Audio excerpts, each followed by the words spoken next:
Well, well, hello.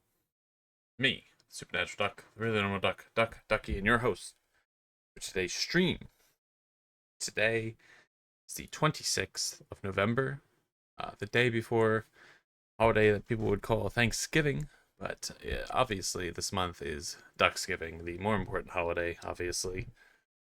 And I'm finally, it's like just a little after 9 p.m. Um, I'm finally, after probably about 2 years of putting it off.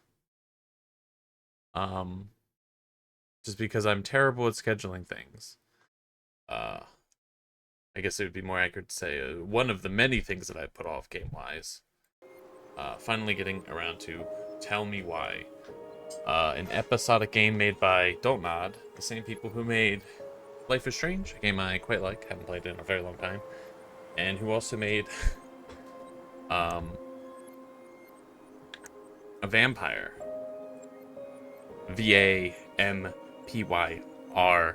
one of my least favorite games I've ever played in my life. Um, so I'm very interested in this game. Hello, Crippy. I'm not really sure about the audio levels or the best place to put chat, so we'll find out. Hi, Potato, how's it going? Ain't nothing but heartbreak. I'm kind of getting the feeling that this game might actually just be literally that. It started with a warning when I booted the game up, saying that this game was made with the assistance of professionals and stuff, and it could deal with some heavy topics. So that's the warning. Also, you can really tell this game's an Xbox Game Studio game that's very old, because even though I'm playing it on Steam, it's asking me to sign into Xbox Live. I know the song. Yeah, I'm hopefully this first chapter isn't too heavy. I imagine the next, I believe it's 3 chapters. So probably 2 or 3 streams of this. The goal here is at least do 1 chapter, I think, is the plan. Um, I don't know though. I don't know how telltale the game is, I guess I'll say. I don't know how this is just um what is it, this wandering around and explore kind of game, or if this is a watch a movie then press a button kind of game. Xbox Game Studios, how heavy could it be besides the file size? Got 'em. But it's the Life is Strange devs, which is, you know,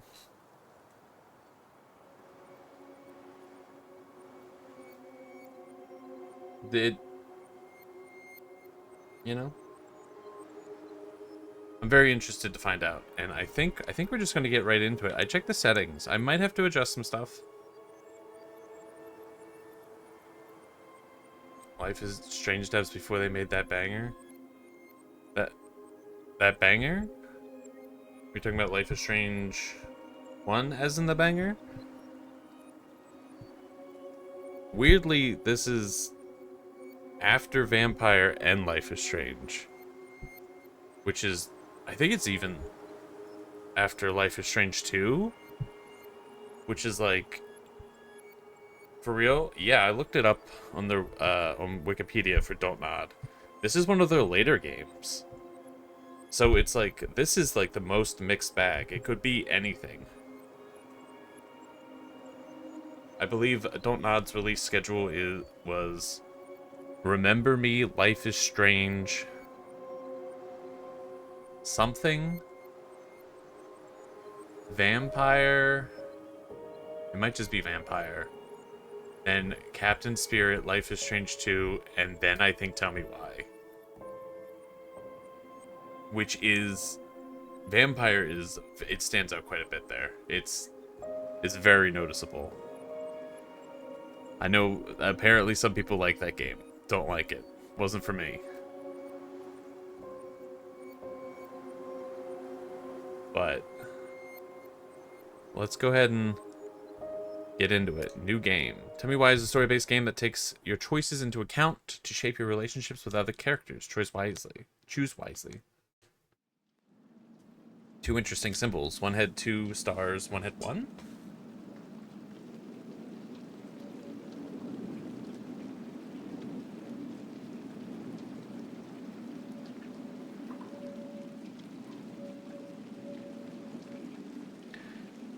Delos Crossing, Alaska, March 1st, 2005.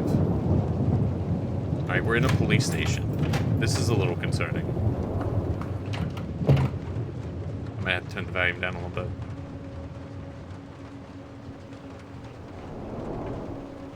I'll do it after this cutscene. Hey, kiddo.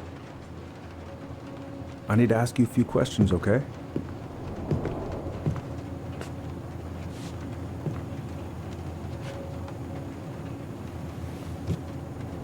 Can you tell me what happened tonight?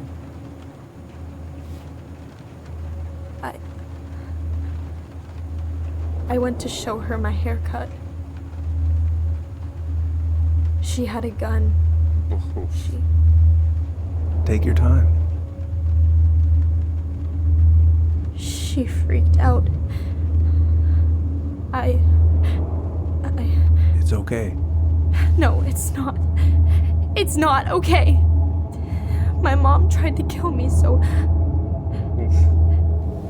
I stabbed her. I killed my mother. Holy shit. Okay, so we're... Homecoming, Chapter 1. We're really getting right into it immediately. I'm like, is this a horror game?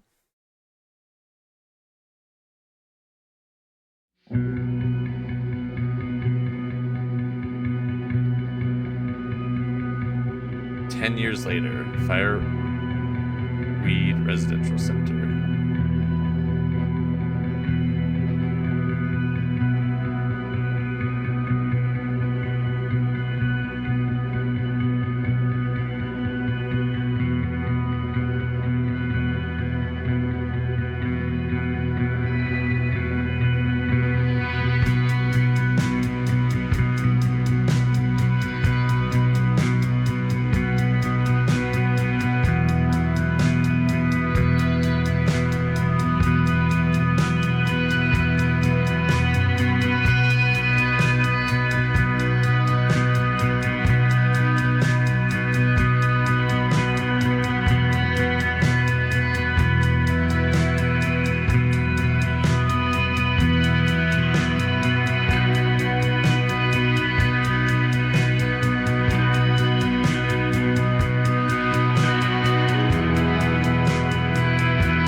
Tremendous tone shift.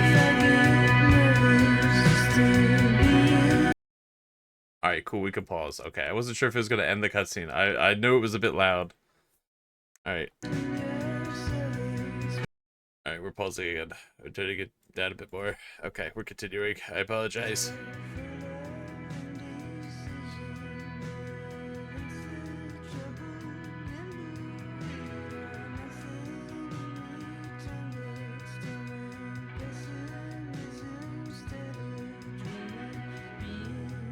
I don't know how you start a game like that and then go to 2 people just having a nice morning.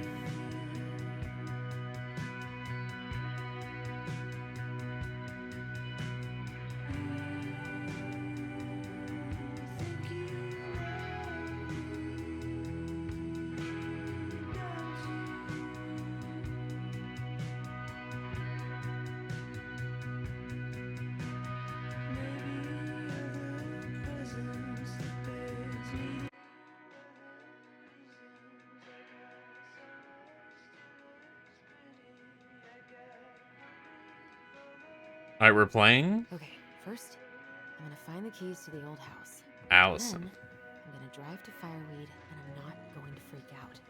Everything's fine. Okay. This camera's really close. Oh my god, the mirror works. Okay. Probably not gonna see any stars at this time of day. Mars. I could look at this artwork all day. Not the prettiest of my creations. She weirdly kind of looks like me in the morning. Alright. Alright, so we like space and hockey? I haven't practiced since high school.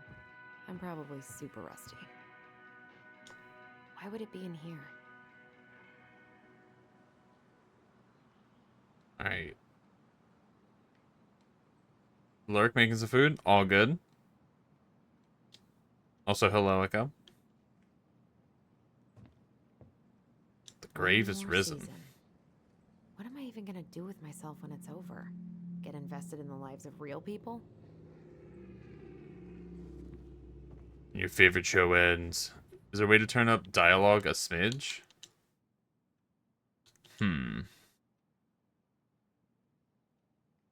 Okay, here's what we do. Turn down music.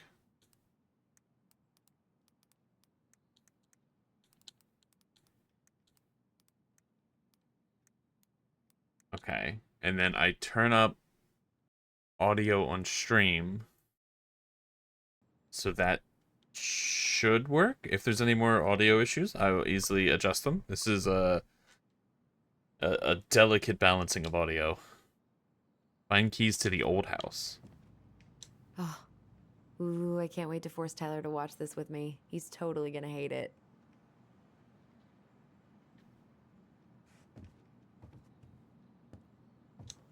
I have got to make solid plans to see the Geminids.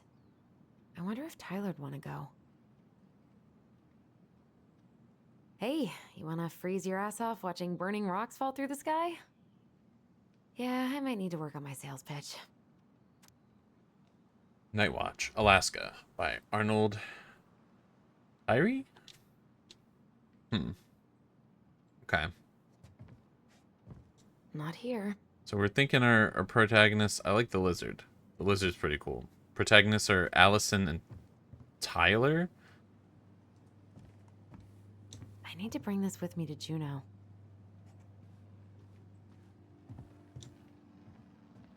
I should probably get rid of this. I mean, I can stream it anytime I want. But it makes me happy just to look at the box. Keep physical media. It's important. A Journey Through the Stars. Witches of Eldham, Season 1 and 2. It's got a little bit of tape on it.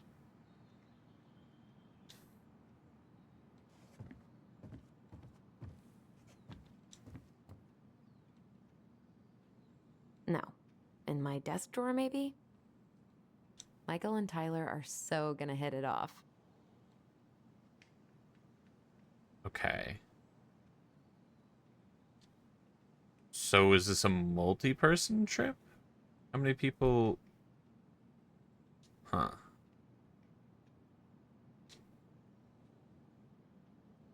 It's gonna be so crazy to see him after all these years. That is so interesting. She didn't say anything about the middle picture.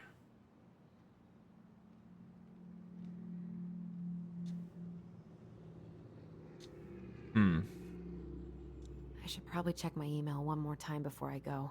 No, I've already done that 3 times this morning.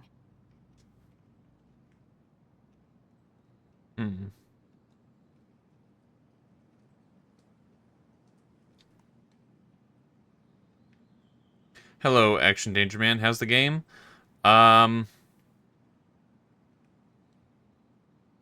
Interesting. Interesting. I'm only, what, 10 minutes in? The beginning was a little crazy. Police Chief Brown asked council to reconsider budget. Candidate Tom supports gun control, money for local schools. Can't believe we're gonna go back to that house. At least I'll have Tyler. Is he gonna like this? Or is it too much? Also, happy holidays, everybody. Hope everyone's having a good end of weekend, holidays. Gift, itinerary, snacks and drinks, car keys, house keys. All set, I think. Still need to find those damn house keys. Okay, so we could check the drawer, but like surely we check the door first, right? I still need to find the house keys. Okay. Where are they?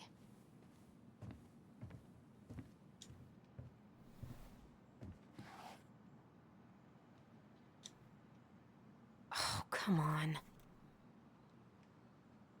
Why do I still have this? Every time I look at it, it reminds me of how very single I am. Allison and Bobby, Caribbean Dreams Senior Prom 2012. Okay. Happy Thanksgiving to you too. You have a dog in your lap? Nice. Hope things are going well with the dog.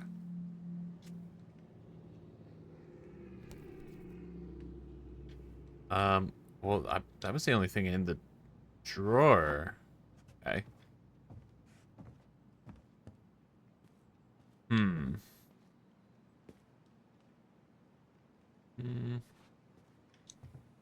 Under the bed? Oh, right. I stashed them down here. It's like a box of memories.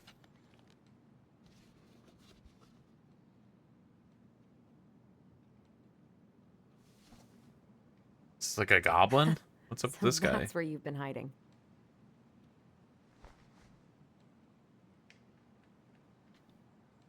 This feels like another lifetime.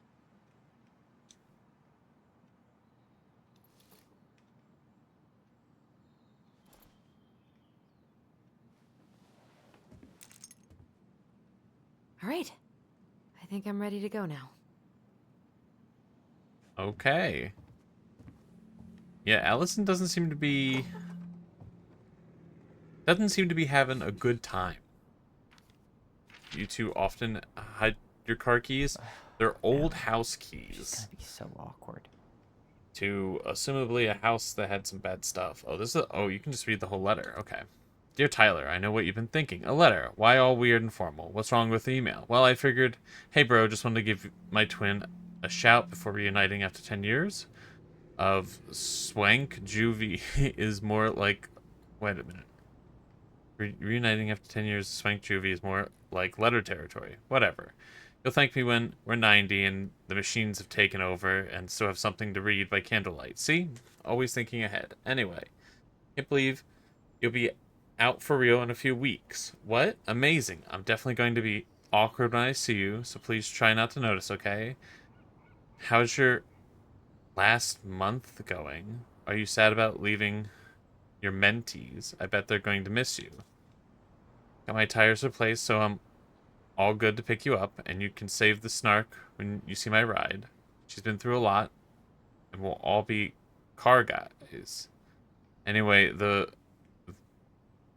Vecus? Anyway, I don't know what this word is. Let me take the day off so we can go straight to the old house and get ready for the sale and everything. Can't wait to never think about that place again.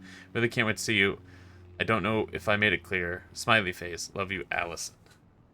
Those goddamn machines. Okay. So Tyler has been in juvie for a decade and is just now getting out. And now they can sell the house, I guess. Huh. That is Can't believe I'm about to leave this room for the last time. a Okay, I'm pretty crazy much part done to here. I start. just need to grab my goblin and I'm off. Goblin. But this isn't like... They said mentees. Does that mean this is like some sort of like... Not prison cell, like some sort of like... I don't know. It was self-defense, right? Like 10 years ago. Well, they were like a small child. Okay. Okay, so Tyler has been having a... See, there's like stuff here. I'm assuming that they've been... I don't know. Huh. Alright, hopefully we get some more information. Got another letter. Hey, Aaron. You know I'm bad at this, but just want to say you've been the best counselor and at-risk yet redeemable youth. Haha, could want. Thanks for putting up with me and helping in more ways than you know. I'll try to make it count outside fireweed. Survival is rebellion. Thanks, man. Tyler. Okay, so it's not... Okay, so some sort of... I don't know, what word am I thinking? Like, government... That poster's crazy. I don't know. Keeping track of them, I guess. Got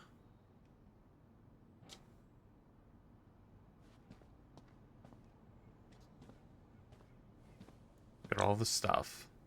Take me. This box of junk treasures now yours by first law of finders keepers. Interesting. Okay. So we're learning a lot about both of them pretty quickly, but what we're learning is very different. Denali. I need to get my application ready for next summer. Okay.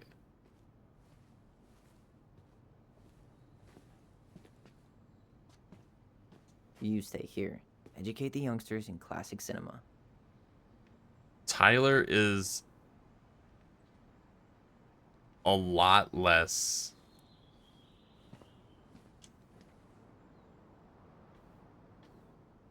I want to say vocal, but I don't know if they're talking to them. I don't know.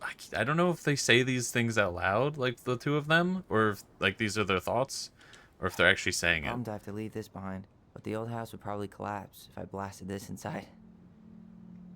Been listening to this on a loop lately. Man, the soundtrack to my angsty teen years. I'll leave it for the next rebel. They're gonna need it more than I do. Hmm.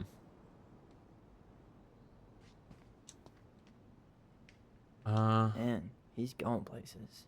And Fiery- I'll be able to say I helped him on his way.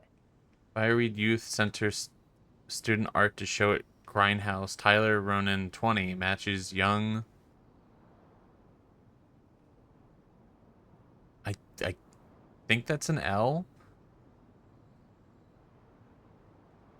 Artist from local venue. I can't tell if that's an H or an L. It's weird. I can't like zoom in on this one.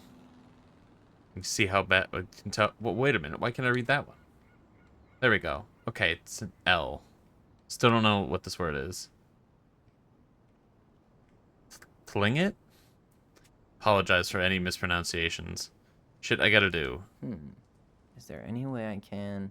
Nah, that's someone else's problem now. Tutoring. Help Perez with college admission essay by... What is this? By EOW. Okay. Call Dr. Beck. Counseling sessions with Jeremy. Meet Aaron. Gardening program setup. Finish paperwork for Escape W2 and letter November 2nd. Something for Allison. Okay, so they, like, have not talked to each other, Notice huh? that view. This is not going to be, like, the most pleasant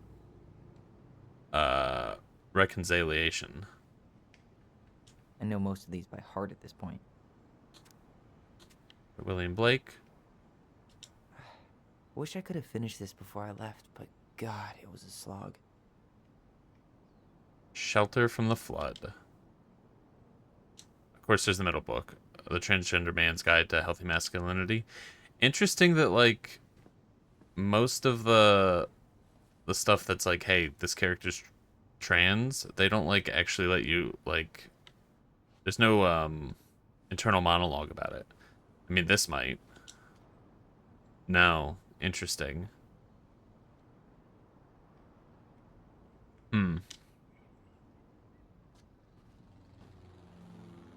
Hey, little guy. You're gonna be reunited with your sister soon.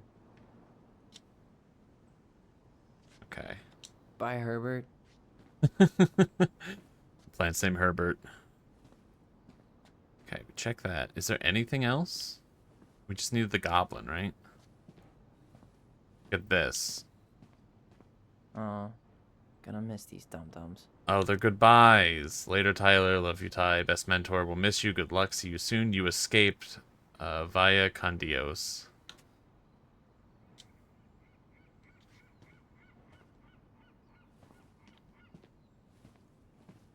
Kind of just has cleaning stuff in the corner. All right.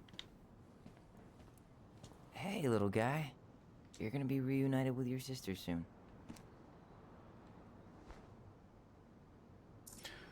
All right. The crafty goblins. I guess I'm totally ready to go now. In the pause menu.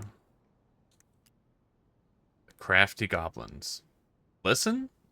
The crafty goblins Hmm. are two cunning little thieves who live under the princess's house. They're always getting into mischief, but they have good hearts. Okay. I'm gonna need to make sure I don't miss the collectibles.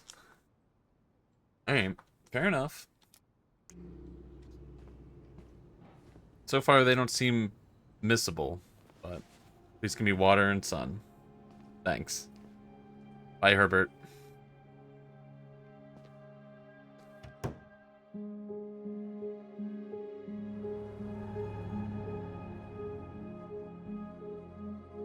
So I'm like confused. I don't know if it's like just the two of them, Allison and Tyler, meeting up, or if there's more people. Because Allison said, oh, I can't remember the person's name, that they would get along really good, which seems like a wild thing to say when they haven't seemingly interacted. Why would you throw the bear?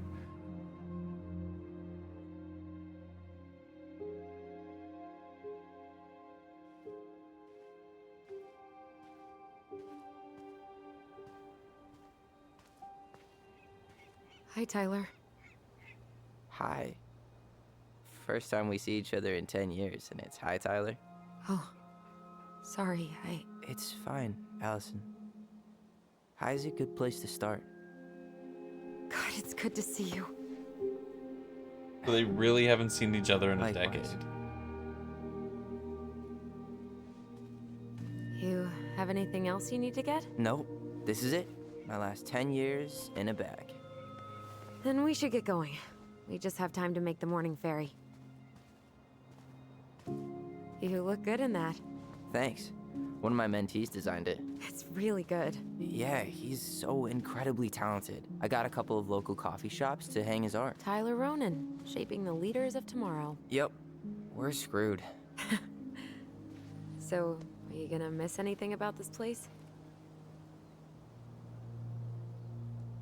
This is the first... Huh. Go with the people. Honestly, people. Interesting the first residents, dialogue my choice. mentees, my counselor Aaron. It took me a while to fit in, but once I did, it felt like home. They made me feel safe. Safe enough to be me. That's so great. I'm really happy for you. We planning to drive to Delos Crossing or push? You are welcome to walk. Nah, I'll take my chances. Need one last look or anything? Looked. Let's go.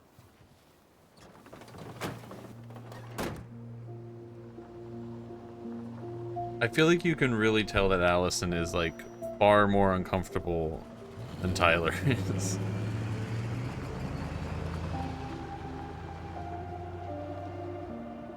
They're like, I don't know, I think a lot more bothered by going back to this house and bringing up past stuff. No, really. I am 100% not creative enough to make that stuff up. Oh, and just last week, they had to turn the ferry around because a bear was on board. No way. Someone heard a commotion in the back of a delivery truck, so they opened it up. And there was the bear, fat and happy on a literal mountain of empty chip bags. Oh my god, it was Yogi Bear. You go where the food is. Oh, I can relate to that. So then what happened? I'm not sure. I think they couldn't get him to leave, so they tranked him. Oh, poor buddy. Shot in the ass just for getting the munchies. Yeah, well, You know what they say, safety first in bear country. Yeah, but prevention is best. Common sense goes a long way in keeping them from getting shot. The bear is fine, Tyler. For now. You hear they've been talking about loosening up regulations on trophy hunting again? Higher bag limits, inhumane ground traps, even bringing back hibernation hunting. What kind of asshole gets off on killing a sleeping animal? I'm not against hunting, but predators play a vital role in the health of our natural parks. What? Why are you smiling? I'm being serious. Oh, I can tell, Ranger Tyler. Not yet. But at least I got the school part out of the way. I can't believe you've got a bachelor's already. While I boast a half-completed certificate in accounting from an online college that may have stolen my credit card number. You'll figure out what you want. You have time.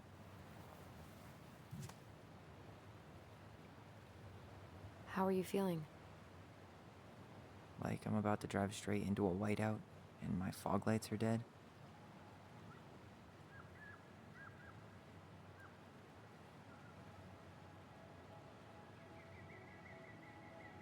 I'm surprised at the lack What about you? of music. Like it's like very little. Allison? Whoa, There's a lot of tension. zoned out there for a second. Sorry. What's up? I'm sorry, I'm just trying to wrap my head around the fact that you're right here, standing beside me, on our way to Delos. I You say don't that have as to music picks up. apologize. It's a lot. Why did we take the ferry instead of the coast road? Because I didn't want to be stuck in the car with you for an extra 2 hours. Ha ha. We have to take the ferry. It's the only way to reach Delos from Fireweed. I see. Well, good. I don't think my stomach could have taken 2 more hours of how you handle curves. I'm sorry, do you want to take over driving when we dock? No. You're gonna have to get back behind that wheel at some point, you know. Look, I put a fireweed van nose first in a ditch. Hey, at least you missed the porcupine. I'm guessing things haven't changed much. You mean in Delos? Still the capital of East Jesus Nowhere. Can't wait to get out of here.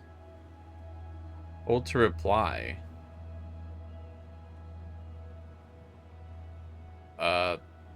Small town life?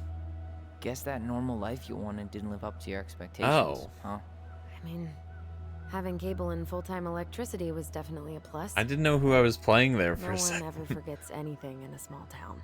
You get marked a weirdo and that's it. That's your life. At least you had Michael. Yeah. I don't think I'd have survived high school without him. Bet you're gonna miss him when you move to Juneau. How's he doing? Good. Good. But I haven't seen him much outside of work lately. He's been busy with his dance and helping his clan organize a potlatch. Is that smoke coming out of Stonehouse? Guess someone finally bought that old shack. That, or the ghosts are cozying up by the fire. Think the new owners know it's totally haunted?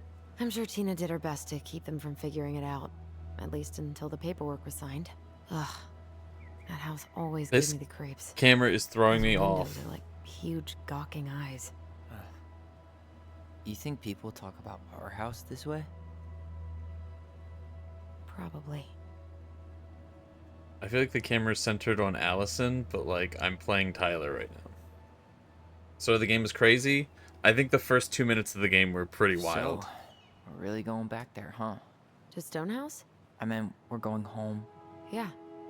Yeah, we are. Think the house will sell? No interested buyers yet. Turns out people don't line up to buy murder houses with no electricity. At least it's got one hell of a view, unlike Juneau. Hey, Juneau has mountain views aplenty. It just also has people and fun. You still thinking you might be my roomie? I'm thinking about it. Hey, can I ask you a question?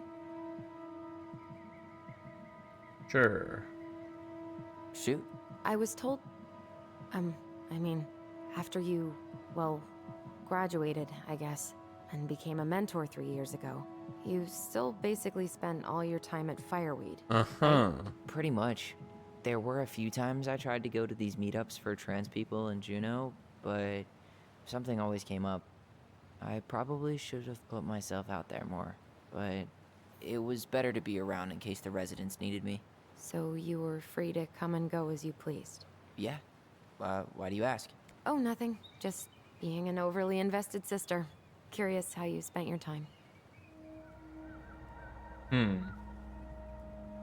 So been a they've been a mentor for 3 years?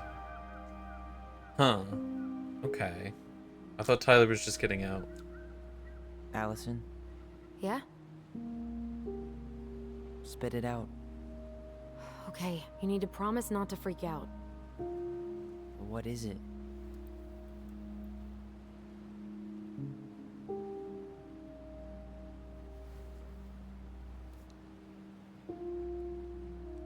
It's a gift. From Eddie. I know he's not your favorite person, but I'm sorry. When you said Eddie, I thought you meant Chief Brown, as in the police officer who arrested me. come on, Ty, don't. And your adopted father, the man who didn't let you visit me for 7 years. The Fireweed administration backed him up, Tyler. They thought it was best for both of us. Yeah, well, it wasn't. It's a peace offering. And you're the two most important people in my life. Please. For me. He can't buy my forgiveness with some cheap-ass trinket. It's a gift, Tyler. You know what gift-giving means in Tlingit culture. And what it means to refuse one.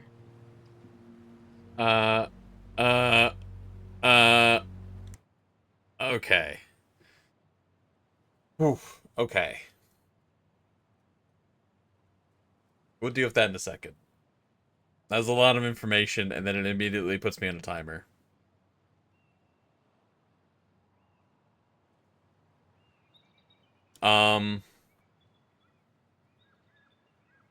Okay.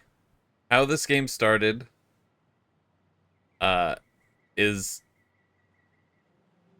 Hi, HP. How's it going? Hope you're doing well. Happy holidays. I think it's 10 years. I think it was 10 years. Tyler is arrested for defending himself against their mom. I don't remember how vague it is, but it seems I feel like I'm drawing the correct conclusions here. It seemed like your hockey team just won. Let's go. The mom tried to kill Tyler, and Tyler defended himself, resulting to the death of the mom. And that's how the game starts. We're now just learning that the cop that arrested Tyler adopted Allison and then didn't let is the reason that Allison and Tyler didn't see each other. The mom freaked out over his haircut. Yeah.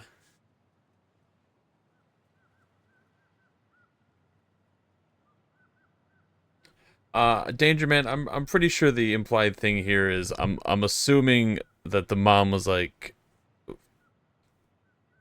well, so Tyler is trans. I'm assuming the mom was like, I'm going to kill you because you're a trans, and so Tyler defended. I in no way, shape, or form is it implied anything that like Tyler's in the wrong. If anything, the child needed to defend themselves, and it's messed up that that was the situation.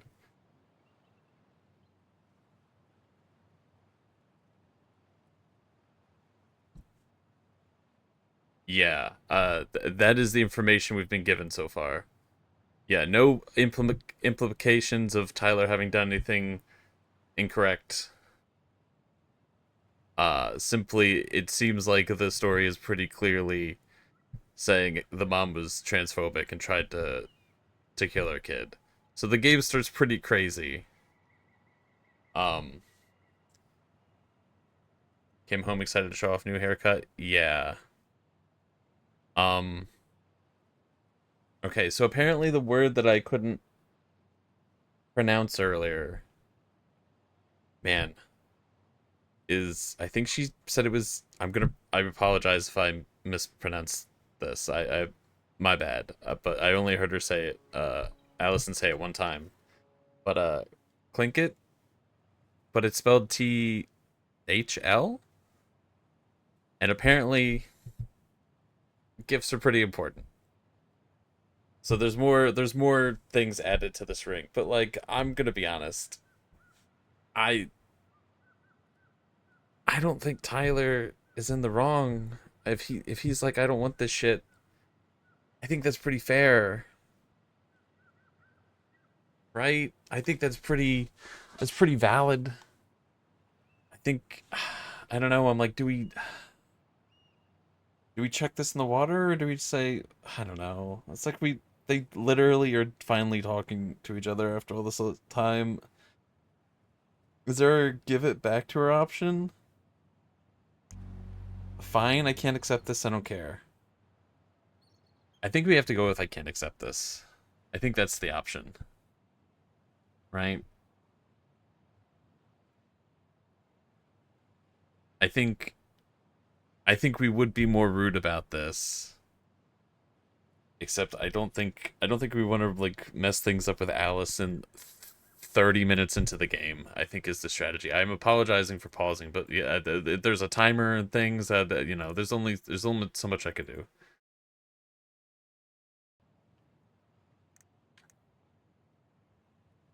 Yes, no fence sitting in this case. I think it would be different if what is it, Eddie was giving the ring. Then I'd say throw the ring.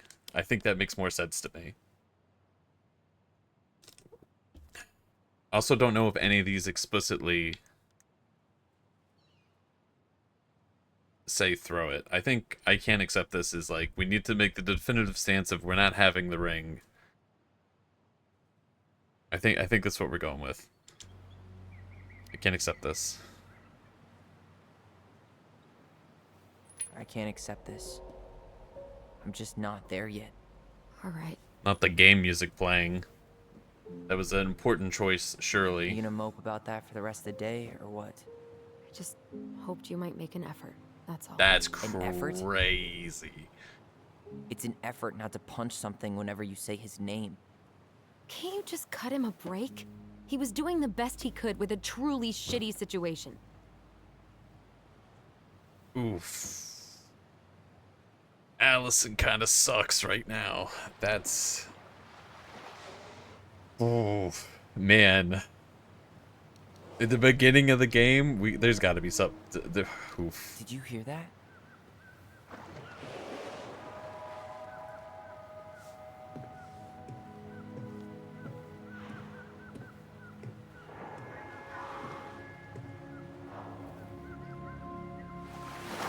Whoa. It's a whale. What an incredibly wild So, change I'm of a jerk. subject. You just always need to have the last word. In other words, a jerk. I didn't need to dig in like that. I'm sorry.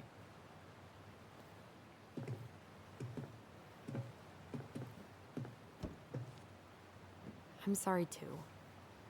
I just hoped we could wrap everything up with a grand gesture and move on to our perfectly normal lives. What? This isn't normal?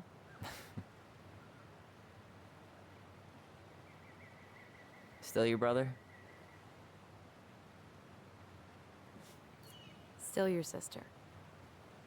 Yeah, we need to see Eddie. We need some context here. We need Would it ruin the moment if I said I something. needed to call home? Yes. Completely. Sorry. Go ahead and stop apologizing all the time. Okay, sorry. Thanks. We're still okay. Interesting. Yeah, I mean, It's so weird being back on this boat. Didn't die in a fiery crash. How are you?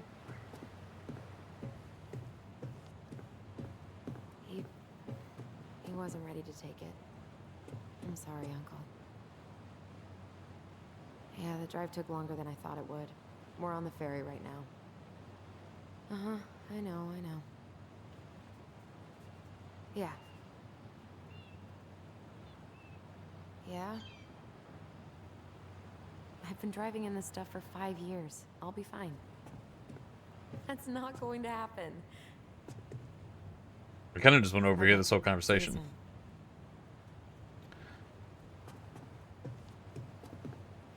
Okay. Yeah, like, man, I don't even know how much that interaction could even be justified. Like, it really, really comes across of like,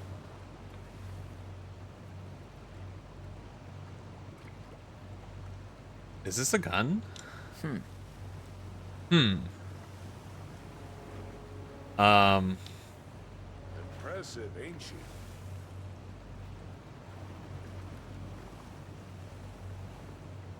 Going hunting? You planning to land a moose with that? Good eye. On a draw on a bull tag up this way. You got your license and tag on you? Why, yes, officer. Everything's in order. You hunt?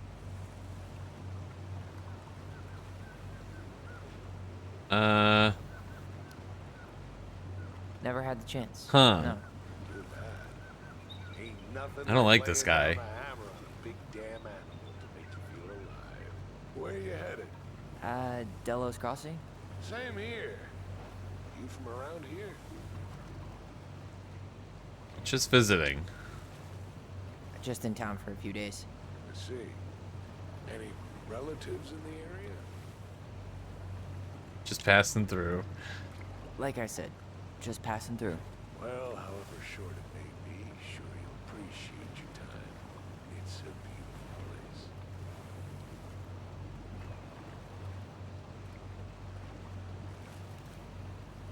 You got people here? What's your deal? Do you have people in Delos?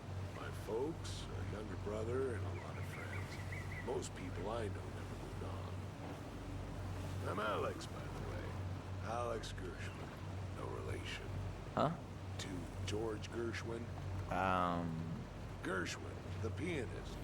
Folks are always asking if we're related, so I try to hit it off in the past. Yeah. What'd you say your name was? Yeah, maybe we don't drop the last name here. Just call me Tyler. All right. Good to meet you, Tyler. Likewise, sir. Okay. That guy makes me think that there's going to be something else going on besides. It's a very pretty game. Besides just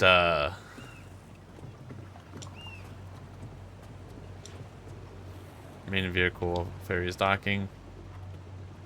Besides these two. What a waste of a good pun.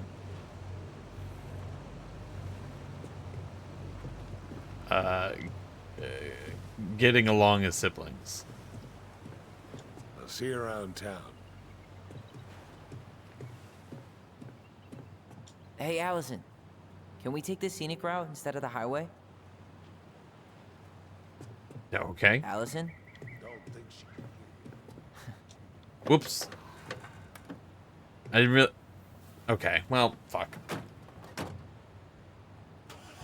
Sure he'll come and save me when things pop off? I don't trust anything in this game. I don't trust anything at all. I wish I had talked to Allison just then. I didn't realize. I just thought I was gonna look in the car.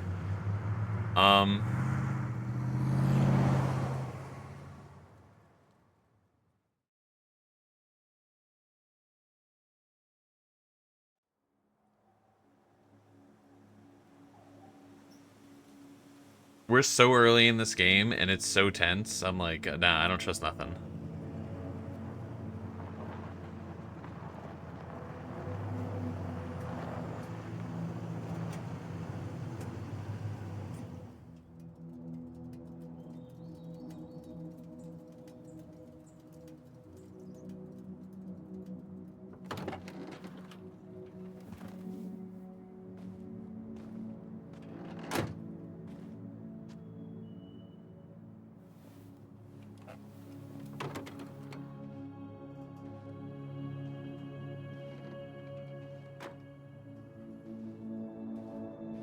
Hmm.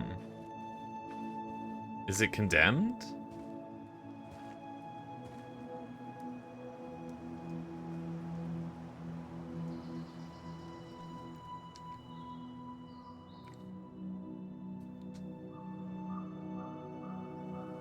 No, it just got a fence. Okay.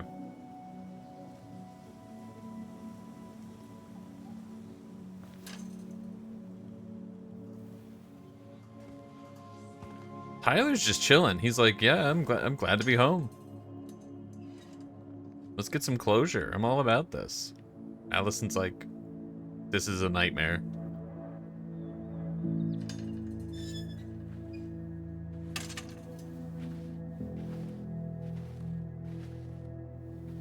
You know it's a real Wow. populated place when your It's basically address is exactly 12. like I remember it. Only faded. Like a Polaroid left on a windowsill. From the outside, it almost looks charming. Charm's not the problem. Structural integrity may be an issue. You think there's a chance whoever buys it will just tear it down? If someone buys it, they can do whatever they want with it. You wouldn't care at all? Would you? Sure. Everywhere I look, I see a piece of one of our adventures. Everywhere I look, I just see her. Allison, we could go grab a bite. Start this tomorrow? No. The only way to get this done is to do it. Do we have to fix it up or something? After you. Hmm. Okay.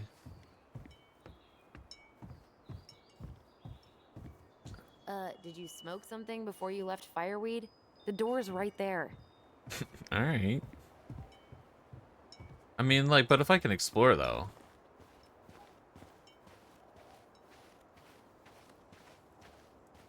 Just hang on a second, Allison. Remember how mad she'd get if we didn't use the compost? And she always knew when we were lying. Waste not, or kiss the planet goodbye. What's with the... What's up, frogs? I can't believe these are still here. Yeah, we should hide them so they don't frighten away potential buyers. Uh-huh. At least the shed's still standing. Yep.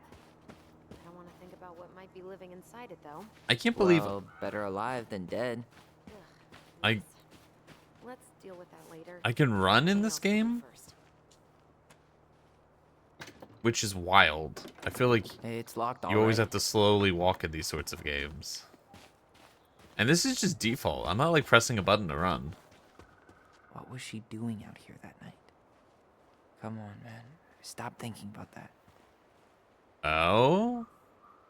She did not like us using her tools. She was probably just afraid we'd hurt ourselves. Or, well, at Oops. least the tools are still here. That'll help with the repairs. They're good quality, too. Marianne wanted stuff like that to last. She did not like us using her tools. She was probably just afraid we'd hurt ourselves. Or she thought we'd go on a rampage and tear up her precious plants. And we would have, so... Homemade cleaning products may be better for the planet, but they do not have the same shelf life. Ugh. Add it to the shopping list.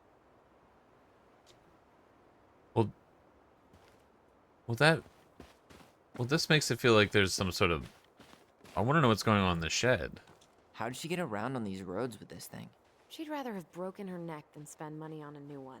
Yeah, still waiting for those bikes she promised us. Uncle Eddie got me one, but I hardly ever used it.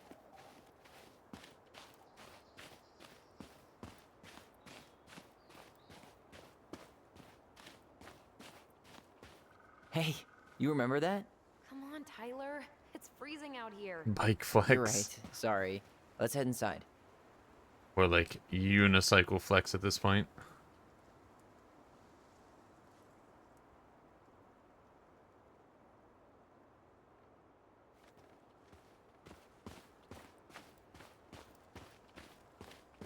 Huh.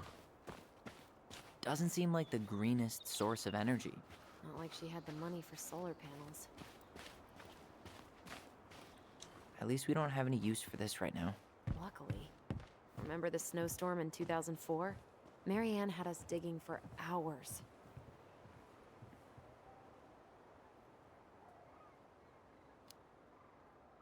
I remember she made it a game at least. That's right. We made tunnels to escape the ice troll. I gotta hand it to her. She could make us do anything if she turned it into a goblin tail. Oh. Did Marianne make the goblins? This will shock you, but it's locked. This will shock you, but most people try the front door first. Interesting.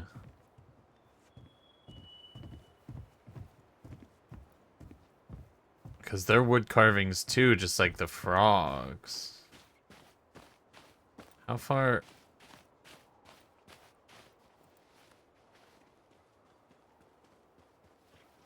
Am I just good? Can I just... Alright, I can't walk onto the ice.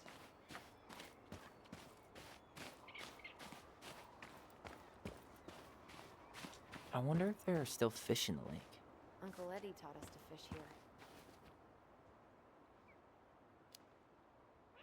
You still fish? Nope. You? Every Sunday morning.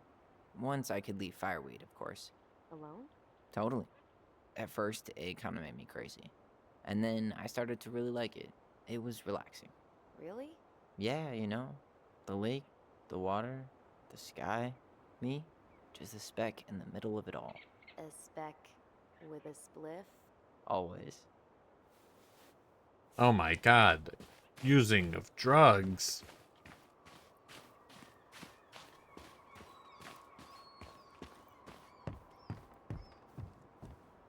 You really want to go out there? No, you're right. Okay. Alright, well there's something in there. Turning my camera around. What's happening? This is ominous. What's up with this? You need a break already, Ronan? No, just sitting. Enjoying the view.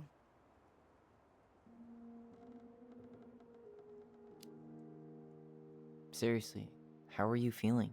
Tired. I didn't sleep much last night. Yeah.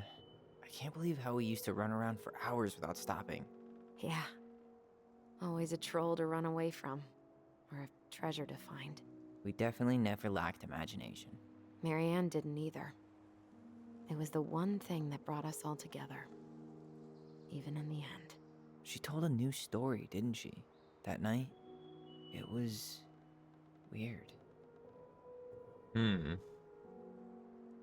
That's the empty space and don't know what to put there kind of chair. This is the this is a big gameplay mechanic, but it doesn't it's very noticeable being out here. This is the dialogue chair. Built this bench, right? If you're trying to scare me off so you can steal my seat, it won't work. No, I just remember us all sitting here after. I fell asleep and woke up really stiff later. I don't remember us sitting anywhere for more than a few seconds, which sounds exhausting now.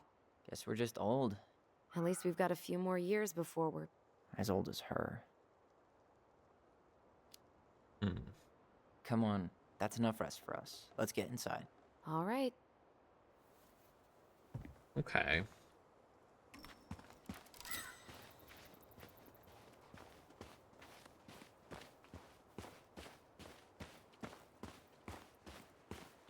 I bet we left all kinds of cool things in there.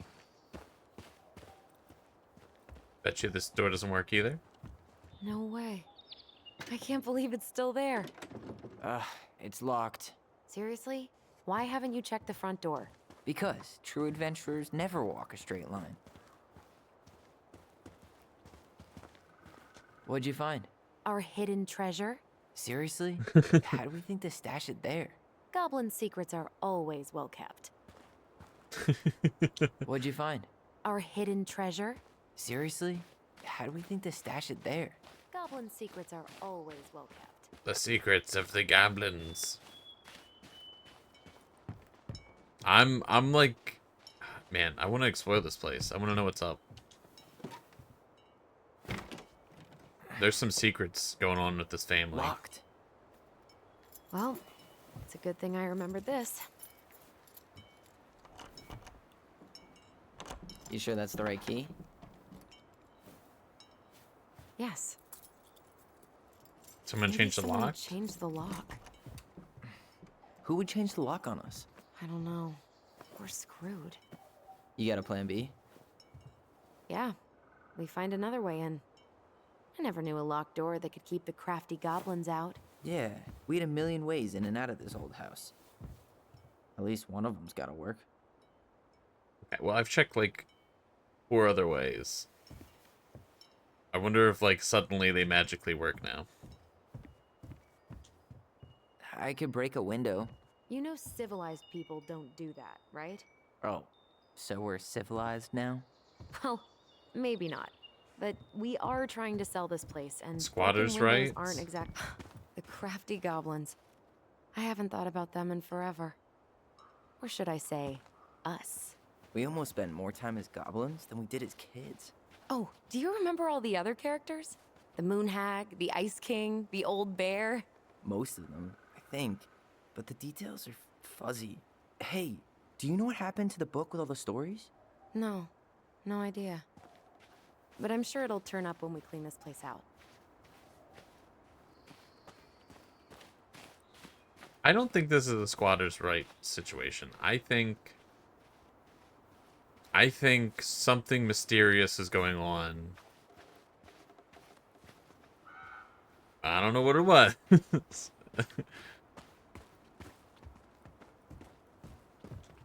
An accomplice of Mary Ann's. Ice King? Adventure Time? I've never seen Adventure Time. It's totally an Adventure Time reference.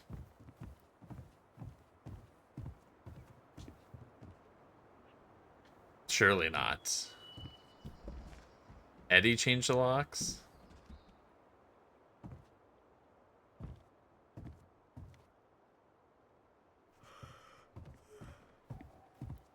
Eddie wouldn't dare.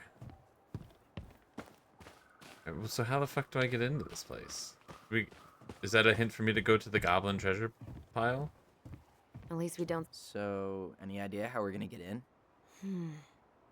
We used to play under the house when we were kids. Yeah, we stashed all our goblin treasure down there. There was a hatch, right? That opened up into the laundry room? There was. I hope I can still fit. I'm a little taller than I was at 11. Okay. Did things in the wrong order. It's fine.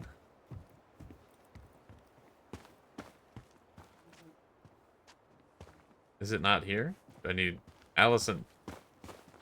Is this it?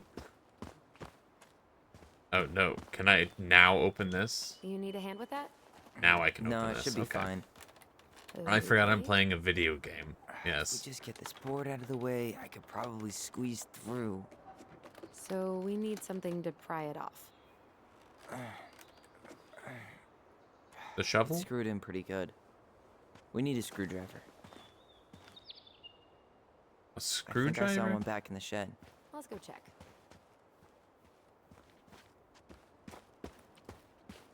We don't want to use the shovel?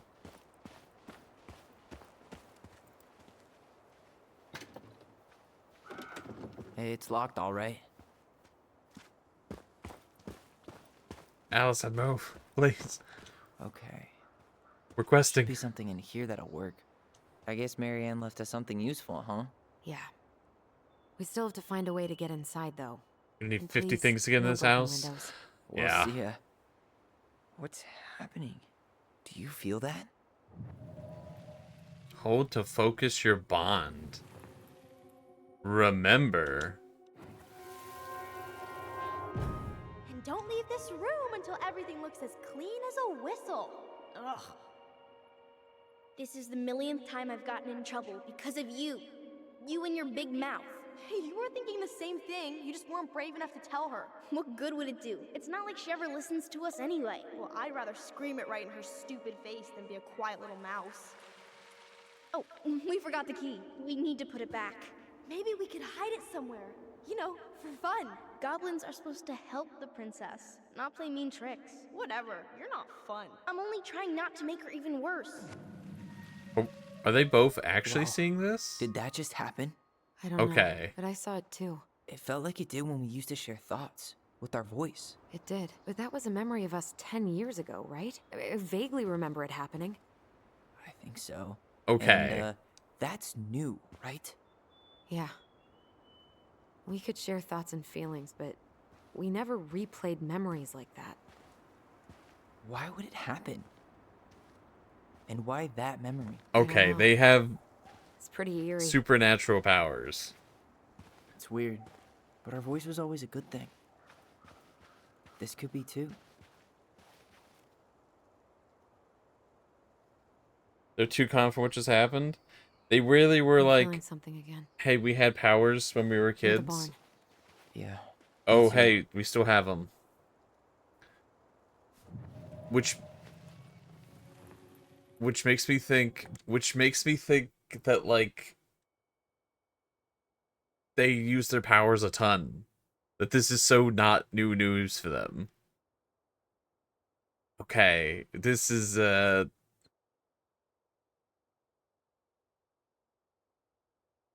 now you're saying her mom is killing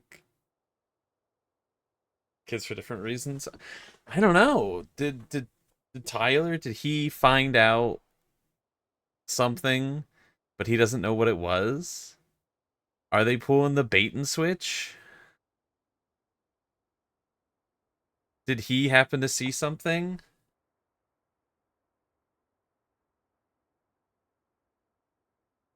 Because Allison doesn't seem like, I don't know. Would Allison lie? I don't know. I haven't really played as Allison.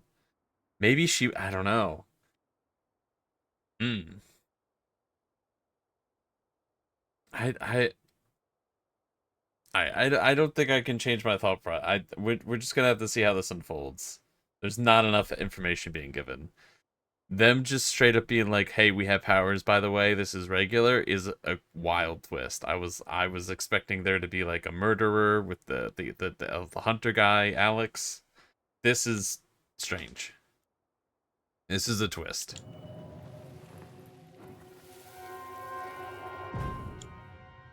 Hurry! Let's go see the silent frog. Coming. I'm coming. What? Stop sulking. I told you already, I'm sorry. No, you're not.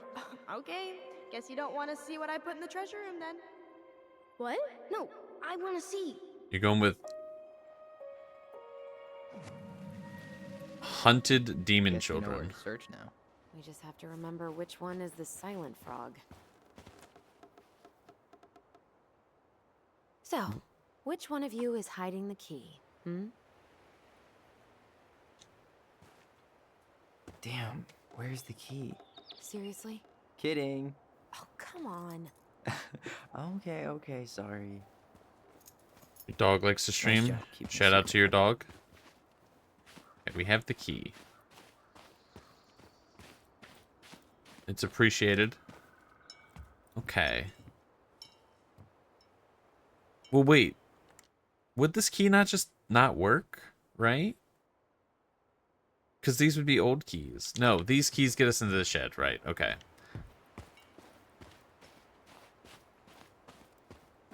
The shed keys work. I thought these were house keys for a second.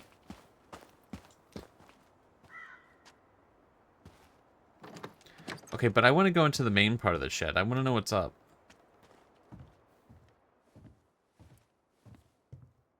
What is this? Take? Huh. Who left this box here? What did I It's brand take? new. It wasn't me. Has someone been out here recently? Is Guess it- it's your lucky day, bird friends. It's bird feed. Okay. Got it. All this for a screwdriver? You got a better idea how to get in?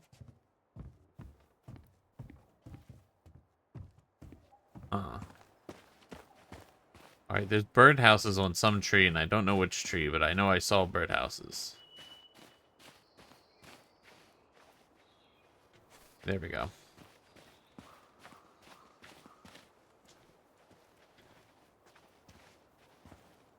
These birds should get a reward for watching the house all these years. Thank you for your service, little friends.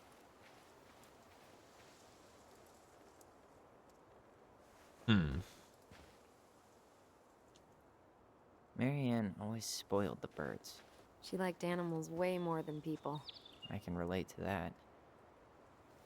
Are we magically connected to animals?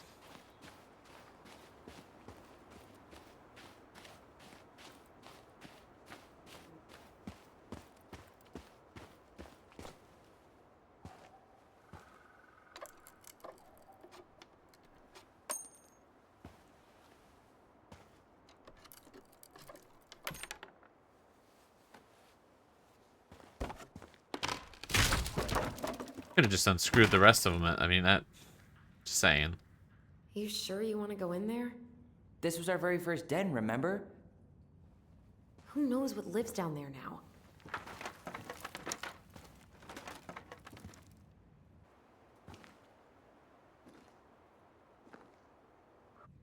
Everything okay down there? Tyler? Oh, that's not funny! Then why am I laughing? Okay, fine. But you're still an idiot. Very Alright. sibling Going in interaction. for real this time. Okay, Get see you at pranked. the front door in a few minutes.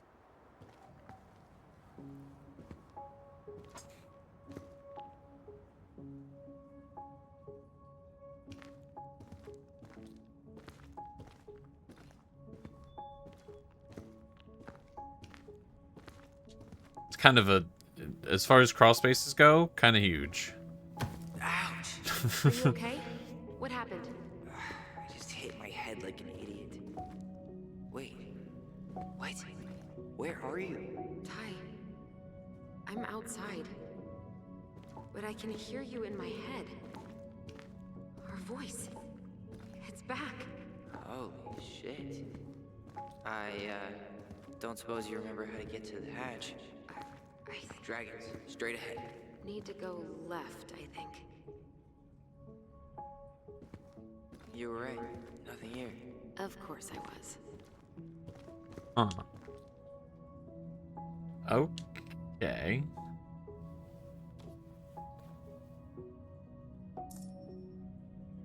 The Mad Hunter. The Mad Hunter is a cruel and ruthless creature. Once he starts hunting someone, he never stops. He'll chase his prey to the ends of the earth if he needs to.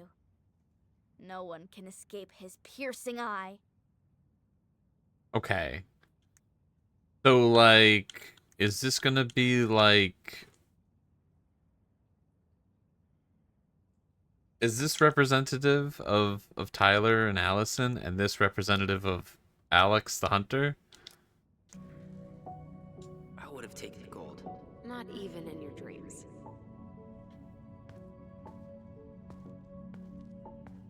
Okay.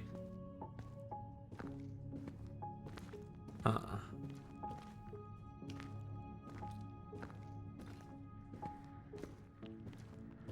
Then left again after the goblins. We are the crafty goblins. Yes, we are. Okay, but I want to Nope. explore. It was on the right. My bad. Alright, well, then we go left.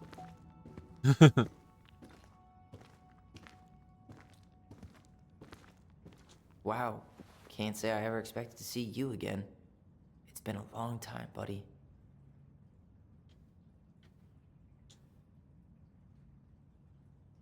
Uh-huh. Are we leaving the moose? We left the moose. Devastating.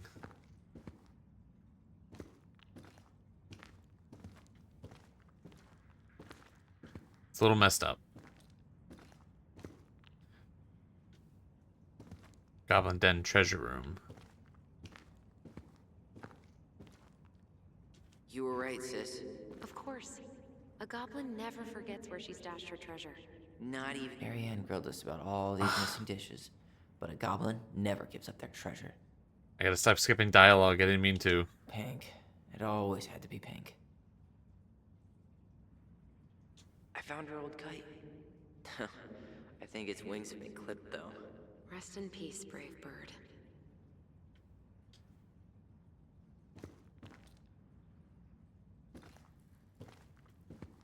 Past the treasure.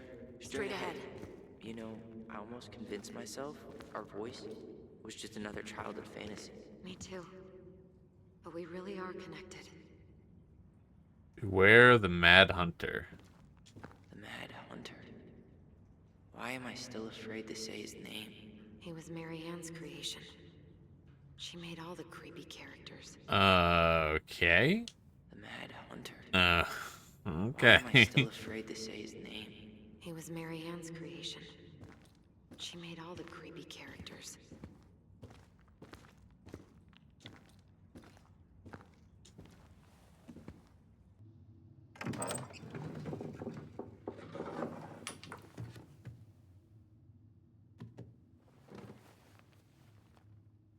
Huh.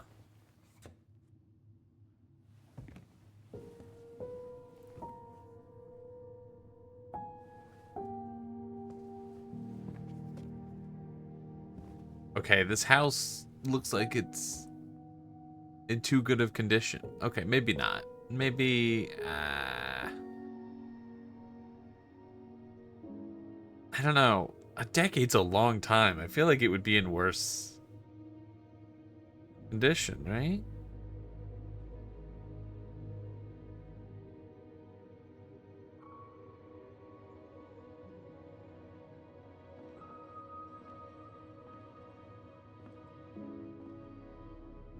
Tyler, are you in there?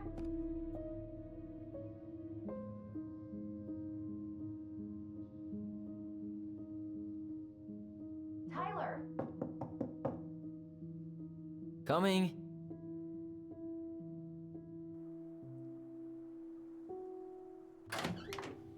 Are you okay? Olive, good to hear your voice again. Yeah, same here. So, coming in or what? Just working up to it.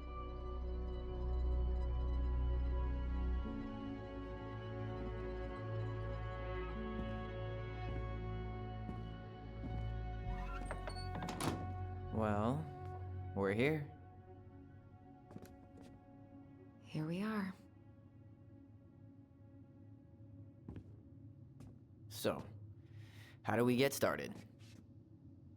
We figure out what to keep, what to trash, and see what else this house might be trying to show us. What secrets remain in the house?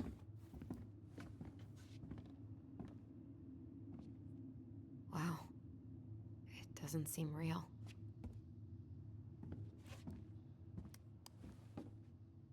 Of course. No lights, no power.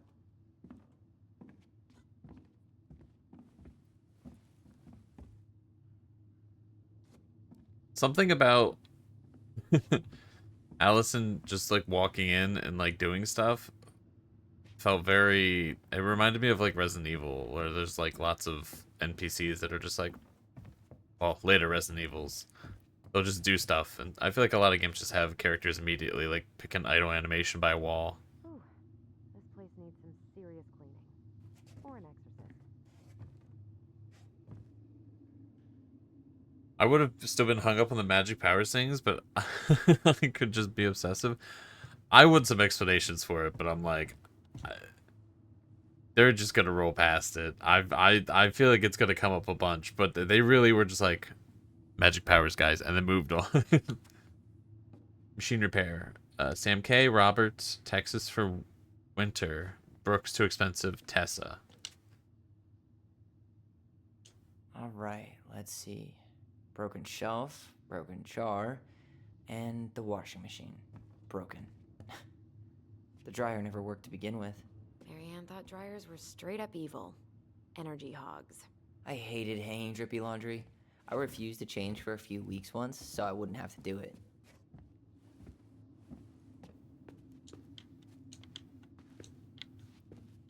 We should take down the creepy masks if we don't want to scare the buyers away. Oh, so now you don't want to scare someone with those masks.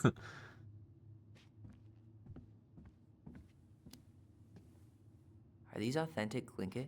I doubt it. I'm surprised Marianne would buy fakes. 20 years ago, everyone was buying fakes. Okay. What's the layout of this place? Okay, so the stairs are up there.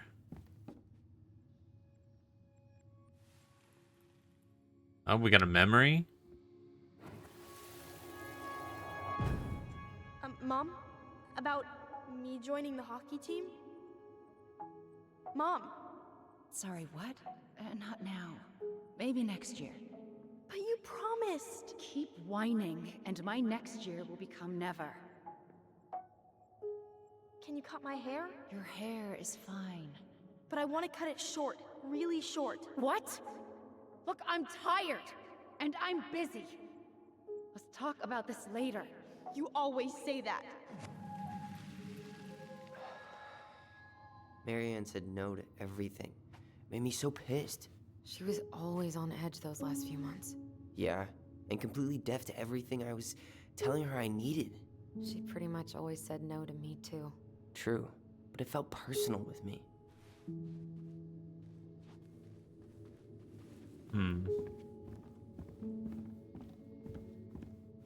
Marianne's room. Let's not go in there until we absolutely have to. Agreed. Uh-huh.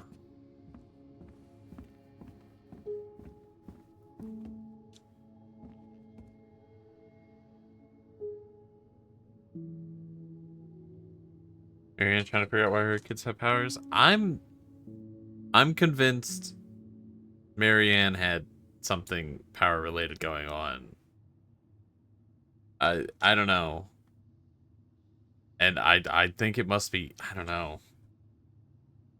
How could she not know, right? If her kids had, I don't know. What, free year VIP? I'll think about it. She pinched every penny.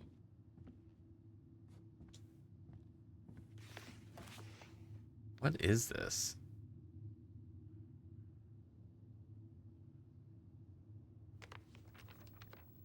Hey Mom, we're sorry the vase got broke. We didn't know you love it so much. We need to be careful and not act up in the window room. Next time we will try and use good judgment. Please forgive us for doing bad things. I'm sorry too. We should be more careful. I'm very sad we made you cry so much. We should play outside instead. I will tell... Not to be wild all the time. We aren't going to do it anymore. We're sorry. What are you reading?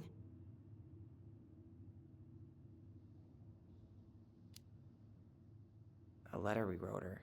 To apologize for breaking that stupid vase, remember? Bore your kids into good behavior. Great parenting strategy. Old textbooks. Tessa gave them to us, right? Yeah, she thought we were gifted. Well, hold on. What's up with that?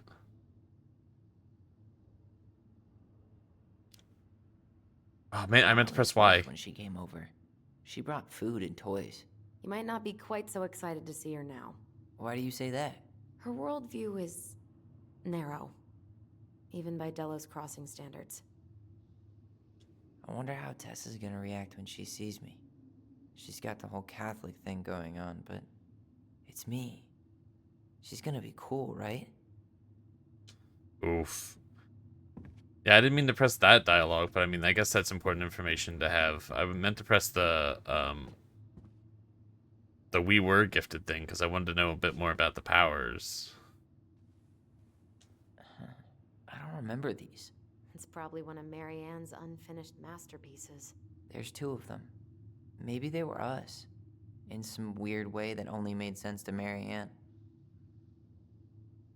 Uh-huh.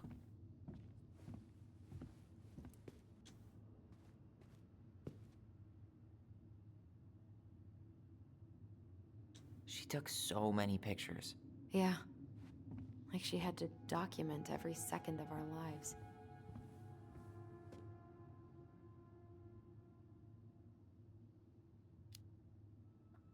It may made her happy. And it was kind of nice to see her smile. I don't know if Guess. I should You pick okay? that dialogue All these option. happy pictures. They look so sad now. So staged. I know. I really don't know how. I don't know. It's like I feel like these dialogue options, I'm like, I kind of want to know what's said, but I'm like, I know that it might influence stuff said later in the game. But I'm like, I don't really know how. It seems pretty clear kind of how Allison views Marianne. Tyler seems really kind of chill about it. And I'm like, that's got to be covering up how he feels, right? I don't know. Wow. I'm so embarrassed for us. Mini Da Vinci's we were not. She saved every drawing we ever did. There's a couple of these I might keep. Hmm.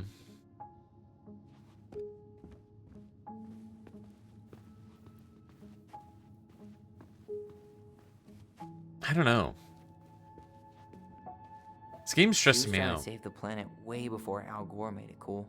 Has Al Gore ever made anything cool? Nah. I guess she was right about one thing. But you can't really blame anyone for not listening to crazy Marianne Ronan. Like, I don't know, that Hunter dude, I'm I feel like there's just gonna be something that bad happens. I'm like, there's gotta, I don't know. Once the magic powers were like introduced, I don't didn't know. realize how much I missed the smell of firewood. I miss the cold winter nights curled up here. With big mugs of hot cocoa. Yeah. Marianne was so tired she was usually asleep on the couch. Ah, that's why it was so nice. No Marianne.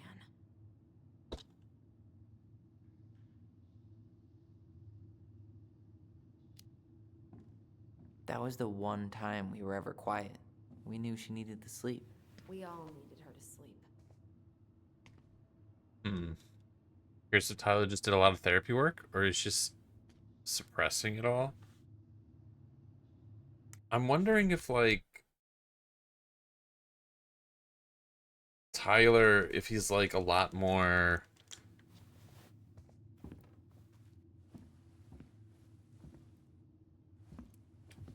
forgiving to Marianne because Tyler is like, I killed her, and so it's just like he feels guilty about it or something. Like if he's not processing it as self-defense. 2005. Of course. Fix the window. Is that their birthday? Hey, she drew some little hearts here. Oh, What? March 7th. Oh.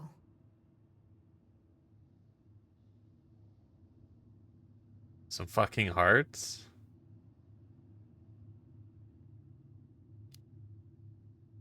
Hey, that reminds me. I owe you like 10 birthday gifts. I think we can let that slide.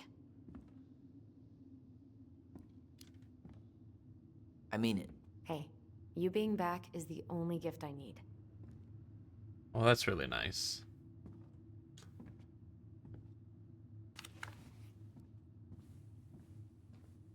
Hmm. After all Canceled. this time, Canceled. I thought I'd feel more prepared to deal with this mess. Miss Doyle, Helen, Sarah, The last Rosa. few months are almost all blank. Only a few appointments. Most of them canceled. What kind of appointments? Hairdressing, I think. Oh yeah, she did that for a while. Hmm.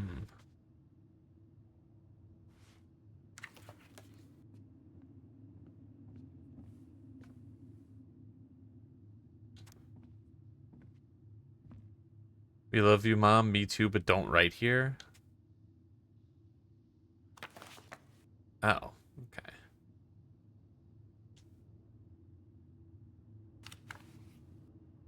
Is that that's the end? Is there anything in the future? Can I go forward?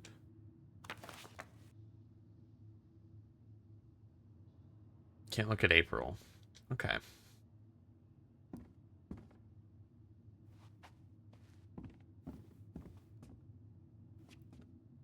Hmm. Guess we never had time to complete the collection. These came out of one of the prize machines at the Vecchi's store, right? Yeah, you'd slide the quarters inside on the little tray, and then magic, out pops a sticker. Okay, well, we gotta get the rest of them. We surely will go to the Vecchi store. Mint Flex Nut. Magic. How does it work? It's magic. Best mom. You think we ever really believed that, or were we just trying to make her happy? Either way, it wasn't true. Sponsored by the local goblins.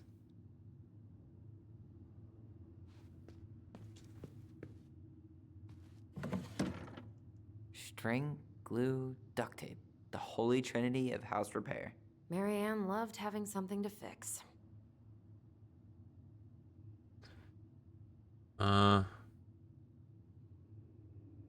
Oof. Let's try this. Yeah, well, she could have tried a little harder to fix her own head. Can you picture Marianne talking to a shrink? No. And speaking of...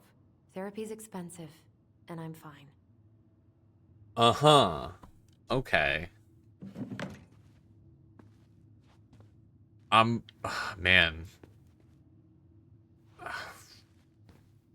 I want to know what all the dialogue After all options this are. time, I thought I'd feel more prepared to deal with this mess. Huh. What was she hoping to do with all these jars? She used to barter for our clothes with homemade jam. She tried everything to make ends meet. Well, not everything. Okay, and I can talk to you? Okay, but do we... Huh.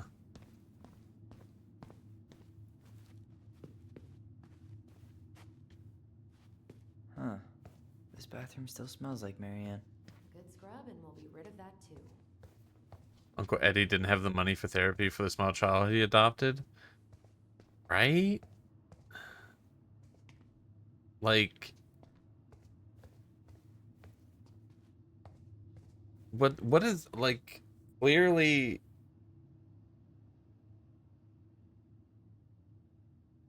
Clearly... This was an incredibly traumatic situation. Like, Allison needed some help. We were so competitive about who measured taller. Like, we actually had anything to do with it.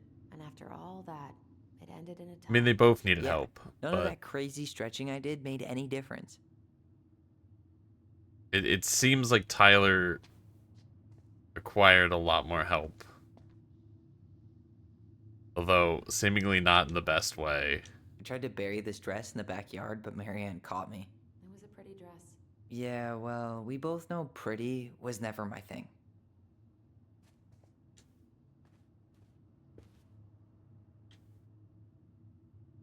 Wow.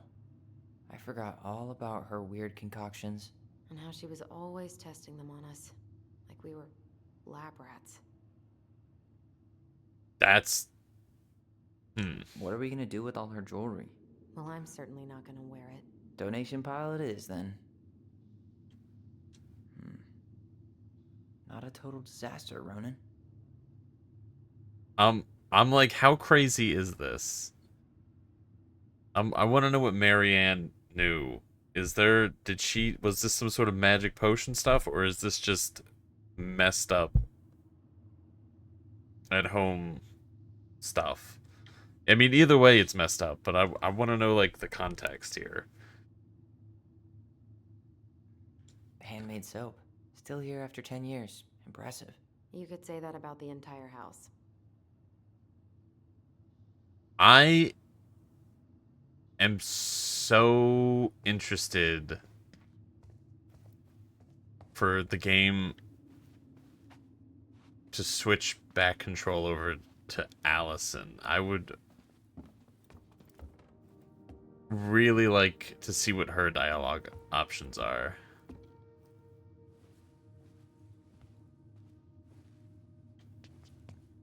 I'm actually surprised that they start you with Tyler for so long. I would have thought, I don't know. I mean, I guess I don't know. It's pretty much like the whole house and everything beforehand. It's like you really get Yo, what are a you lot doing of down there? What his do you think viewpoint. I'm doing? Trying to figure out if anything in Marianne's mess is worth keeping. Any progress? Not really. What about you? What are you doing up there?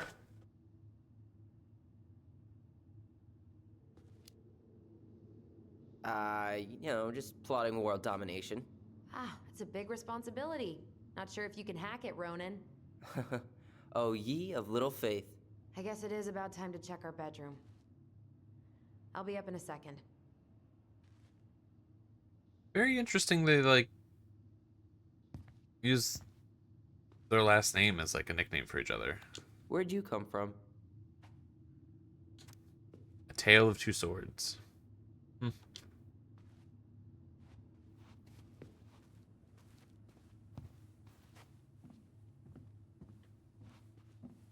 It's a suspicious code right there.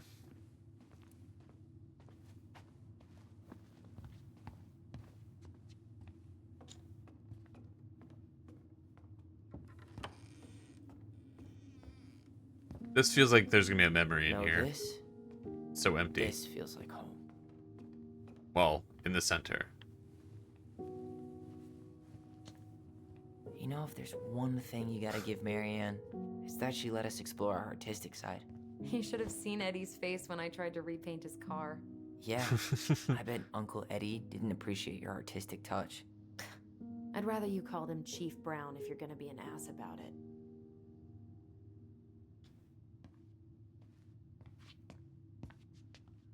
Hmm. Look what I found! What? It's Only the our greatest book. creation, the Book of Goblins. Seriously? It was in that chest the whole time? All these stories. I had Whoa. ideas for so many more. Marianne wrote a lot of them. Yeah. It's one of the only times I remember her being at peace. Okay. The frog earns the right to speak. 3. The bear and the princess. 7. The beaver fixes the house. 11. The princess party. 50. Oh, the goblins in the ice cave. The princess and the two thieves. The princess makes new friends. The bear's big paws. The moon hag loses her name. The goblins trick the mad hunter. The pelican helps her friends. The goblins earn their voice. The big frog is punished. The goblins save the old beaver. The goblins irritate the Ice King. The pelican forgives the goblins. The goblins meet the ice troll. The goblins trick the muskrat. The moose teaches the goblins. The mad hunter gets his hand back. Uh-huh.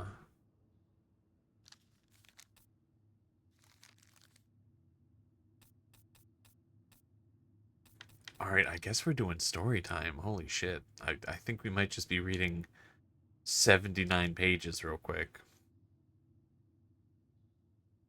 So is Marianne the princess?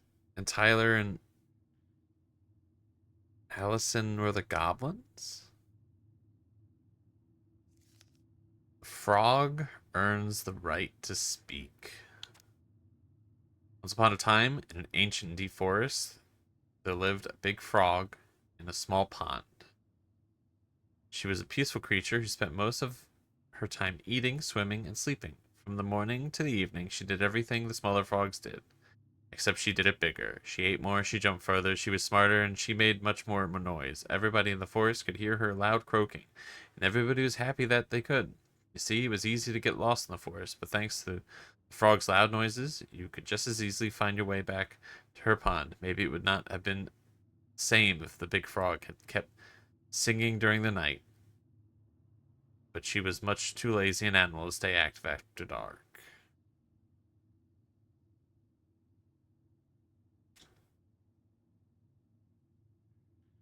Okay.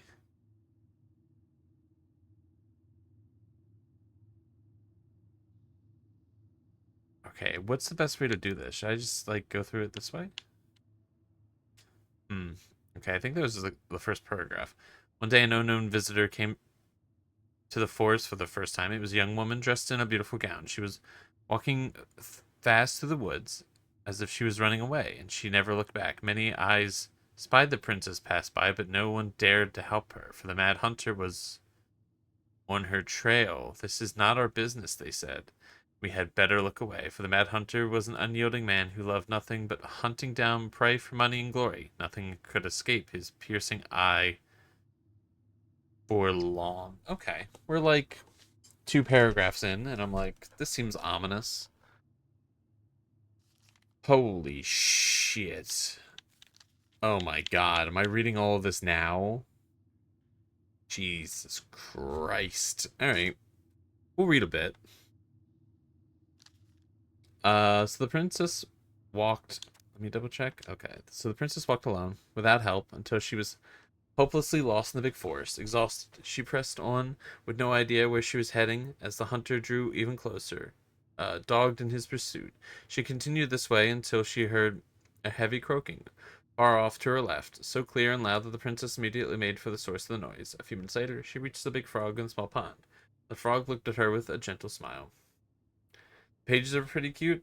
I like the artwork and everything, but man, this is a lot of this is a lot of story.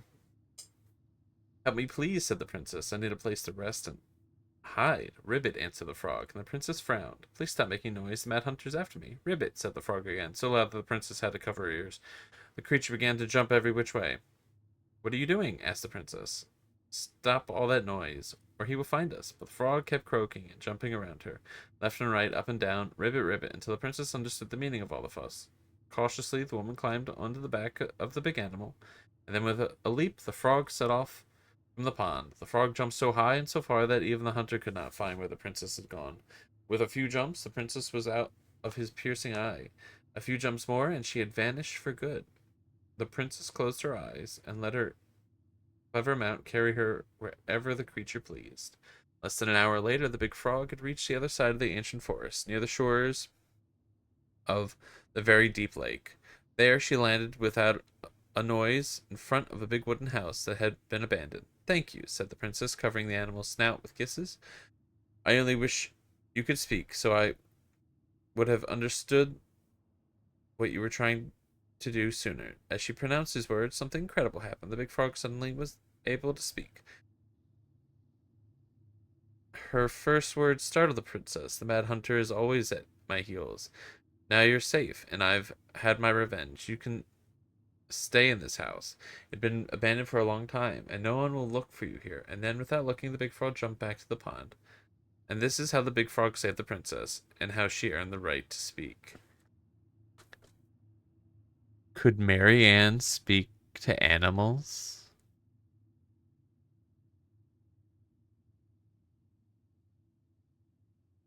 Interesting. Shit, I guess I might have to read all of these. Okay. The Bear and the Princess. Everyone just strap in. We're reading a million stories. Everyone just prepare to lock in. Once upon a time in the ancient deep forest, the old bear stood on the bank of the river, swiping its salmon on their way to the spawning grounds. Just as he got his paw on a particularly fat one, he heard a woman shouting for help. He considered simply eating his salmon, but then she screamed again. He lumbered over to investigate. After a short walk, he found the princess clinging to the top of a tree, while the wolf snarled and snapped at the base of the tree. Old Bear would normally not get in the middle of such a situation. After all, as a fellow predator, he understood the wolf's need to hunt. But when he saw the princess, he was struck by her beauty, and he knew he had to help. With a great roar, the bear heaved onto his hind legs, rising to his full height. The wolf snapped and snarled in his direction, but the bear roared again, and the wolf took off into the trees, tail between his legs. The old bear fell back onto all fours and stared up at the princess. She regarded him fearfully. You can come down, he said. How do I know you didn't just save me so you could eat me yourself? Asked the princess. I suppose it's a fair question, admitted the old bear, but I promise I won't eat you. The princess had no reason to trust the old bear, except that he had kind eyes, and she slowly made her way down the tree. When she reached the ground, the bear only watched her, and so she supposed she was not going to be eaten today. Thank you, she told the old bear. Of course, he said. Can I walk you back to your home? Of course, said the princess. So the princess and the old bear walked together through the forest, back to the big wooden house. Alright, I'm calling it now. This bear...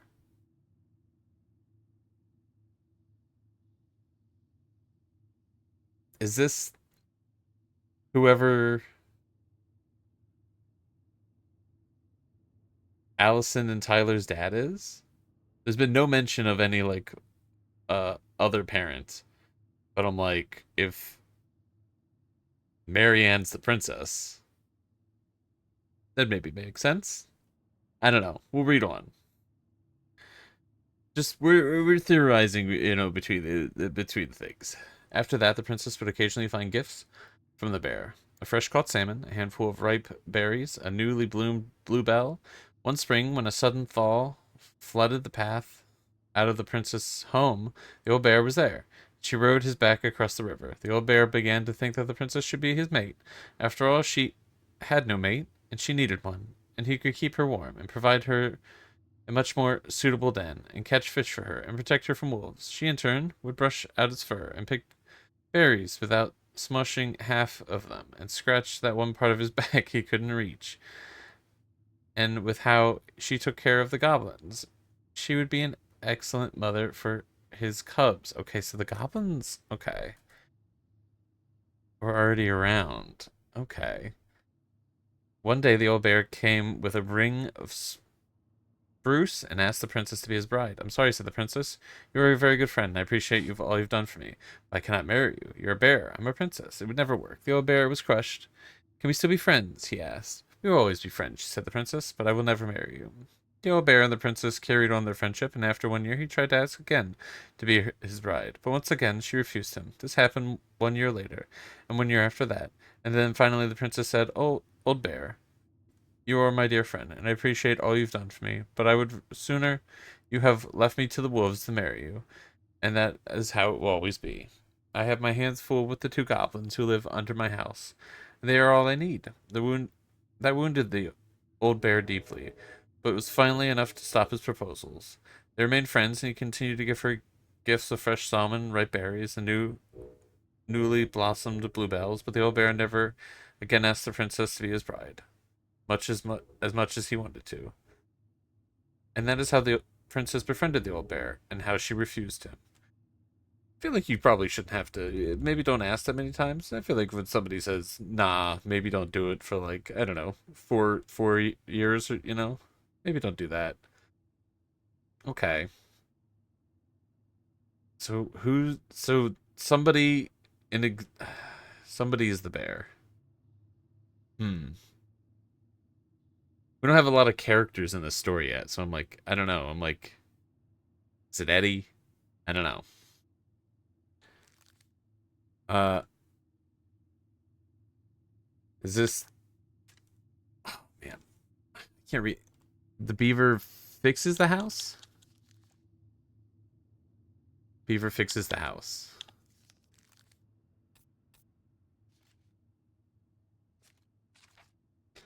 Once upon a time, in an ancient and deep forest, there lived a wise princess in a big wooden house. One night, a particularly violent storm shook the house. It shook the shingles on the roof, and the planks in the walls. It even shook the beams on which the house stood, blowing the whole thing near to the ground. The princess hid in the closet, fearing the house would come down as she slept. In the morning, the house was still standing, but it was badly damaged.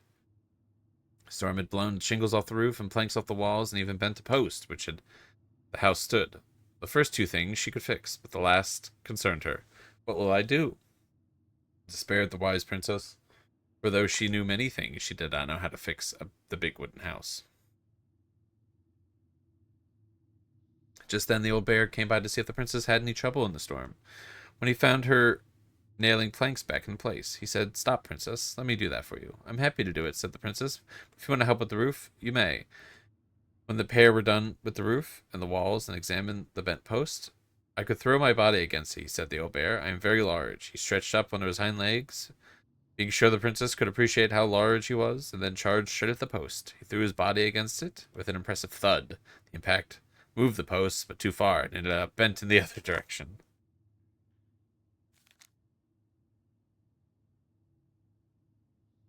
Gotta drink some water. The wise princess decided more precision was needed. She thought then of the very old beaver, who kept an excellent crafted den. Perhaps she can help.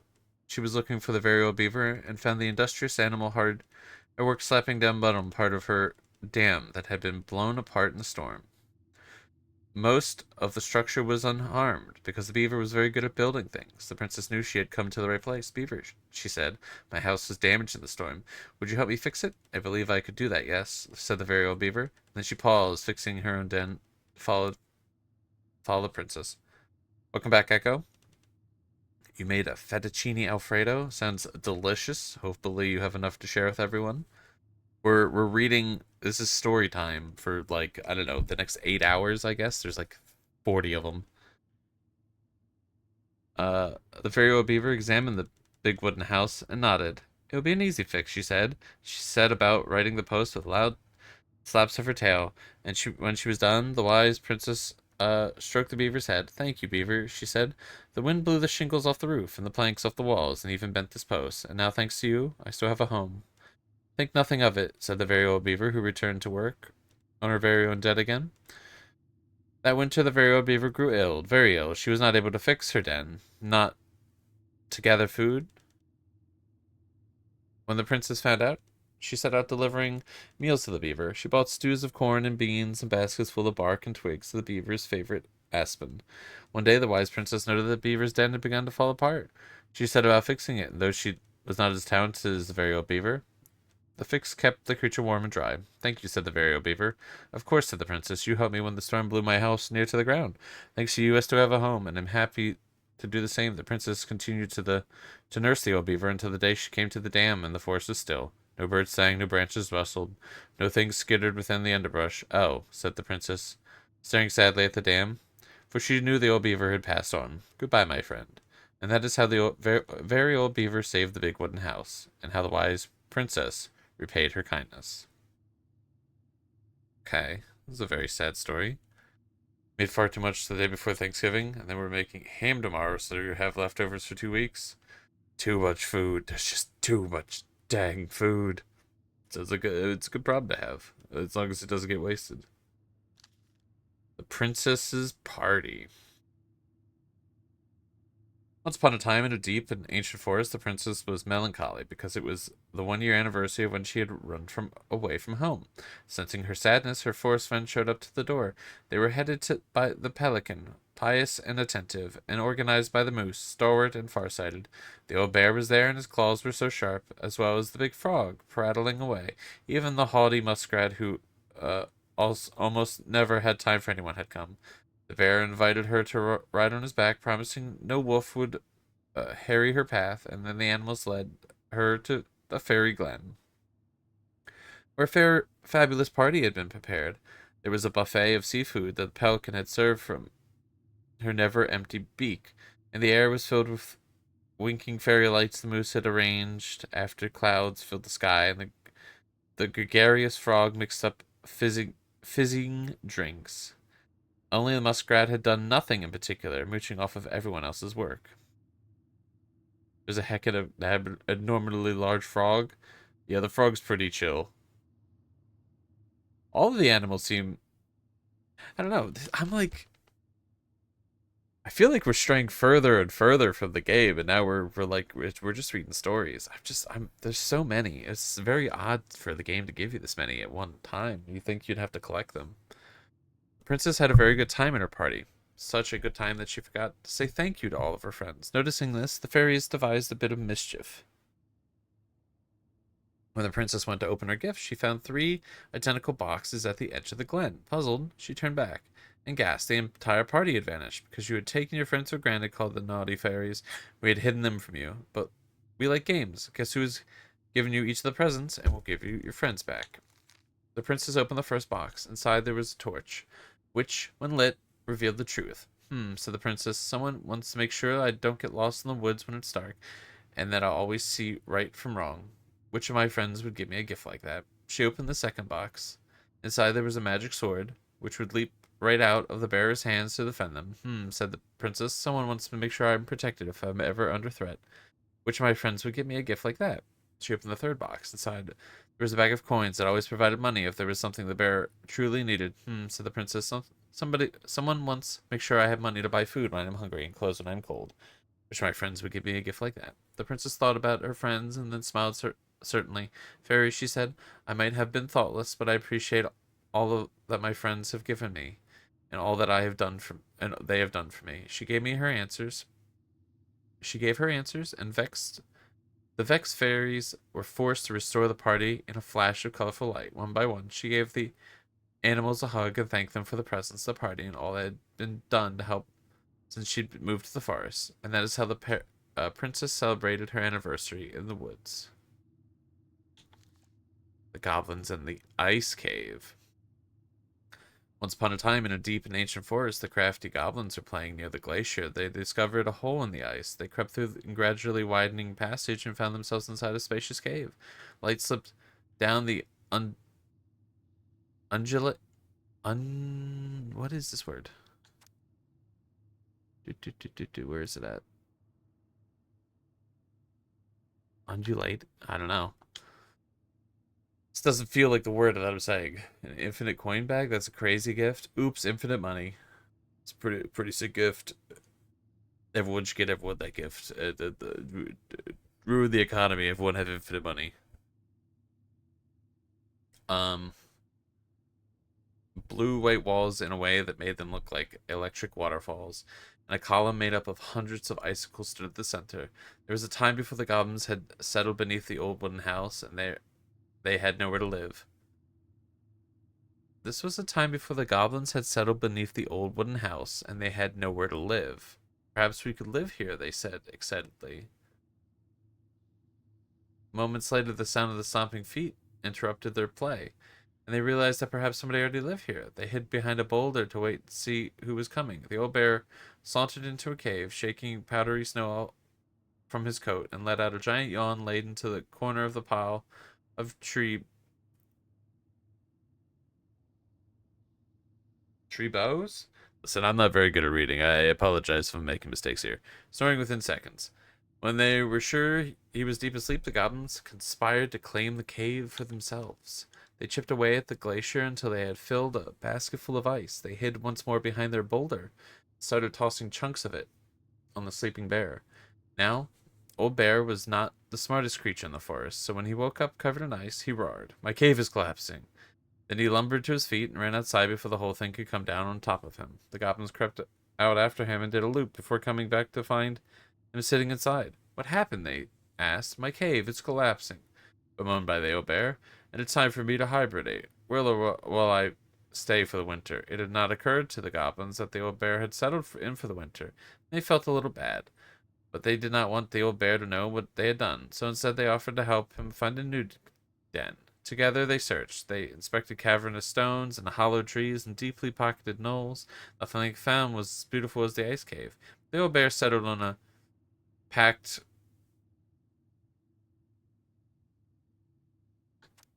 what is this? Why is that?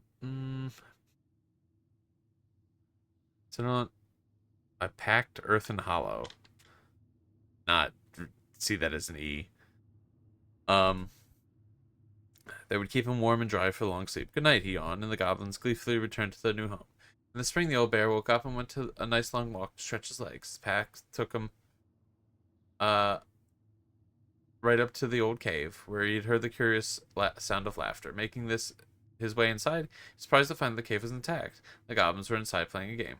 "What is this?" growled the old bear. The goblins stopped playing and looked ashamed. "We're sorry, old bear," said the goblins. "We had nowhere to live, and it's just so beautiful. We didn't realize you were about to hibernate, and we couldn't bear to tell you what we'd done." The old bear was angry at the trick. The young goblins looked appropriately ashamed, and so he said, "Come with me." He led the crafty goblins to the hollow in which they had hibernated for the winter. "You two can have this spot," he said, and look, someone had built a big wooden house over top of it. "No one lives there now," said Old Bear, "but one day, maybe, someone will." The earthen hollow was not as beautiful as the ice cave, but it kept the goblins warm and dry. They were excited that someday they might have someone living overhead, someone who baked cookies and tolerated their mischief. This is the story of how the crafty goblins tried to steal the cave of the old bear and how they got their own instead. Holy moly, man. Alright, we read 5. I think we might pick strange words. There's too many words. We might... Alright, so there's 20 in total. read another 5 later. I'm gonna be like dead silent for the rest of the stream if I keep reading this. I'm gonna lose my voice. A few stories per stream. That's the problem. Is I'm pretty sure there's only 3 chapters, so I do have to do. I don't know. Like 6 or 7 per. Where is it? You looking for something in particular? My diary. You never told me So about it. Yeah. With the way Marianne was, I tried extra hard to keep it a secret. Marianne. Yeah, that day she found out about it. it's so crazy going from dead silence reading that to immediately back into this. Holy moly.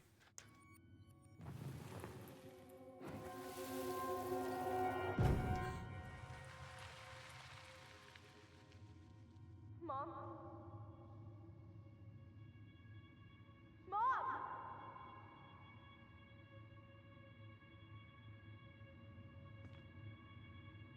Mom, where is it? What did you do with it? What now? I can't find my diary. I know you stole it. Give it back. Sweetie, whatever I do, it's just for your benefit. You read it, didn't you? You had no right to do that. I have the right to do whatever I need to protect my little girl. I'm not your girl. I hate you. You will always be my little girl. And no matter how hard you fight me, I'll fight twice as hard to keep you safe.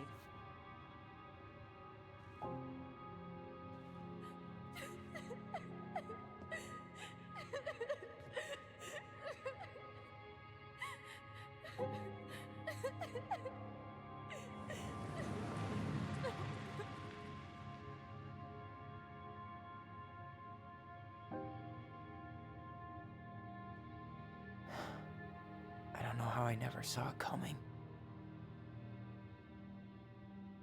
She told me right to my face. She was willing to hurt me to keep me from transitioning.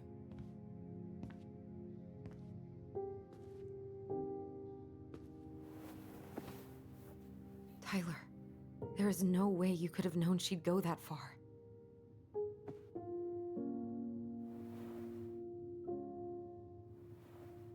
I want my diary back. Her room was the only place I didn't look. Okay, but do you need to get it, like, now? That diary was important to me, Allison. Writing down my thoughts helped me realize who I am.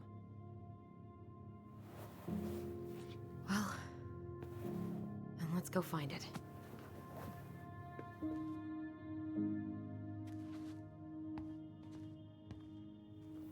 You think her room is still locked?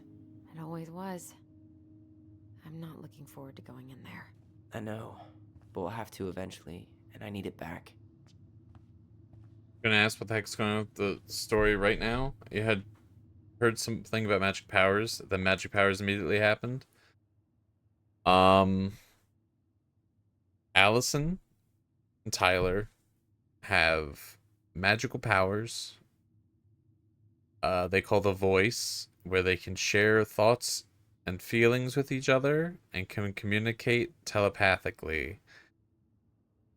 They've been separated for some time, but now they're also able to look back at memories of things that have occurred. And they don't really have an explanation about it. They seem mostly chill about it. The seeing memory thing, they're like, oh, we've never done that before, but yeah. Ugh. That's Some of our old toys give me the creeps. That's the explanation.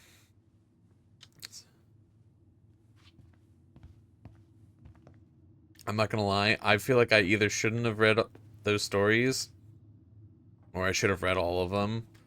But either way, going from reading those stories, and maybe that follow-up scene would have blended a little bit better if I had like read the end, seen like the arc of all those stories and everything. But like so jarring to go from like reading those stories to immediately like a very heavy and emotional scene. Whenever we asked for a TV, she'd just bring home a big stack of books. I think she did us a favor with that one. You may not agree when we start digging into the HBO back catalog. We'll see. Besides magic powers, what's going on? Alright, very quick rundown. information that we know.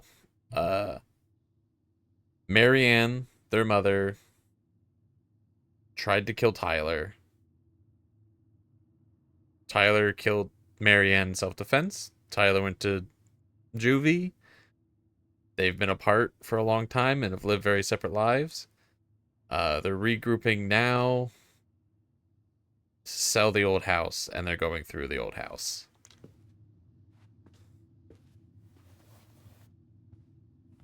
There is another Hey, moose. you. I just found your twin under the house. He's seen better days. Uh-huh. This one wasn't mine. Mm-hmm.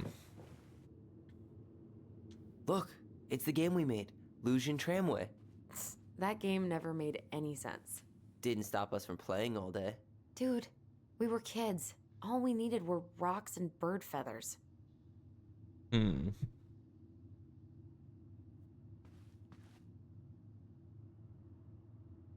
So did Tyler leave the moose under the house, or was that Marianne?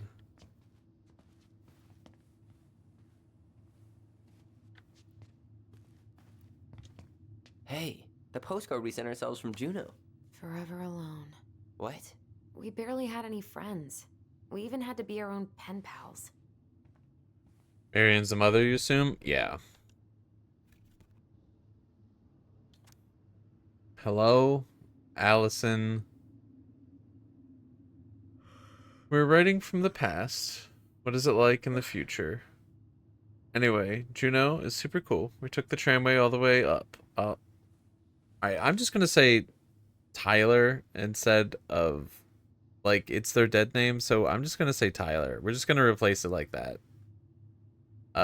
Tyler was scared. Liar. We got some books, but Mommy went to the restaurant at night and she forgot them. It was cool. There was a lot of whales on the ferry. No, there wasn't. They were in the water. Stupid. Especially... No, anyway, here's a postcard to remind you how awesome we are. Especially me. Okay.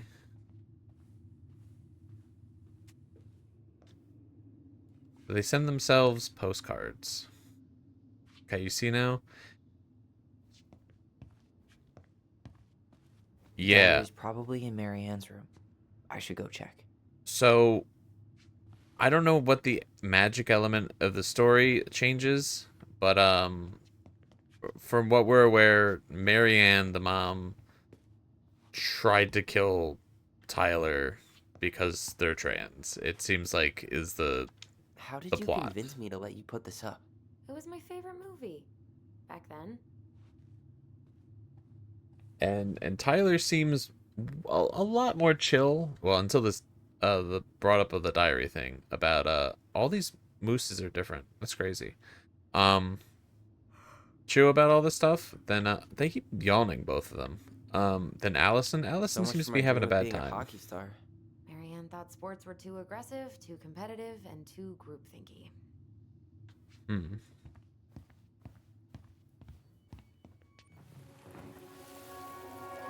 The Ice King finally caught the hag. His furious voice could be heard throughout the forest. For your wickedness, you will be eternally bound to the lake. What? No way. Quiet, let me finish. You will no longer be allowed to leave. Not even under a full moon. The moon hag was imprisoned in the lake, and she never again tried to escape. And then the title. What do you think? Not bad, right? I guess that's okay. But I would have changed the end. What? No way! Ice King. I totally forgot about him. That's because it was dangerous to mention his name. He was too powerful.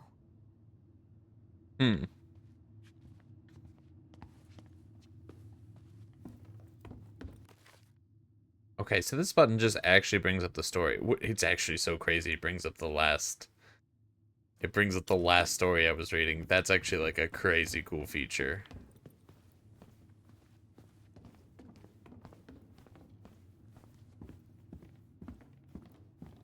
So not Adventure Time, literally infinite sadness. What? Yeah. Remember this? Unfortunately. You must solve my riddle to earn the right to enter the princess's sanctum. Nothing a good hard shove won't take care of. I mean, yes, we could brute force it, but it might be kind of fun to finally solve it, right? We have different definitions of the word fun. Okay, well, if we break it, we're just gonna have to fix it for the sale. So let's at least try not to. You have the Book of Goblins? Yep. Wait. Hand it over. Wait, so there's a Resident Evil style lock on this What door? are you looking for? The image on the door. It's making me think of a story from the book. One that Marianne wrote. You have a way better memory than me. Well, the Book of Goblins was my creation. And you'll never let anyone forget it. Here it is. The one about the princess's party. I read this one. Give it a read. I think the symbols may represent something in the story. Okay. First ghost memories, now storybook puzzles. What a weird day. What a weird childhood. Touché. Okay. Well.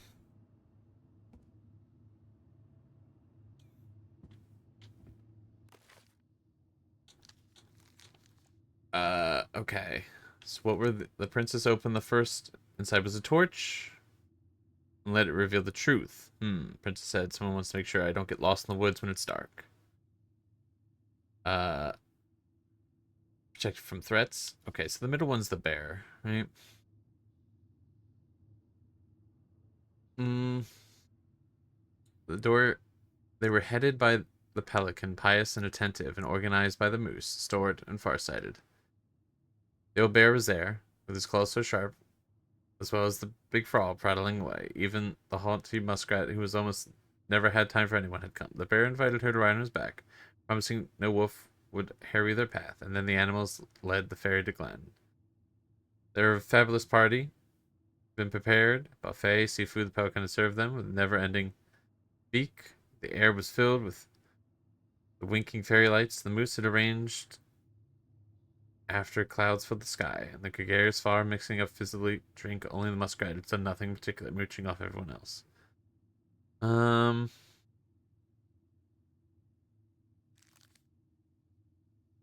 Okay.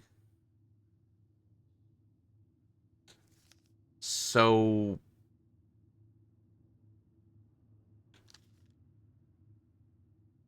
moose, because they're farsighted and they were like helping guide the way. The bear, and then the pelican.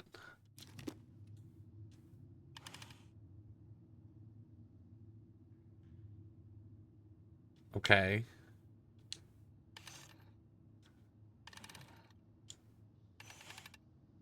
No. I messed up.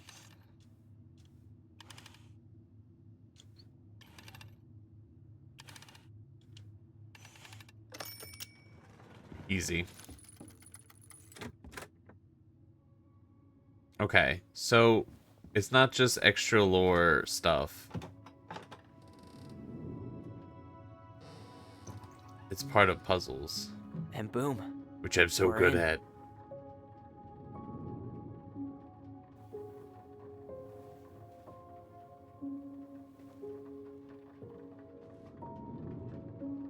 This seems very surprising of a room.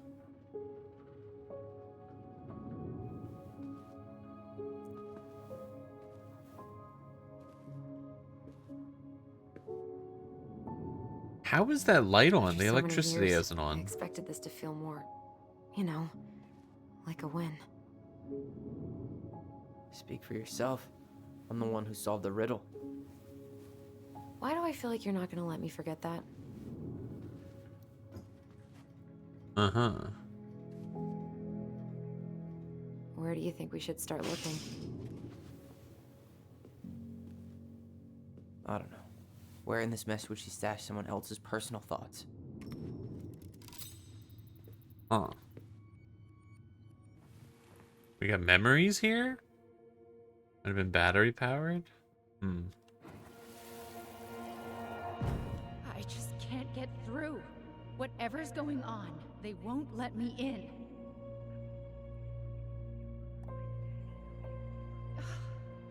They used to tell me everything, but they shut me out, Tessa. They've shut me out. I've had so much on my plate lately, and they're convinced I'm the enemy, and I don't know why. I need them. I need my goblins. I remember now. We heard her crying. We listened through the door. Seeing her like this, as if she's still here, It really sucks. she was really coming apart those last few months, wasn't she? Uh-huh. So they're remembering things they've heard, but not even seen. Is this the princess?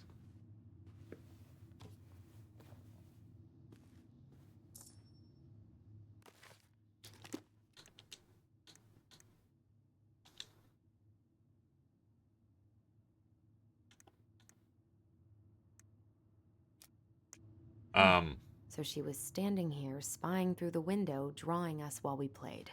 She always had her eye on us. My entire body just shivered. Why isn't it playing the dialogue? Interesting. I guess I'll read it. Wise princess is a runaway from a far-off land. She won't tell anyone where she's running from because just thinking about it makes her cry. She is friends with all the animals of the forest and has a kind and generous soul. The Mad Hunter looks crazy. Yeah, Mad Hunter.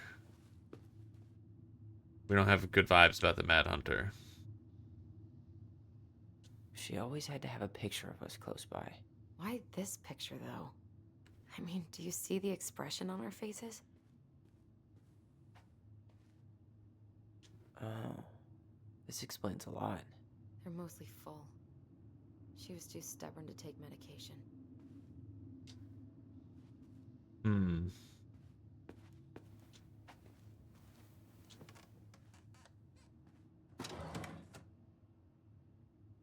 It's here.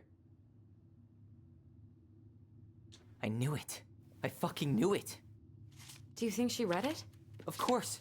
She was nosy as hell.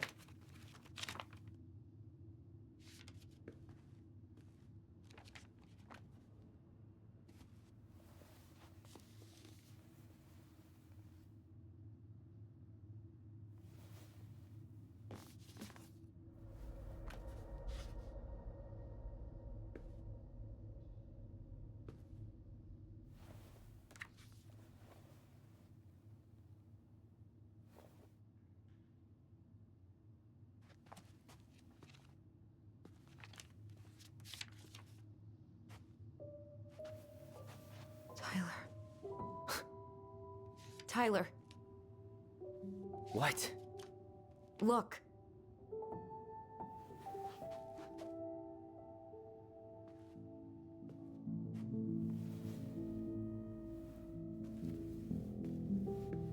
What? Where did you find that? It was on her desk with her papers. Seriously? Are you fucking kidding me? Look, we gotta be really careful not to overthink this. But it doesn't make any sense. She was mad, right? She was mad I cut my hair.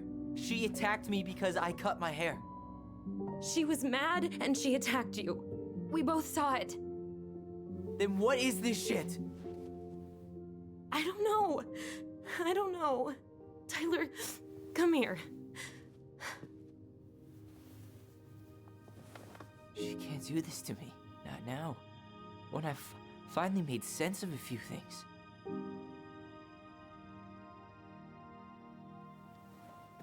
Well, that was your first mistake. Thinking the world made any kind of sense.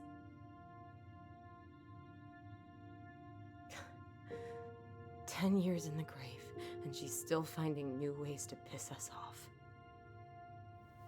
Yeah.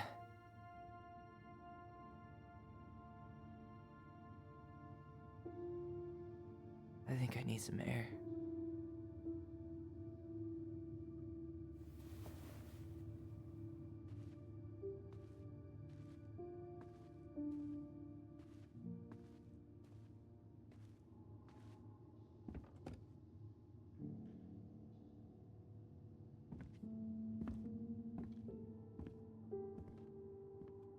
Okay. I don't know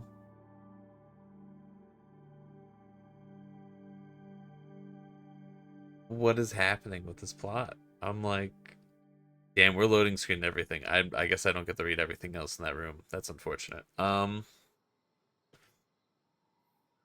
you really, really sure? I am. Do it. Now we're flashbacking? Okay. Here we go.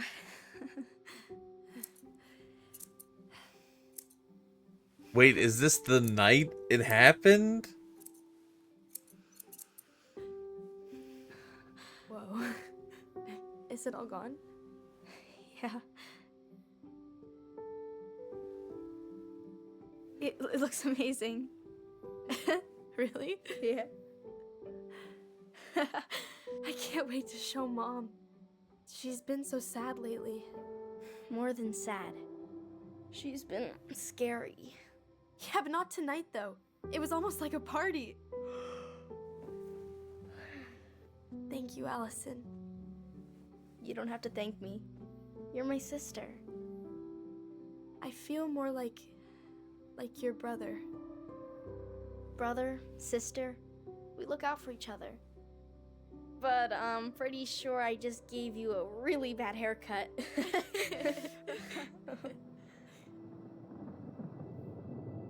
Mom? Mom? Jeez Louise, man, I'm stressed. This is stressful.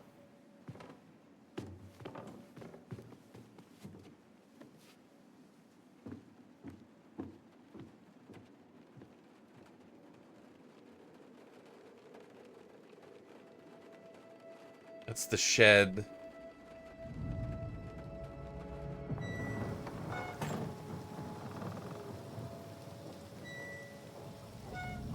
There's something about the shed. I think the shed is where things happened.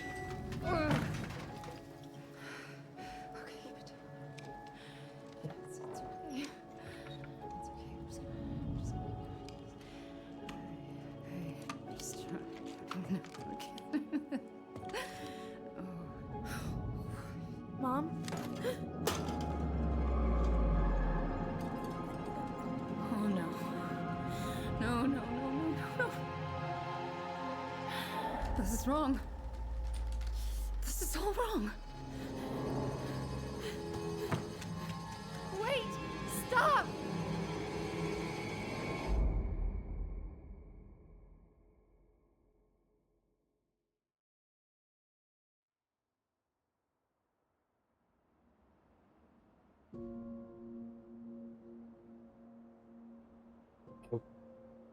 Okay, so that's not the full context, but that's concerning. Glad we found your diary. Me too. I guess she was trying to figure out where you were at. Yeah, well, she should have asked. I wasn't some goddamn research project. I was her child.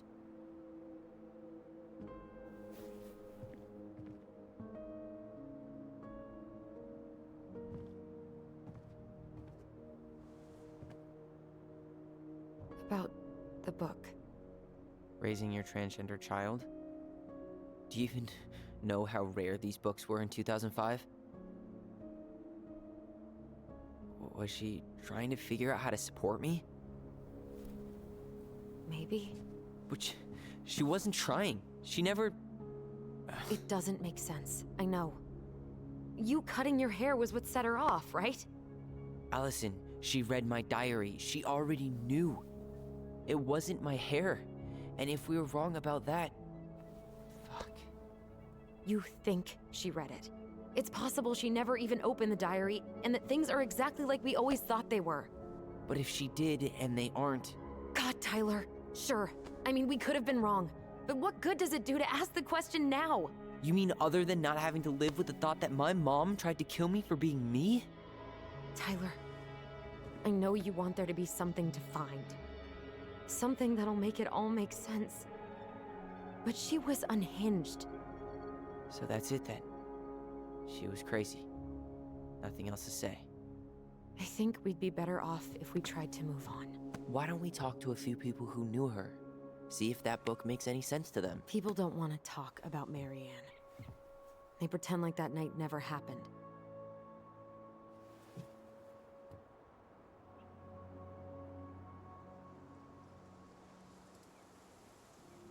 Jeez Louise, man. What do I even say here?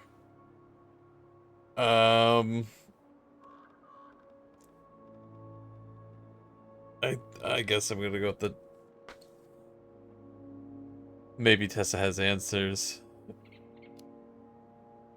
What about Tessa? She was Marianne's closest friend. Let's ask her about it. Sure. But I'll warn you, she's particularly touchy about this subject. Well, maybe she'll talk to me. I was always her favorite. Operative word was. But we need to go by the store anyway, to get a few things for the repairs. Great.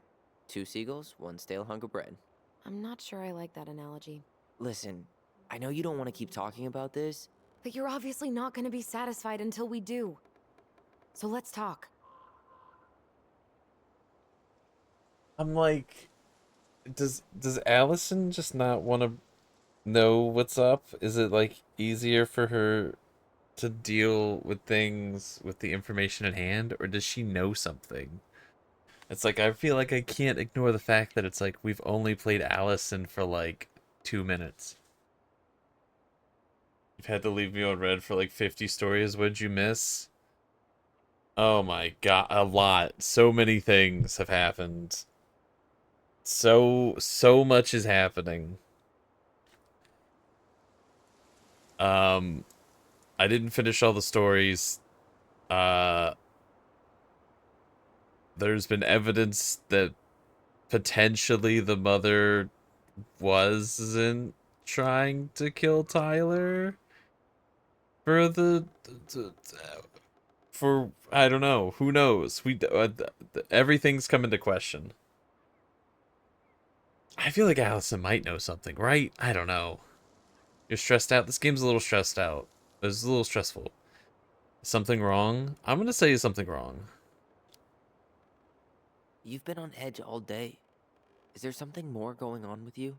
It's nothing. Pretty sure it's not nothing. And I'd like us to be on the same page.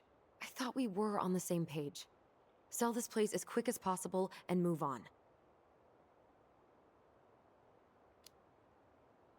Look, I've already explained why this is so important to me. Why are you still dragging your feet? It's just with the way you avoided this place for the last 3 years, I thought you wouldn't want to spend any extra time here. Oh. So that's what this is about. Maybe a little. Yeah. It's just... You graduated 3 years ago. And this is the first time we've seen each other in person. Okay. So they could have talked 3 years ago. Sister keeps making things your fault. Alice, I really want to know Allison's thought process. And it feels so important for me to know this. I feel like the game is very clearly established where Tyler's at with these things. I think. It's not that I didn't want to see you. I just wasn't ready to be Tyler in Delos Crossing. I tried to visit you. I tried to go to your fireweed graduation. I wanted to bake you a crappy boxed cake and take awkwardly posed photos. I know. But you shut me out. All I got was non-responses and half-assed evasions.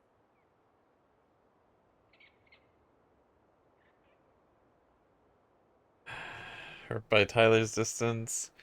Yeah, this is a little bit more context.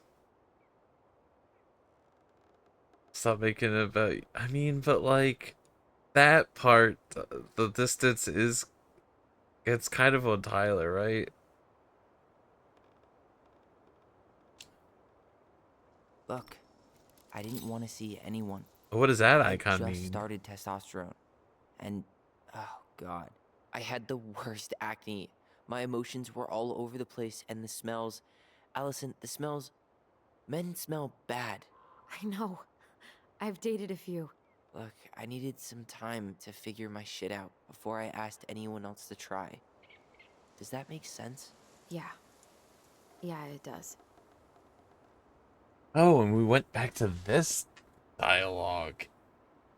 I want to know what that symbol meant. Why rush the house sale? So, I was thinking, Hmm? do we need to be in such a rush to sell this place? Oh my Should god, you remember Tyler. this? Really? What? Everything we thought we knew about Marianne just got thrown out the window. Maybe it did. Or maybe nothing's changed and we dig up that nightmare for no reason. So, it's not worth the risk to you? Not if it means throwing away all our plans. Your plans. It's your plan to sell the house. Your plan to go to Juneau. Me? I'm just looking for some goddamn peace of mind. How about we start digging without putting off the sale? And if it seems like we need more time, we'll talk about it then. Okay. Interesting that it didn't remove that option. Interesting. So is X and Y, is this like a Mass Effect situation? Are these like neutral things? Is like A dialogues like more important or do different things? We have a plan? So, we have a plan? Yep.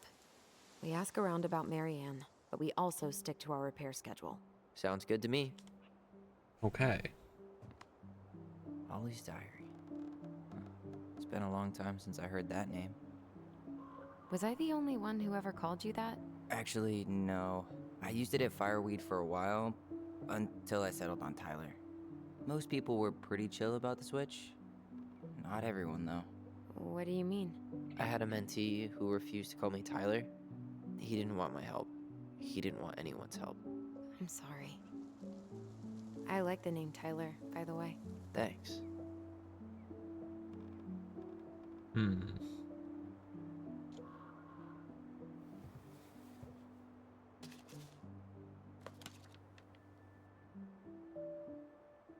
Oh, we actually are reading it? Okay. Huh. Okay.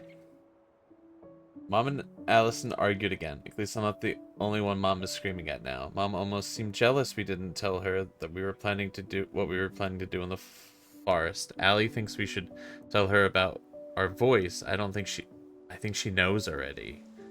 Interesting.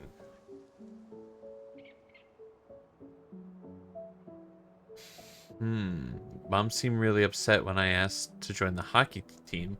Like it's wrong for me to play in a boys' sport. I'm going to keep asking. I will try again next week. She said no again. So mad at her. Why does she always say no? Why does she ever let me...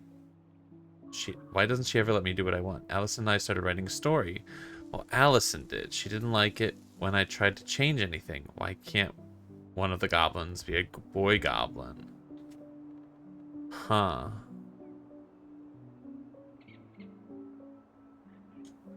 Interesting.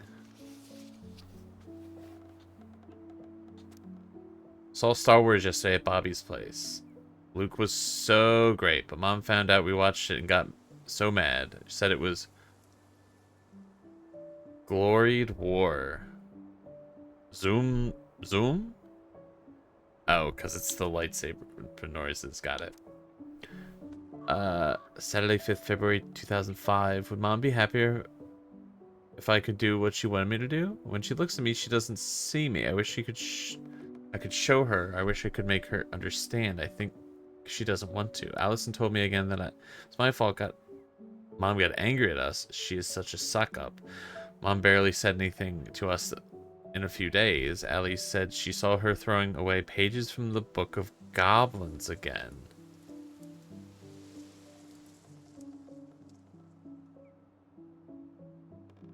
Would it be because they were...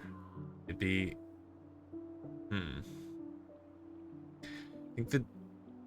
You think that Tyler being trans is a red herring for the mom thing? That cutscene really does make it seem like, while there is, like, it seems like maybe they interpreted their childhood a lot differently, and it's like, I don't know. But even no, okay, we can still pick the book back up, right? Okay. Oof. Oof. Press the wrong button. Oof. I thought I backed out of the book. I couldn't get back to it. Here, where it's like, Allie thinks we should tell her about our voice. I think she knows already. So the mom just knows they have powers.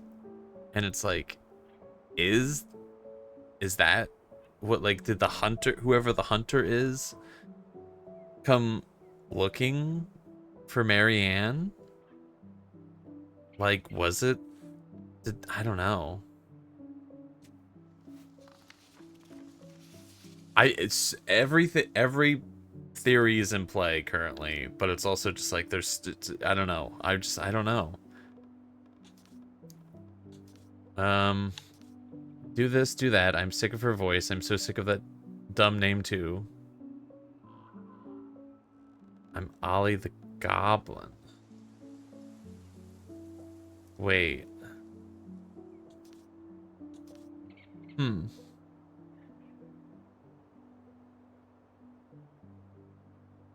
Is this Tyler passing their old name onto, like, the Goblin persona? Was it just these 2 pages? You didn't want to give me 85 stories again? I'm actually surprised that they let you read the diary. I was like, that, I don't know. I mean, I guess it's a plot point, but I'm also just like, that's a really personal thing for the character. Nice ring. Gift from your boyfriend? Come on. I told you I'm not with anyone right now. Don't rub it in. Why does it look familiar? It was a gift from Eddie. He had them both made at the same time. Both? Oh, wait. Yeah. This ring is supposed to be linked to the one Eddie had made for you. You know, twins rings, something like that. Oh, that's a little weird, but also kind of cool. I've still got it, right here in my pocket. Nice try, but not today. Maybe another time, though. Yeah, I feel like it would have been maybe a better gift if it was her idea for the rings instead of Eddie's. Right? I feel like if Allison did it, I don't know. Not a bad view, right? I forgot how beautiful it is. Remember that time we tried to cross the lake after it froze over? Oh yeah, how can I forget? Marianne lectured us for an hour. Well, she wasn't wrong, at least. It was really dangerous. If we'd fallen in, no more goblins. We grew up on this lake. We know how to spot thin ice. All right. I think that's enough time enjoying the view. I wasn't gonna say anything, but... Yeah, I know. I was the one all eager to go, and then I started waxing poetic about the landscape. Go ahead. I'll catch up. Need to respond to a message. My sister, the social butterfly. I do not trust that even remotely. What? Who are you messaging? What's up with that? Seems we got a trespasser. What the fuck? You got 5 seconds to talk me into defending my property. Your property? 5, 4. I'm Tyler. Don't know any Tylers. 3, 2. Sam! Ellie? What are you doing out here, girl? This is our house.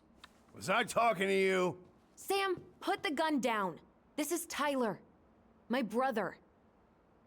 Your brother? Oh, shit.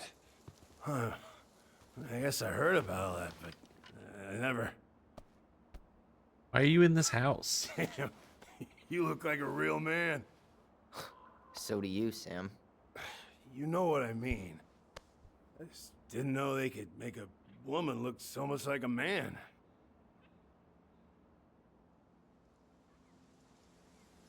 Yeah, we don't like this guy.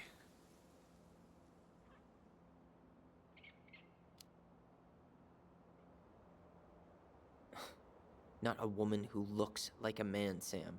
A man. A real man, just like you. Oh, shit. Guess I'm the asshole again. You gotta excuse us old guys. I really don't. Come on. You kids keep changing the rules. You can't expect us to keep up. Just respect the people are who they say they are. It's not hard. No, it ain't hard, but it just takes some getting used to. We'll get used to it, because we aren't going anywhere. So, what are you doing here exactly? Oh, well, I've been kind of keeping an eye on this place for you, you know? It's like patching the roof, checking pipes, you know, all that stuff. Thank you, Sam. Oh, He's yeah, the bear That's no big deal. in the story. You know, your mama, she was a special lady. She deserved much better than, you know, what you got. Didn't you used to Jesus help Mary Christ, Ann this with guy repairs and sucks. building projects? Oh, yeah. Yeah, seeing as your mama never had a man around, I just took it on myself to help her keep this place standing. How antiquated of you. Thanks. I guess you two are still aiming to sell the place? That's the plan. Which, by the way, we need your keys. Since apparently you went and changed the locks? Oh, yeah, absolutely. But, selling your mother's house? Are you sure? Bad or good? It's all you've got left of her.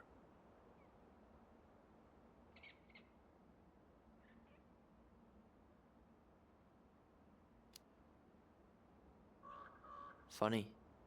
Don't remember asking for your opinion on the subject. Tyler! What? He pointed a gun at What him. Tyler means is, a fresh start is what we both need. Of course. This place has got to be full of all kinds of bad memories. But maybe some good ones, too?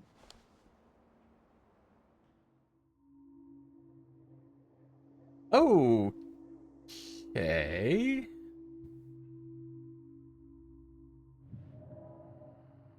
Interesting.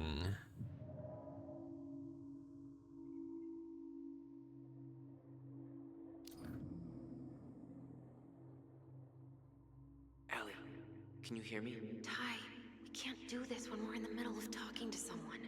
But this is pointless. He's hammered. He's always hammered. And who knows? Maybe it'll make him chatty. Now come on. People think our family is weird enough. Everything okay with you two? Yes. No. Oh, all right.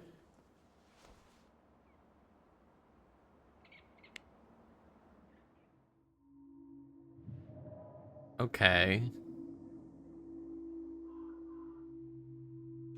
I mean, if I ask were you too close, he's gonna embellish it. Right? Because he thinks that they were close. But what about the puzzle in the door? Did you help with her door? Her door? The puzzle on her bedroom door. Oh, yeah. Yeah, you two kept sneaking in, giving her no privacy, huh? You ever solve it? Yep. Better late than never, I guess. Never solved it myself. I mean, not that I wanted to. So, Guess you know all your mama's secrets now, huh? Well, she may have one or two left.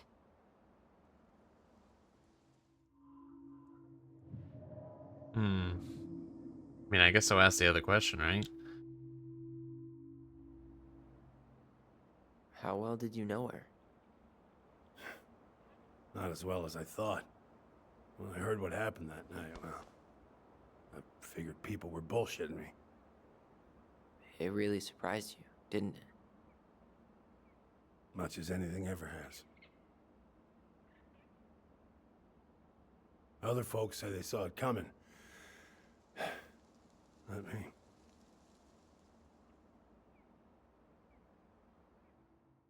Hmm. We should get going.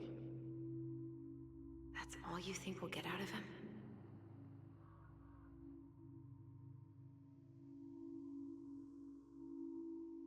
I didn't have any other dialogue options, right? I don't know, does this open more? I guess I could ask him a few more questions. Okay. I mean, there isn't any. There's no other. Yeah, all right, we gotta leave. Let's wrap it We up. should get going. That's all you think I guess we'll this get is out of the him? introduction to being able to do this during conversations. He's too wasted to be of any more help.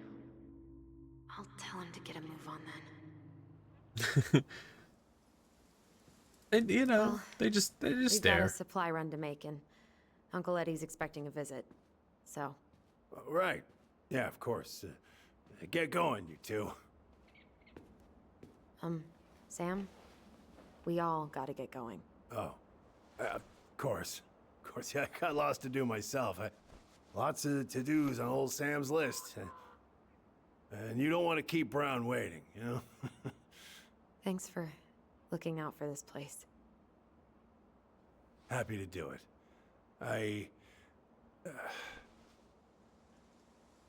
Don't hesitate to reach out if you need anything.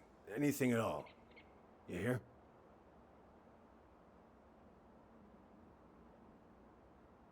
Sam? Huh? Sam? Huh? The keys? Oh, yeah. Of course. Of course. Yeah, they're yours. This place, it meant a lot to your mother. It almost felt like it was a part of her, and it's like some part of her is alive here still. Hopefully the house doesn't turn out to be a murderous psycho that tries to kill us in our sleep, huh? Yeah. Well, take care of yourself. What a wild response. Yeah, well, take care of Hey, yourself. so we really do have a lot to do. Does he just come and hang out in the house? Okay. 100%, I'll be right? right behind you. There's just 0% chance. Like, that doesn't. Like, he's just chilling, getting drunk, thinking about their mom. That's 100% what's happening.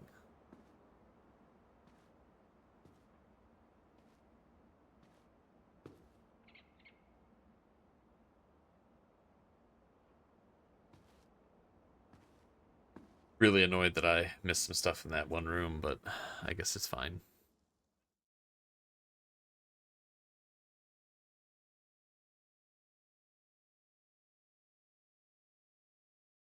I need to read the rest of those stories.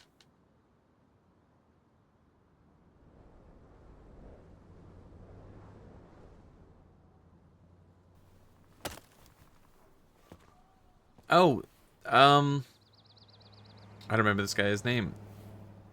Allison knows him. This is the person that she was like, oh, they'll get along with Tyler. Other POV now, hopefully? I don't know, I'm wondering, like, I don't know, the tutorial had me play both of them. Maybe. Ready to Veni Vidi Vici? I'm ready to talk to Tessa.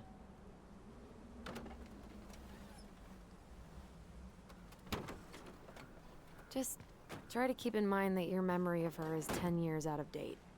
Yeah, well, it wouldn't be if she reached out to me while I was in Fireweed, which she didn't.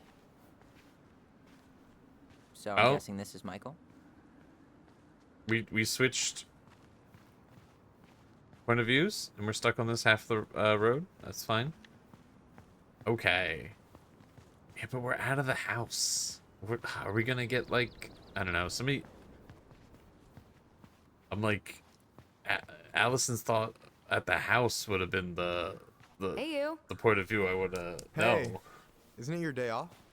Yep, we're here as patrons. Tyler, meet Michael. This is the annoying coworker I was telling you about. I was there for your introduction to marshmallow vodka and wine coolers, and I've only worked my way up to annoying coworker. Rude. Don't worry, she told me exactly how miserable she'd be in this town without you. It's so good to finally meet you. The Tyler talk goes on 24/7, so I feel like I already know you. So, you here to grab some stuff for the homestead, or? Yeah, we decided it'd be easiest if we just stayed out there. We'll get it cleaned up faster if we literally cannot escape it. Hey, I'm all for efficiency. Cannot wait for us to get out of here. What's that?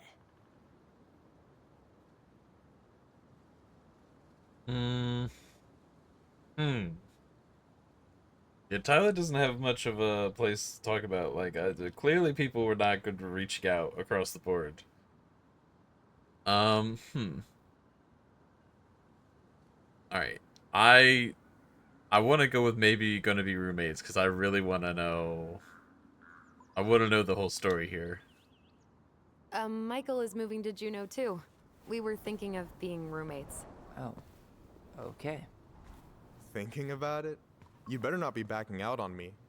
The only thing that gets me up some mornings is marking one more day off the calendar. Don't worry, she won't. We'll get the house sold, and you guys can move on. There could be room for you too. For sure. The more Ronins, the merrier. I'm studying to be a chef, so, you know it'll be good eating. And hey, I only snore during allergy season. And baseball. How can I say no to that? You okay? Dead on my feet, girl. Got up at 4 to fish before work. It's been a day. Oh, you like to fish? Yeah, there's this spot called Buzzard Hole I go to at least twice a week. It's like an hour drive, but it's so chill, especially first thing in the morning. Shut up. I used to go there all the time. For real? Yeah. Hey, well, if you want to go sometime, holler at me. I don't mind sharing. Cool. Most guys I know get all Smeagol about their fishing spots. Oh, look at you two. Bonding over the most slow and boring way to kill an animal. She's just jealous because she couldn't catch a fish, even if she filled the lake with cyanide I'm first. not... Ugh, never mind. Tyler, we better get started with our shopping. Yeah, I'll be around if you need anything.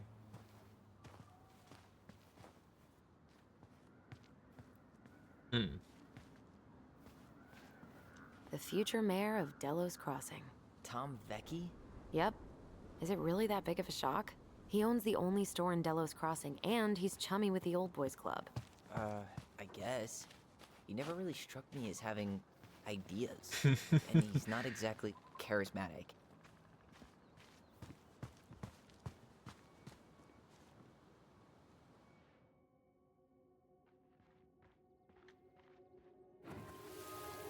Remembering? I want to have the crispy tocino, and noodles and spring rolls. And can we get the coconut cake for dessert? Easy, easy, my hungry goblins. We have to leave some food for the other customers. But Auntie Tessa said we can have whatever we want.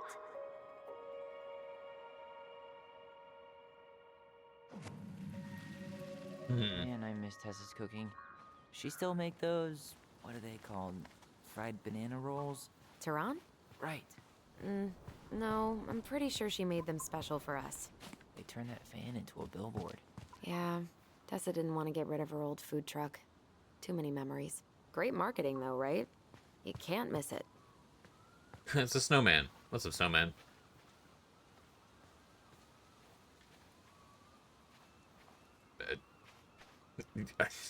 That's it? Alright. Later, snowman.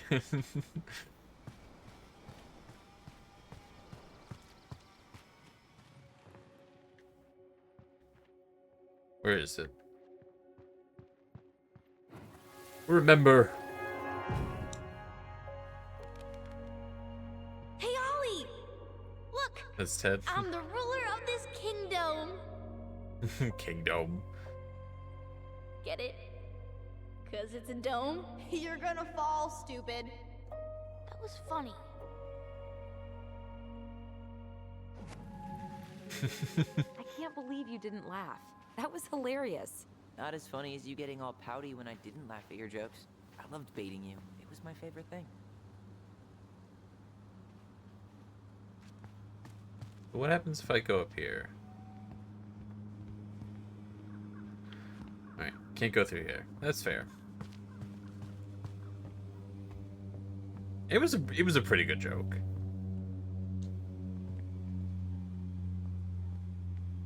Tessa's still doing that Bible study here every Wednesday?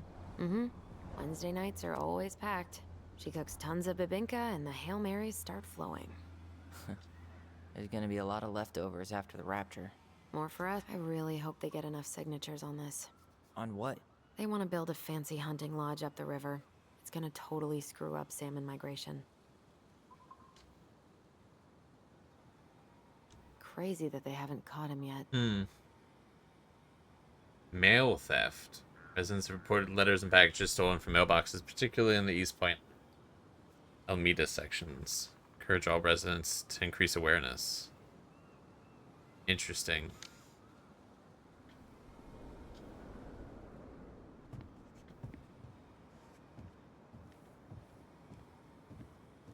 Yeah, Tyler, what the heck? It was a good joke.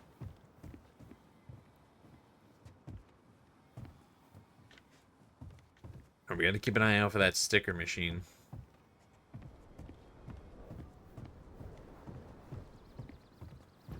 Am I losing my mind? Is Allison's camera like way closer than like Tyler's is? It's like almost claustrophobic. I felt like that was like when in the beginning when we were going through her room looking for the keys.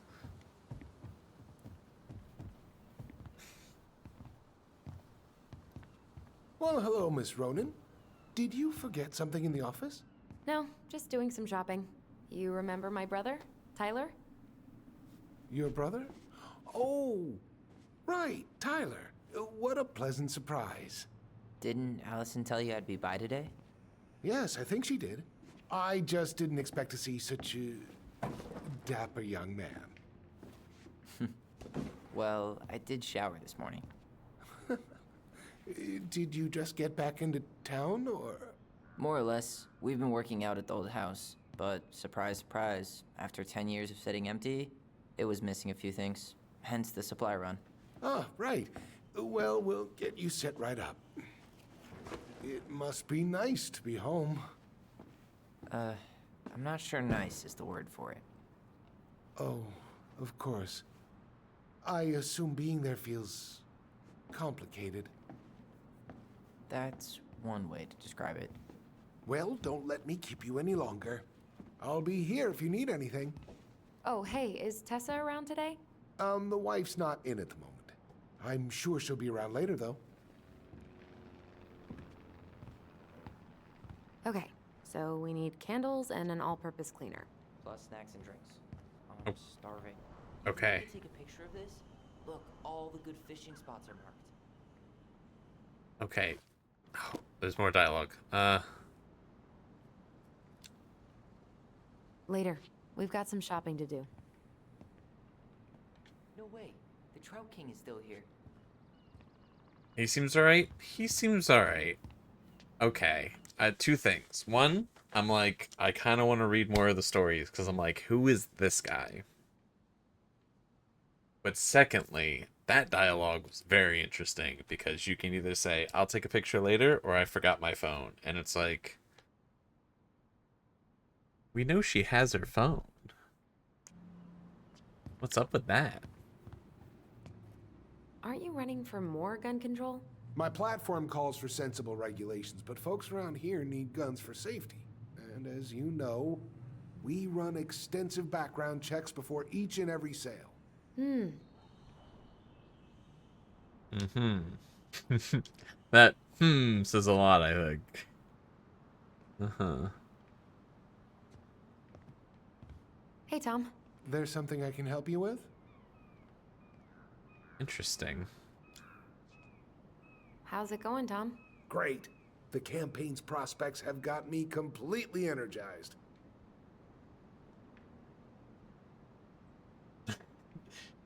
There's huge pumpkins. She's been using her phone? Yeah, she specifically mentions using her phone.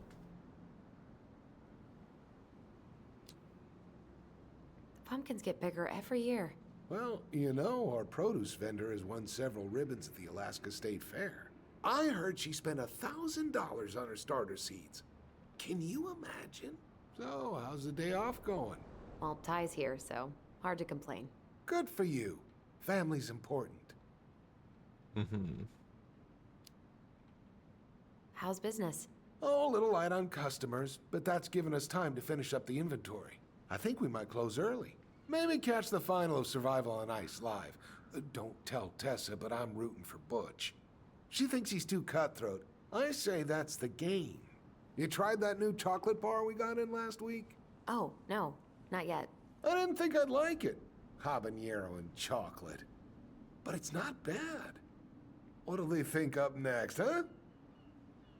This is the most small talk that's ever been small talked. Like, this is crazy. We'll talk later, man. Okay, I'll talk to you later. The conversation's fine, but it fills me with the feeling of wanting to, like, it's like I feel like I'm heading towards this door the more he talks. Are you a candy girl or a chips girl? Oh man, I haven't had a candy bar in forever. Candy was currency at Fireweed, like ramen in state prison. Well, you won't need to trade any shifts for these. Interesting.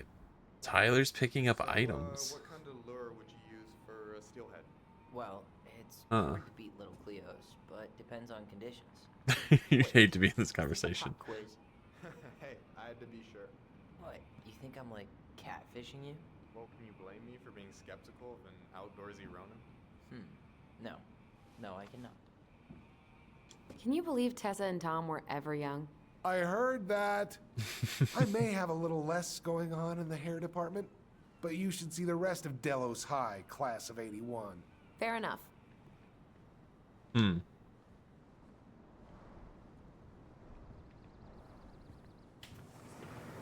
$30 for a bottle of birch syrup?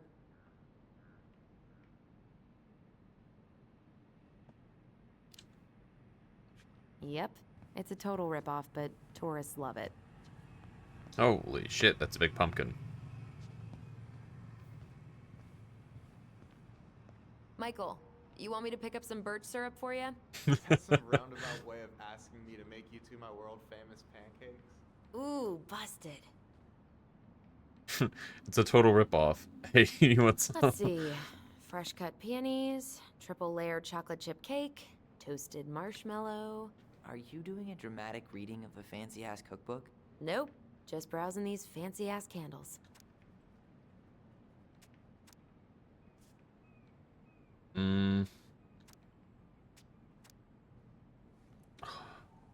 I mean, we gotta take the scented ones, right? Try it. Gotta be honest, be interested in birch syrup. Man, Then again, you're not Alaskan, would be a we could tourist. stock up on frozen waffles. You only live once.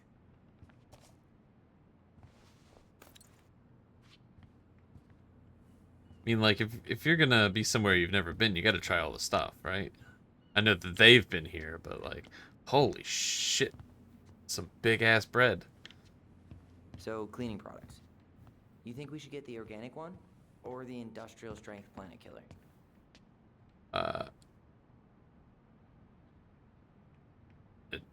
Industrial strength. Judging by the state of the house, I think we're gonna need top of the line. Planet killer it is, then.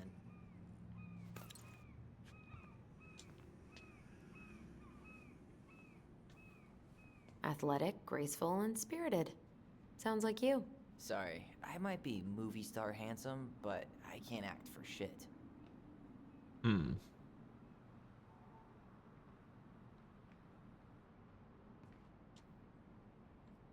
Big pumpkin, big bread. Hmm. I should write down their info for after the move. Huh. Roller derby, huh? Interesting. Damn, those life jackets are snazzy.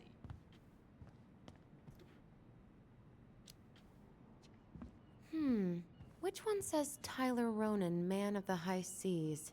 I mean, Stars and Stripes is a classic, timeless. But that bright orange one would really bring out my pasty complexion. This is a very interesting way to do Ew, Tyler, dialogue. you want water, soda, juice? whatever you want. I'm not picky. Wish any of it sounded good.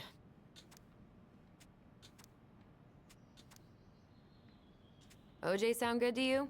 Yep. It's not even refrigerated. Okay, I think we're I guess done you don't here. refrigerate Tom will juice ring us up at the so it's counter. open, right? It's usually not in freezers.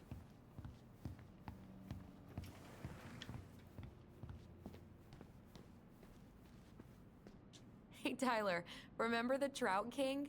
Yeah, I saw it. I thought Tom might have retired him by now. You kidding? He never misses a chance to tell customers he won a trout derby. It was a 12-pound. Allison, I'm waiting. Let's pay for the groceries. I'm hanging out with the Trout King.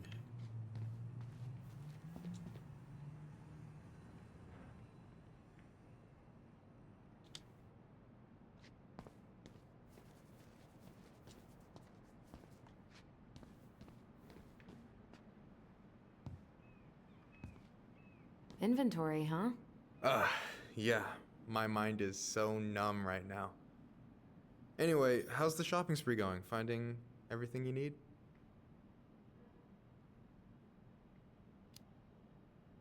Yeah, I'd be done already, but I'm letting Tyler browse and take it all Not in. him Must waiting be on me. Weird for him to be back here.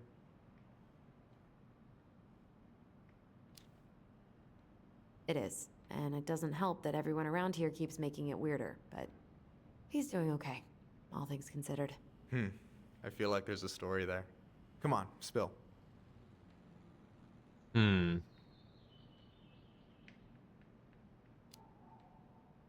It was just kind of unsettling to go back to the old house after all this time. How are you feeling? Still unsettled, but it'll pass. All right. Well, I'll be here if you need me. Allison, I'm waiting. Let's pay for the groceries. All right, we'll pay for the groceries. Relax, bro.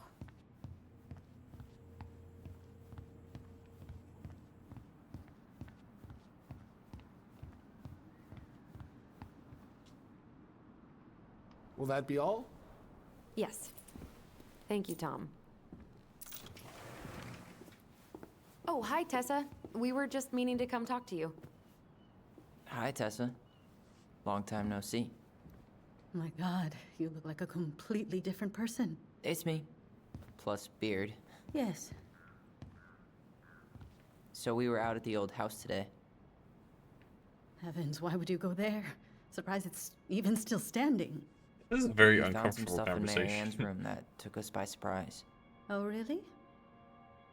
The music's building and everything? We want to ask you some questions about her. You're the only person who might have known Mary Ann better than us. I don't know about that. It's been a decade, kids. I know, but I need to ask. Nah, I don't trust her. What is it? I don't know what's up with Tessa. I'm getting a bad vibe. Did she ever talk about me being a boy? No. It never came up. I found out much later, just like everybody else. Mary Ann was obviously concerned. She really didn't confide in you at all? Your mother was intensely private. She didn't need anyone else, and she made that clear. But this was about Tyler. She was always willing to ask for help when it came to us. Not at the end.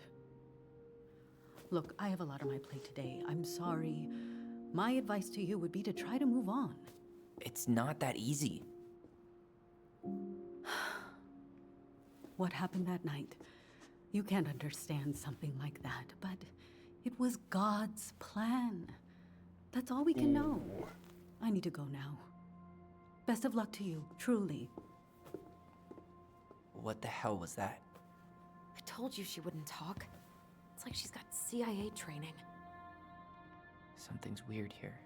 It's weird, right? Yeah, I feel it too. It's like something's on the tip of my tongue. Oh, what are we? What are we doing?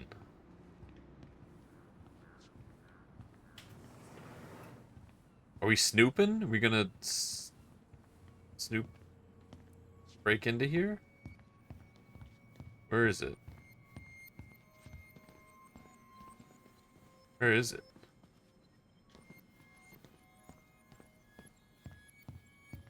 Got some memories happening? I don't know where it's at. Oh, well, it's probably because I'm pressing the wrong button.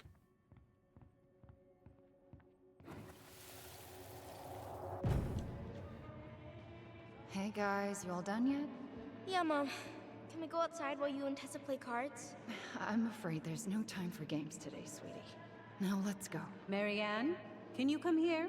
Sorry, Tessa, I'm in a bit of a hurry. Oh, what's your excuse this time? Emergency repairs for the beaver dam? Tessa, look. No, I don't want to hear it. I want to talk to you now. Or do I need to start calling in your debts? Uh-huh. I'd completely forgotten about that. I remember it, but not exactly like that. Here, let's see if we can call up my version, okay? Okay.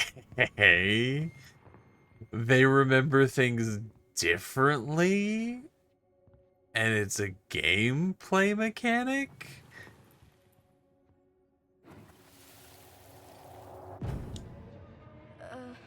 Mom? Can we go outside while you and Tessa play cards? No, there's no time for games today. Marianne, can we talk? No, we can't. Just leave the groceries, kids. Let's go. Don't. Please, let's just talk for a few minutes. Okay?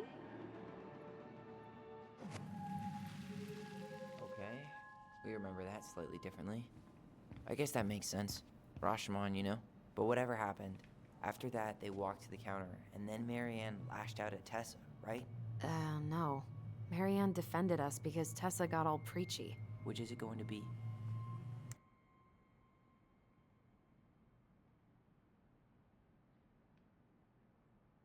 I cannot fucking believe I've never heard anyone talk about this game. I've never heard anything bad, but I've never heard anyone recommend it. This is the craziest fucking gameplay mechanic ever.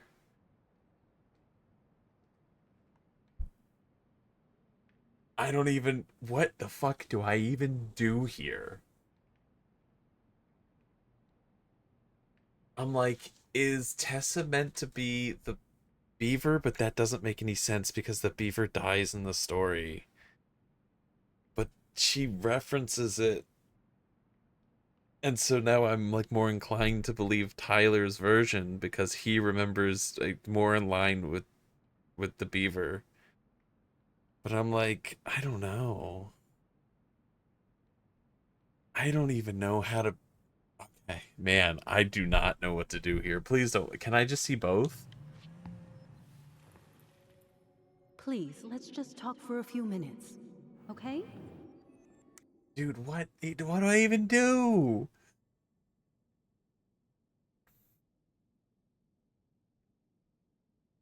I don't know.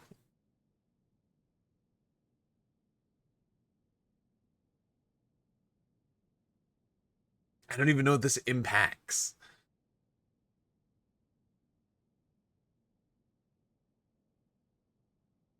This is such a fascinating mechanic. This is crazy. Oh, man. I think I go with... I want to see Tyler's version, I guess? I don't know, but like, is... Okay, right. So, Allison seems to... I don't know.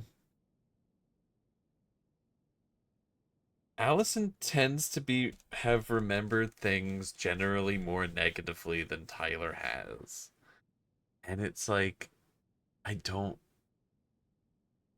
I don't know what to make of it. The problem here is also additionally the central plot also involves us questioning if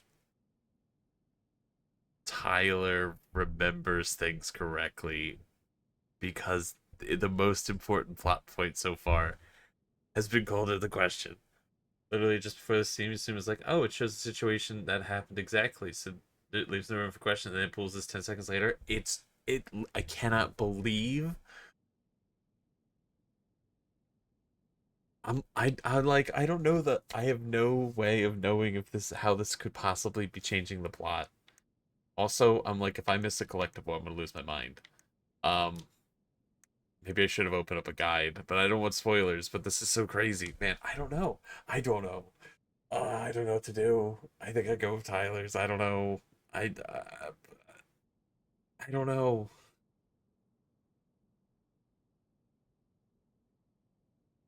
Allison isn't always right with remembering things. Allison has forgotten things. So it's like I can't trust either of their memories. They're both just different people.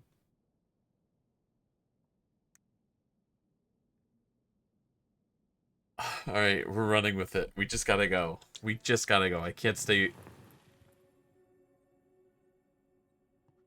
Please, let's just talk for a few minutes. Okay? Hey? You hearing it? Please, let's just talk for a few minutes. Okay? Please, Marianne, I'm just trying. Stay away from my children. They don't need your guidance. I'm just trying to help. I don't need help. Not from you, not from anyone else in this fucking town. I'm done with all of you. You're done with the food I give you? The fuel? Maybe you are, but the kids Are my children, Tessa. Mine, not yours. Please, let's not do this here. Let's go into my office. Fine. Okay. You two, wait here.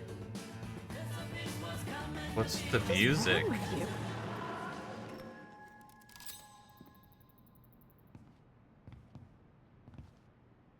I'm still skeptical, but okay.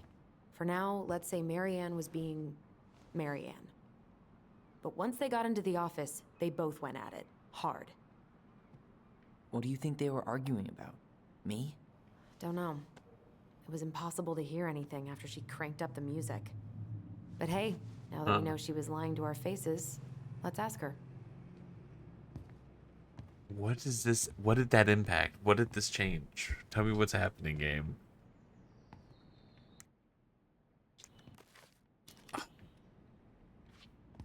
This game is stressful. She plays Mabel in Witches of Eldom? What? Why would I know about some silly show for teenage girls? Uh-huh. Need to know things. Lost, confused, stressed, and very intrigued.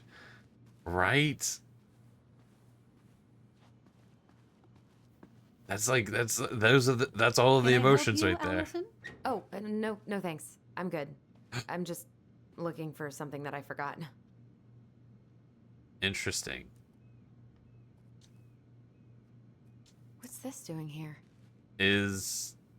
I was wondering if the guy behind the counter was the pelican. The pious pelican is the princess's generous friend. She has a magical beak that is Oh, always full of food I and never see. empties. Okay, so the pelican's Tessa. Okay. Huh. Wait. So that must mean... Oh, man. So does that mean that Tessa's husband's the moose? Because the moose is following behind the I gotta read the rest of these stories. Man, I just... Oh my god, I gotta know. Man, Tessa keeps track of everything in these notebooks. Like what? Any loans she's given out, stuff she lets regulars take for free, in her tithes. And then what? She starts passing out horse heads if people don't pay her back? I think she just likes having a record. She's gonna hand it off to St. Paul like a resume. Interesting that that's 2004 right there. Hmm.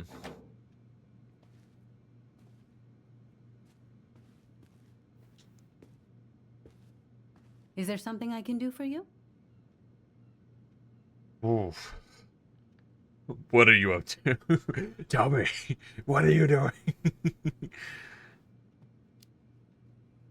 No, just picking up some things for the house. Oh, okay. Does your brother need any, shaving products? We've got some on sale. I think he's got everything. But, thanks. Good, good.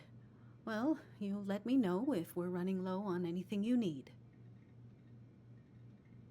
What are you up to?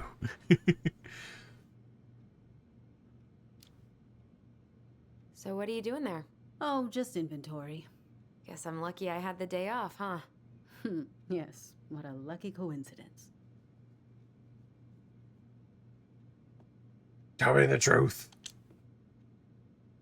Earlier you said Marianne kept everything to herself. But you two had a big fight a few months before her death, didn't you? We argued all the time. You'll have to be more specific. This wasn't about who cheated at Canasta. This was intense. You locked yourselves in the office so we couldn't hear. I'm sorry. It was a long time ago. Now, I was in the middle of something. Okay. We'll leave you to it. Damn it.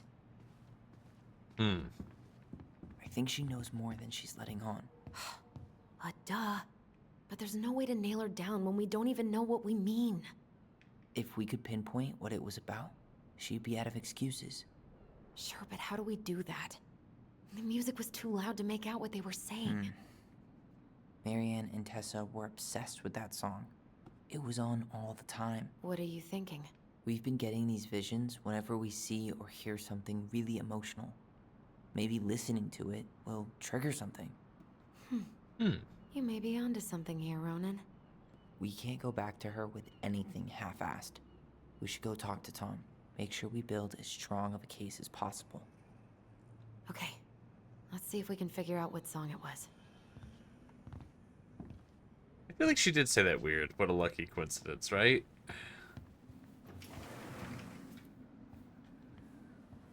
Okay. Okay. So hear me out, right? These are split into 3 sections. That's interesting. The last section has only 3 objects, right?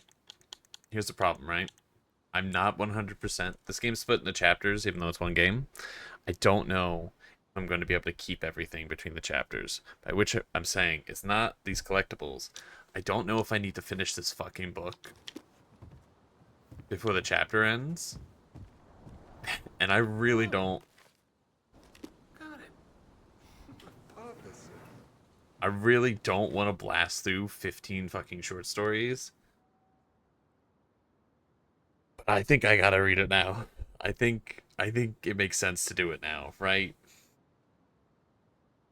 I'm like, I could lose the book between chapters, and it could be another book next. But also, it could give me a lot of context to things going on.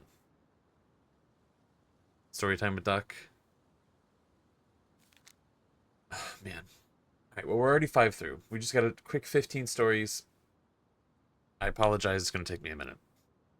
I'm going to drink some water first. Okay. Princess and the Two Thieves. Once upon a time, in an ancient and deep forest, there lived a wise princess in a big wooden house. The house was built from the strong wood of the forest, and it kept the princess warm and safe. The princess was not a native of the forest, but she never spoke about where she had come from, for it made her cry. She did not have many friends, but that was how she liked it. The forest was big and deep, and many paths led to her house, but not many visitors passed by. The princess was happy to be left alone in the big house in the deep forest. She knew that the forest would provide her, but that its generosity had to be respected, so she only took what she needed, and for a long time, life was just fine for the princess in the big wooden house. One winter day, snow blanketed the earth, and ice bent the trees low. The wise princess realized food was disappearing from her house.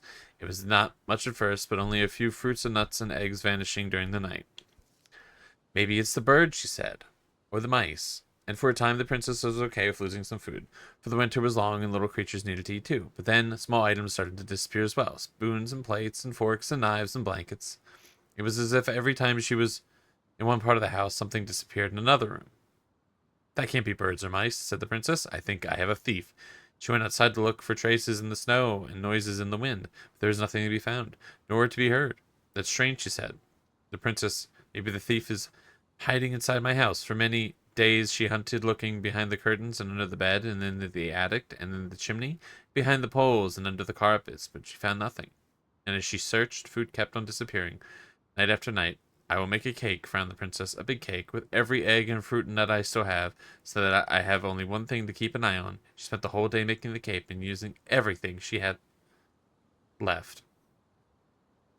The cake she made was so big she could hardly carry it. If I manage to protect the cake, I'll be able to survive the long winter, she said. So she added a lock to the oven and kept the big cake safe inside. But the next morning, the lock had been opened, and the cake had disappeared. At first, the princess cried, because her cake was the last of her food until the snow melted. Then she noticed 2 trails of tiny feet in the spilled flour. She followed the tracks to a hidden hatch in the floorboards. This is how the princess realized that the 2 tiny thieves were living in the wooden house right below her feet. So this is weird, because clearly the kids are the goblins in the story, right? But it's like, is this how she... I don't know. It's kind of unclear if she moved here with them or if this is like she had the goblins when she lived here. I don't know the chronological parts of the story. I think what really throws this a little questionable, right, is the beaver is in this picture. The beaver is not mentioned in the princess party, but is depicted here. There's even a crab. I don't know if that's food or not. So I'm like, I don't know. But I'm like, is this sort of just a nice little way to be like, and then you two came to the picture? I don't know. A princess makes new friends. Once upon a time, in an ancient deep forest, there lived a wise princess in a big wooden house. She had been living alone just fine for a long time until the day she noticed food and small items were disappearing from her house. The thieves went on and on until the day her last cake, which had been made with the last of her eggs, and the last of her fruit, and the last of her nuts, and the last of her flour, well, the last cake was stolen too. All she found in the scene of the crime were 2 trails of tiny feet and the spilled flour leading to a hidden path hatch in the floorboards. The princess did not try to open the hatch, nor did she try to break it. She was too tired and too hungry. All she could do was cry in silence, alone in a big wooden house hidden in an ancient, deep forest. She cried for a long time, until evening arrived, and then she cried some more. Suddenly a tiny voice came from under the house. What is that noise you make? It asked. We do not like it, not one bit. I'm crying because you two are mean to me, whoever you are. You stole all the food I had, and I will starve before the end of this long and cold winter. The hatch opened in just a peep, revealing 2 frowning faces peering from the darkness of their hideout. We are hungry too, said the second creature. We've been hiding in this cave for a long time, and now the winter's upon us and we need food. The princess dried her eyes and smiled at the 2 goblins. If we are friends, we could share the cake you stole from me. The 2 thieves spat and smirked. A friend? What is that? The princess frowned. For she realized that the 2 tiny thieves were as lonely as she was. A friend is someone you love and care for, someone you would never hurt. We never hurt each other, and we care for each other, said the goblins at the same time. Does that mean we are friends? Yes, that's exactly it. And if we were friends, you would not hurt us? Of course not. Friends must trust each other. The goblins shook their heads. We trust no one, for no one trusts us. The words made the princess cry again, for now she understood that the 2 creatures were not only as lonely as she was here in the big wooden house, but they had been lonely since they were born. You're making that noise again, frowned the goblins. Please stop that, for it makes us unhappy. Are you a witch? Is it some sort of magic? It makes you unhappy because we are friends, said the princess. But we don't know you, and you're not like us. Sometimes friendship comes right away, even between people who are very different. Does it mean we can't steal from you anymore? Yes, but that's what we do. We are the crafty goblins who live under the house. Well, then maybe we can arrange something. Is that what friends do? Yes, I believe they do. And this is how the princess met the crafty goblins and how they became friends. Is this...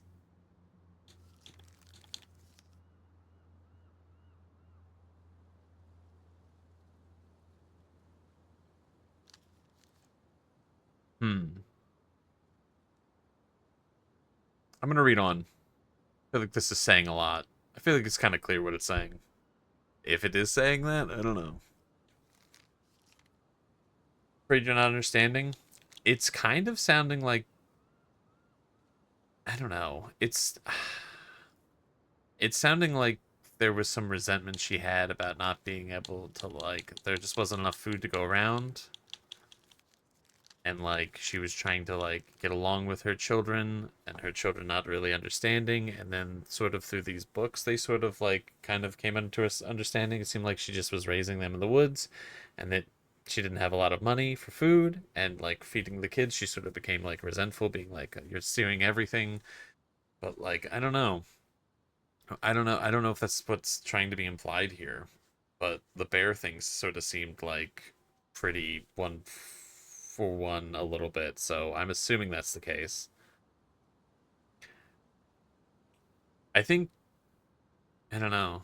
Hmm. Interesting. All right. This is the bear's big paws. Interesting. Once upon a time in a wait, didn't doesn't the bear have kids? Uh oh. Hmm.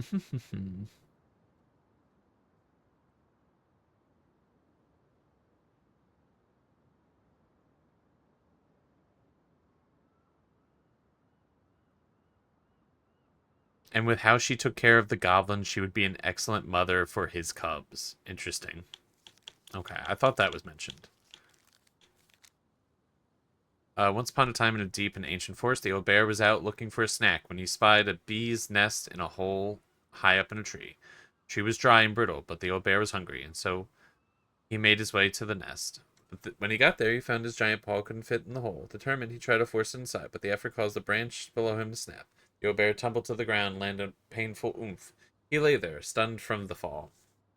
And when all of a sudden something bit him, the bite was followed by another and another and another. Carpenter ants were swarming up his legs.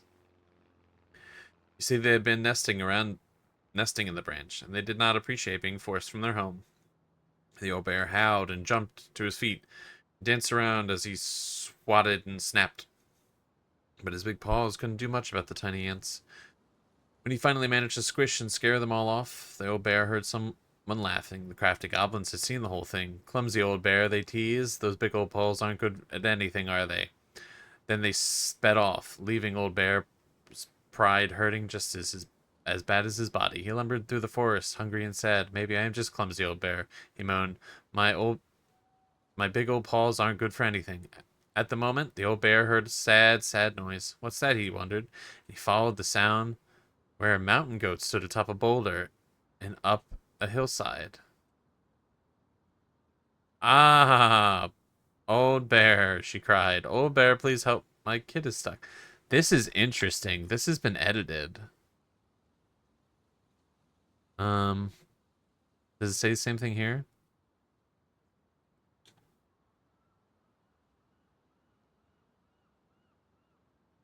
Interesting. The bear is supposedly the old shotgun guy? Yeah, and I think his name is Sam. Sure enough, a tiny mountain goat was trapped inside... Wait. Right. Sure enough, a tiny old mountain goat was trapped inside the stones, bleeding sadly. The old bear began to walk toward them, and then stopped. I'm probably just going to make it worse, he thought, but then the old goat started to bleed even louder. The old bear put away his fear. He climbed up to where the goat was trapped, careful of where he stepped, trying not to think of how he had just fallen out of the tree. What is being hidden? I don't know. I'm very interested by that. This is the first time this has happened. Every now and then the ground would slide away from under his feet, but he kept going. And when he reached the goat kid, he put his muddy paws against one of the boulders and began to push. At first it didn't budge, but he dug in deep and pushed even harder. Finally the boulders parted just wide enough to let the kid scramble out safely. The old bear released the boulder and let out a roar of triumph. Roar! Thank you, gushed the mama goat. And she and her kid bounded all off up the mountain. The old bear watched them go with a smile, and he made his way back to the hillside, wiggling his rump in triumph as he went. To his surprise, the crafty goblins had waited at the bottom hill. We saw the whole thing, they said. We were wrong. You weren't just a clumsy old bear. Your paws are good for helping others. The old bear forgave the goblins for doubting him because he had doubted himself just as much. He never again thought his paws weren't good for anything. He even thought sometimes they weren't always great at everything. Even though he sometimes thought they weren't great for everything. That's how the old bear proved that his heart was bigger than his paws. Is this when Allison started taking over the stories?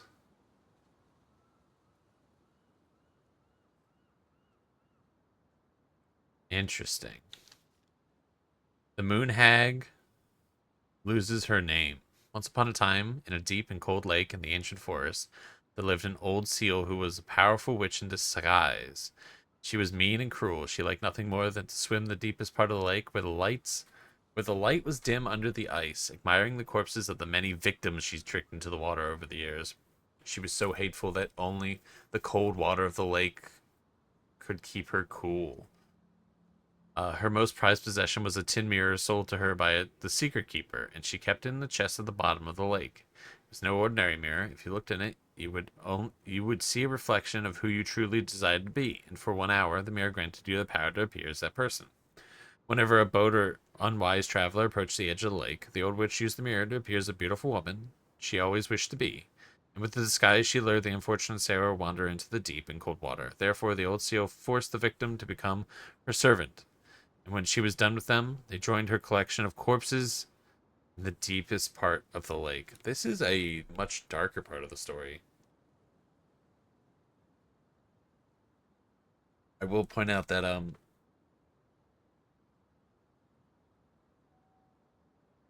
Marianne, the mom, apparently came up with all the scariest characters, such as the old hunter. One day, when the old seal swam down her den under the lake, she discovered that someone had stolen her mirror. The chest where she kept her most prized possession had been forced open, and it was empty. Who would have committed such a crime? Who had dared to deprive her of her only treasure? The old seal went mad, and her anger heated the water of the lake around her. For a time, everyone was happy with the temperature change, for the weather suddenly became sweeter and the air warmer. But after a few weeks, things started to get ugly. First, the fish began to die off, for they could only not live in the hot water. Then the glaciers began to melt, and the water of the lake rose and spilled out, flooding the forests and meadows. And finally, the weather grew so hot that even the Ice King himself was awakened from his long sleep and decided to see what was going on. In the deepest part of the lake, he found the mad witch steaming amongst the corpses of her victims. So angry that the lake was about to boil, it only took a few minutes for the Ice King to understand what happened until demanded that the thieves present themselves before him. The thieves had no choice but to appear, for no one dared to disobey the Ice King. The crafty goblins presented themselves, mirror in hand. "Why did you steal the mirror?" asked the king. "We were curious. We just wanted to see what we really wanted to be," apologized the goblins. "But the stupid thing is broken. We look the same." "That does not mean it did not work," smiled the Ice King. "Now apologize and give the mirror to me, for it is too powerful to be used by thieves or the mean old hag." The goblins apologized and gave the mirror to the Ice King, but the old seal was so angry. "And what about me?" she asked. "I have been deprived of my treasure, and I demand compensation." The Ice King frowned and spoke again. "Old hag, you are mean and cruel, but I concede you have been wrong. For now, you will be allowed to leave the lake and walk the earth as the hag you really are, but only when the moon is full. You goblins, you better stay away from the lake, for I won't protect you from the moon hag's wrath." And this is how the two goblins forced the moon hag to change her name.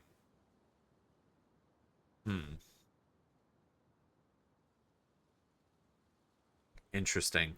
Um, there's when they're playing earlier, I'm assuming this will come up later. Uh, the like flashback. Apparently, I'm wondering if there's gonna be another story about this, or if this is them changing things or misremembering things. The Ice King condemns the moon hag to the water, and she can't ever leave.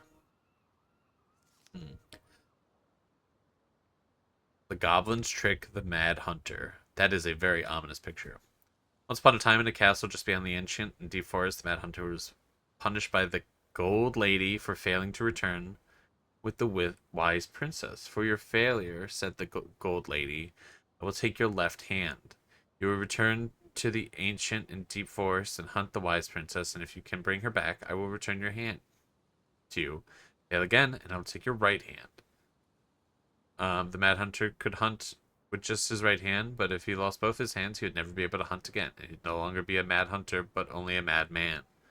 So the Mad Hunter returned to the ancient deep forest to search for, with his piercing eye, for the wise princess. The crafty goblins were out scouring for mischief when they saw the Mad Hunter on prowl. We cannot let him find the princess, said the goblins, and so they devised a plan. It was wash day, and the princess had hung her beautiful gown out to dry. They stole it from the line and stuffed it full of straw, and then returned where the Mad Hunter was scouring the paths of the forests. As the Mad Hunter turned down a path that would have led him to a big wooden house, the goblins danced the straw princess in and out of view at the opposite direction. The ruse worked. The hunter fixed his piercing eye on them and followed, though the day and into the night they had led him away from the true princess. As night fell, the crafty goblins realized the error in their plan, and the Mad Hunter was now hunting them. If he caught them, he would not be kind, so they put their heads together, come up with a plan. It did not take them long to realize where they should go. Interesting. They led the Mad Hunter to the edge and deep icy lake, and when he came into view, they weighed the fake princess down with stones and dropped her into the frigid water, careful not to plunge into the depths themselves, lest the moon hag take her revenge on them. The Mad Hunter removed his clothes and dove in after the fake princess. He followed the shape-sinking princess deep into the chilly water, down below where the ice covered the lake surface. Finally, he caught her. When he spun her toward him, he realized she had no head, and that the body was stuffed with straw. And then he felt a slippery fin brush his shoulder as the moon hag gloomed overhead. There we go. The next morning, the princess went to retrieve her gown from the clothing line and found it was gone. She immediately suspected the goblins of mischief and called, "Goblins, did you take my gown?" The goblins emerged from their cave and nodded. "Now, what will I wear?" asked the princess, sad and angry that she had lost her only dress. "Let us explain," said the goblins. So they told the princess the story of the Mad Hunter, and then produced his clothing, which was a little bit large for the princess, but much warmer than her beautiful gown. She immediately forgave them. "Thank you, my friends," she said, "for rescuing me, for this clothing, which will keep me warmer in the winter than my beautiful gown." Mad Hunter was forced to remain below the lake with the moon hag, but she did not kill him. But even reduced to just one hand, he was too useful as a servant. Lo, he plotted the day he would emerge to once again hunt the princess and earn back his left hand. And that is the story of how the crafty goblins rescued the wise princess from the Mad Hunter. Okay, so is this a retroactive... No, not retroactive. What am I looking for? A retelling of events? Because Tyler tried to destroy Marianne's dress, but there's no mention of... do they just not remember? Is there an actual, like, more magical story occurring? You're confused again? I don't know if we know the full context of this. What we do know is that there's some events, Tyler destroying the dress, or trying to bury it, sorry. But I don't know if we have, like, the full what this means yet. And I don't think we will for some of these. There's a lot of characters that we clearly haven't met. Alright, we're halfway through. The pelican helps her friends. This is going to be an important one. Once upon a time, in a deep ancient forest, an early winter storm blanketed everything in snow. It was so early in the year that the creatures of the forest were not ready for an ordinary winter, much less a bad one, and everyone agreed the storm was a sign of the Ice King had plans for a long, cold winter. The princess had grown up in a kingdom where it was all It was sunny all year long, and the goblins were very young, so no one in their big wooden house knew how to prepare for such a winter. The house was not well insulated, and they did not have enough fuel or food. Only the pious pelican noticed their plight, and when it came time to fly south with the birds, her heart was heavy with sadness. What can I do? She thought. I am a oh my gosh, migratory bird, and if I were to stay, who would look after my flock? The time came to go, and Pelican struggled to take flight. It felt as though a leaded weight was stuck right in the center of her chest. What can I do? She thought. I'm a migratory bird, and if I were to stay, who would look after my flock? She managed to take off, but only just barely, flapping fiercely to catch up with the other birds.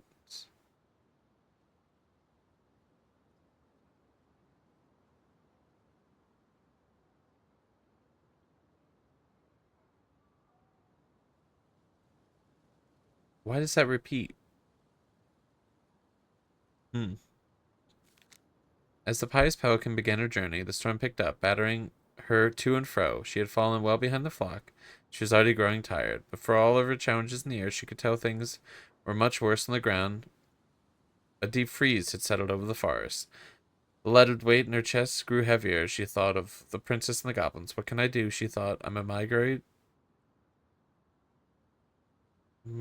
bird, and if I were to stay, who would look after my flock?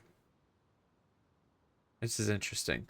Storm intensified and the pelicans were in a total whiteout. She knew she would have despaired, but all she could feel was the weight, which had grown and grown until she thought she might drop out of the sky. She had felt called to help the princess the goblins, but she had ignored it.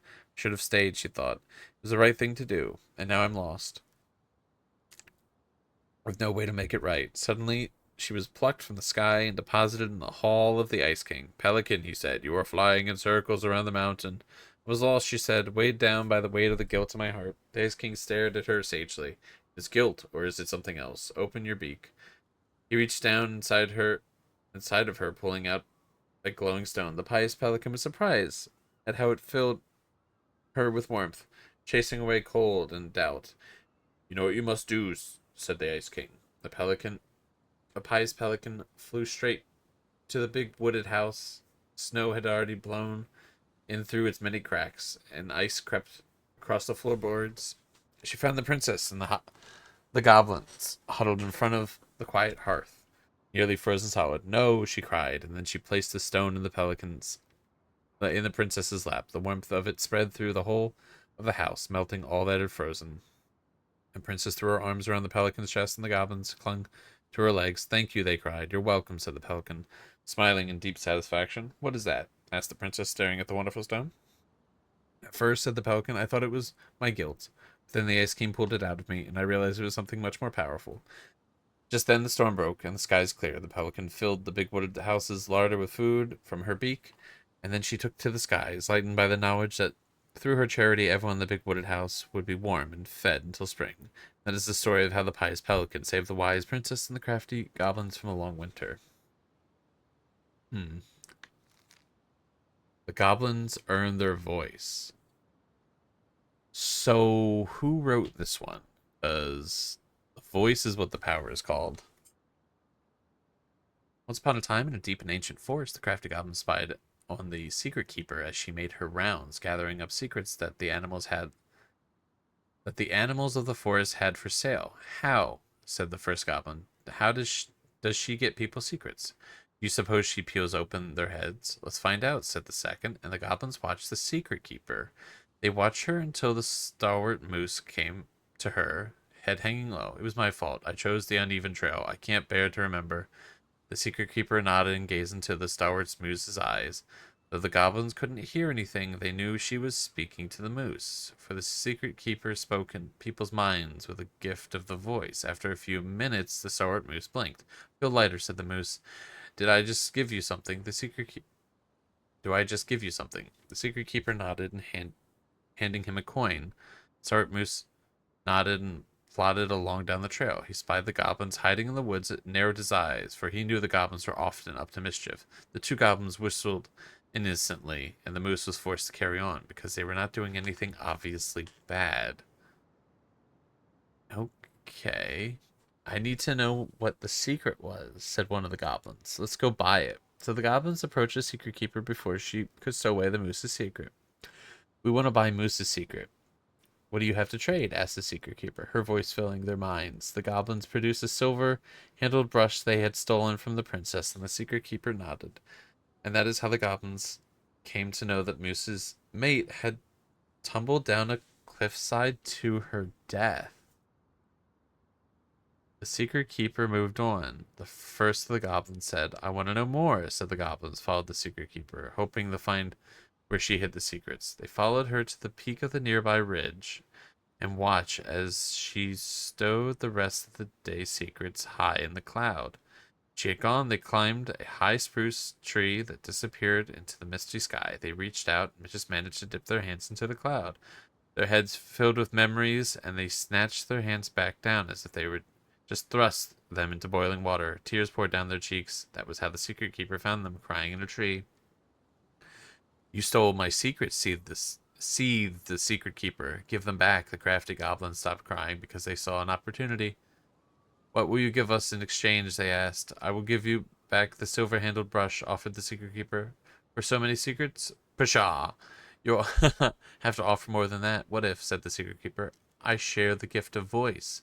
The crafty goblins grew excited. That will do. So the secret keeper shared the gift of the voice with the goblins, and immediately they found they could hear one another's thoughts and feel each other's feelings.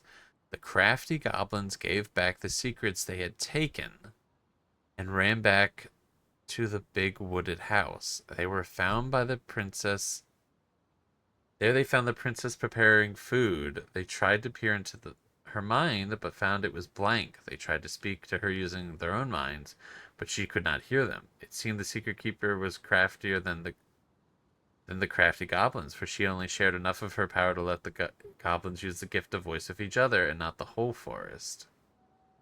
That is how the goblins stole the gift of the voice from the secret keeper, but they would only use it with each other.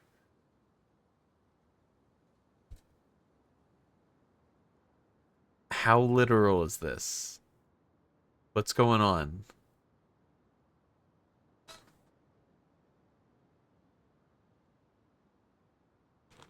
Okay. Interesting. Okay. Answers? Give me the answers. The big frog is punished. Once upon a time, in an ancient and deep forest, there lived a big frog in a small pond. She was no ordinary frog, and she had been given the gift of speech when she saved the princess from the mad hunter.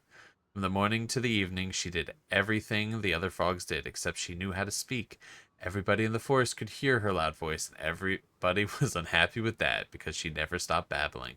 She babbled about the too hot sun and the too deep pond, and about how and about the rain to come and all the delicious flies to be eaten. You're afraid of the answers, though? You feel like it's gonna get really dark? Yeah, same. Across the forest, all the creatures tolerated the endless noise until one day they could not deal with it anymore. They asked the big frog to quiet down. I can't, said the big frog. This is what I do. Before the princess kissed me, I croaked all day long, and you all liked that I did. This is the same, except you can understand what I say, and now you find it irritating, but I can't change what I am, can I? Could you? All the creatures agreed that she was right, that this was rude of them to ask the big frog to stop doing what she had always done. Really like the art of this book? All right, I need to be. I don't know. I might regret this because I don't know what's going to happen in the rest of this book. They need to sell this. If they didn't sell a version of this, they need to sell this. This would be an amazing collectibles item. This is such a cool book. So they returned to their own parts of the forest and let the big frog do what frogs have always done, jumping and talking and some more. About the too hot sun and the too deep pond and the rain to come and the delicious flies they have eaten. And for a time, it was all right. But in the forest, word travels fast. Everyone has a story to tell. Surprised we've only come up with one edited part, by the way. Big Frog, being who she was, gossiped and gossiped about everything she overheard. She told the bees that Old Bear had stolen their precious honey 2 years ago. And she told the beavers that the eagle had stolen their precious wood. She told the deer who had killed her fawn. She told the deer who had killed her fawn, and she told the tall spruce who had carved a cuss word into its bark.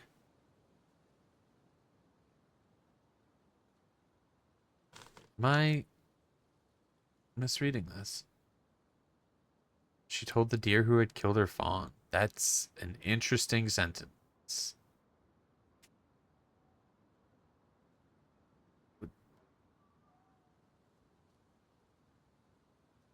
That it doesn't have any like.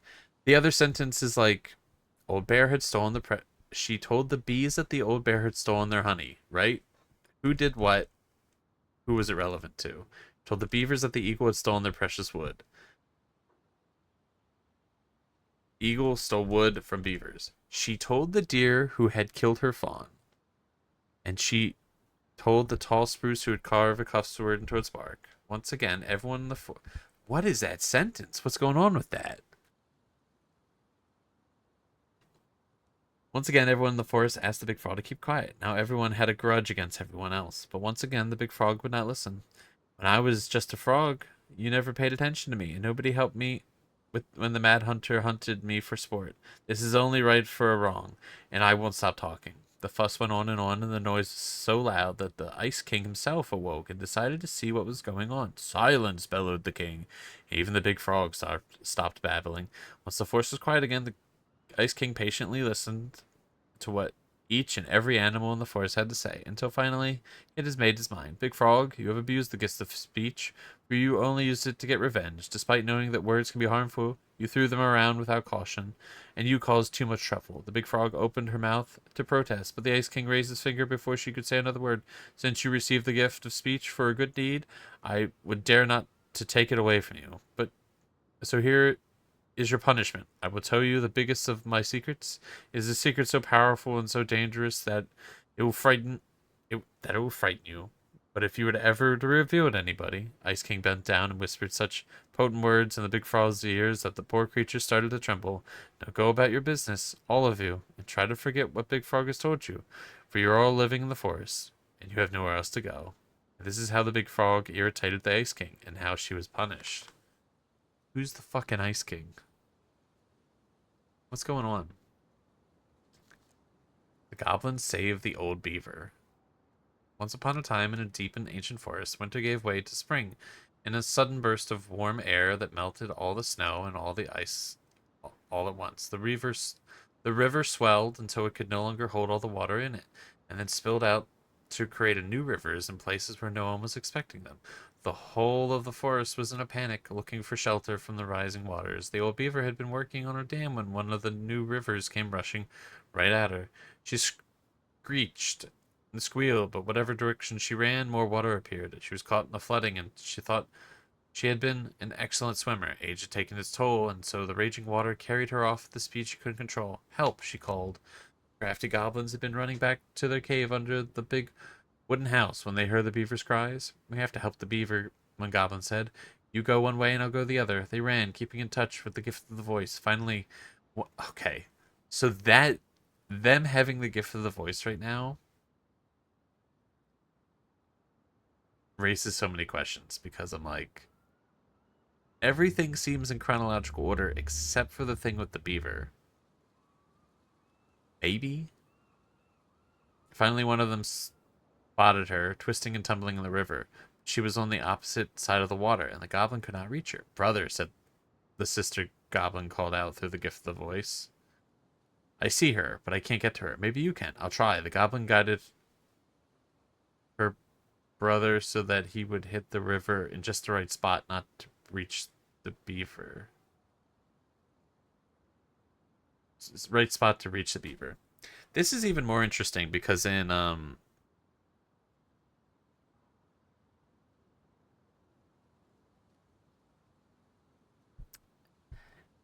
the twins' diary, he says, I don't know. I guess it could kind of imply he was upset that his sister was like, why he was like, why can't it be a boy goblin? God, you're so confused. You're forgetting who people are, and there's new characters. You don't even know how this is translating to real life. It's confusing. It's all confusing. I don't have the answer. I can't elaborate most of it because I don't have the answers. The plan worked, and soon the second goblin appeared, just in just the right spot. Beaver, he shouted, holding out a branch. Grab a hold of this. The beaver grabbed it, but in her panic, she pulled the goblin too. No, cried the sister. She ran as hard as her legs could go, managing to outpace the river and get ahead of the beaver and her brother. Searching for some means of getting them out, she spied a low-hanging branch. They'll zip by it quickly, but if they were fast enough, brother, she cried out through the gift. You're coming up on a low-hanging branch. You'll zip by it quickly, but if you're fast enough. Got it, said the brother. And then he said to the beaver, get ready to grab a hold of the low-hanging branch. We're going to zip by it quickly, but if we're fast enough, suddenly, they were right in front of it and reached out, snagging hold through the water. Though the water beat against them, trying to snake them loose, they pulled themselves along the branch to dry land.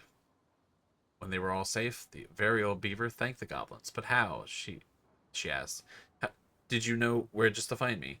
And how did you know that the branch was coming? The goblins shared a secret smile. Just lucky, I guess, they said.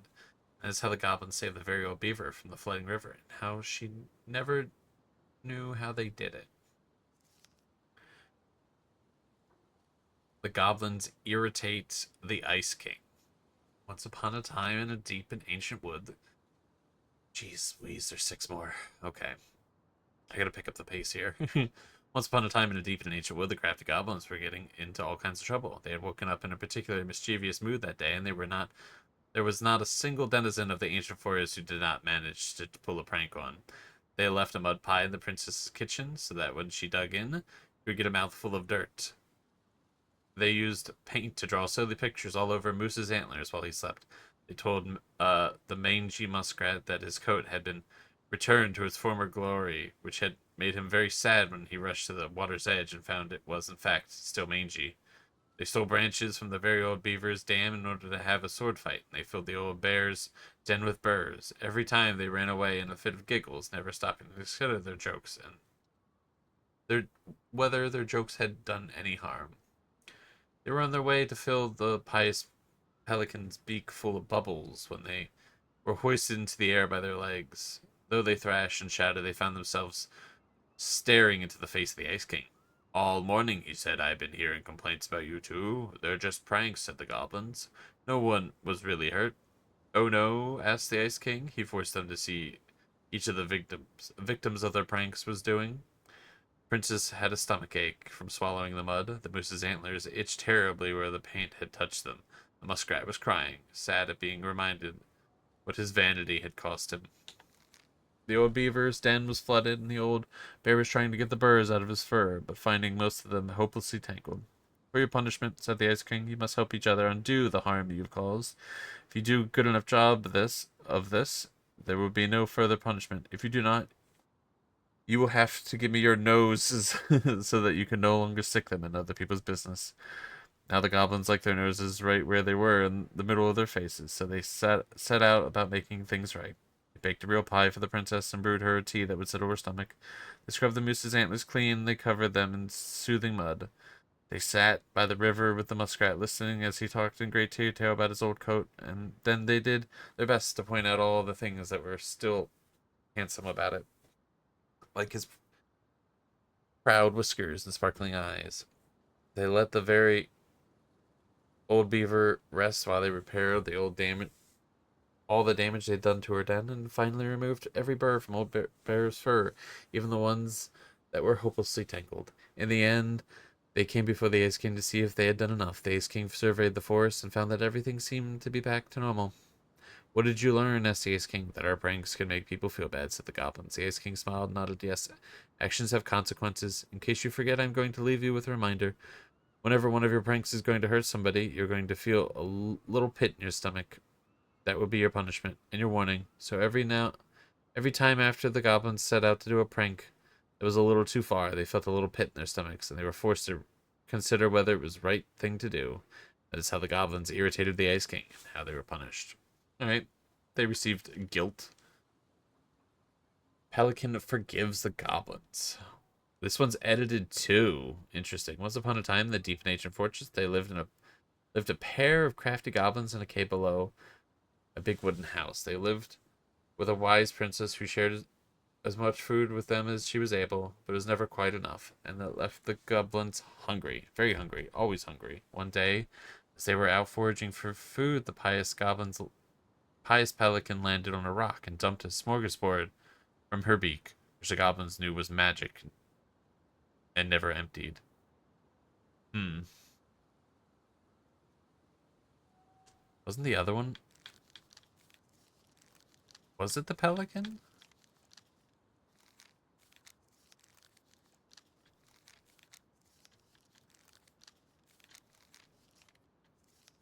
It was the bear.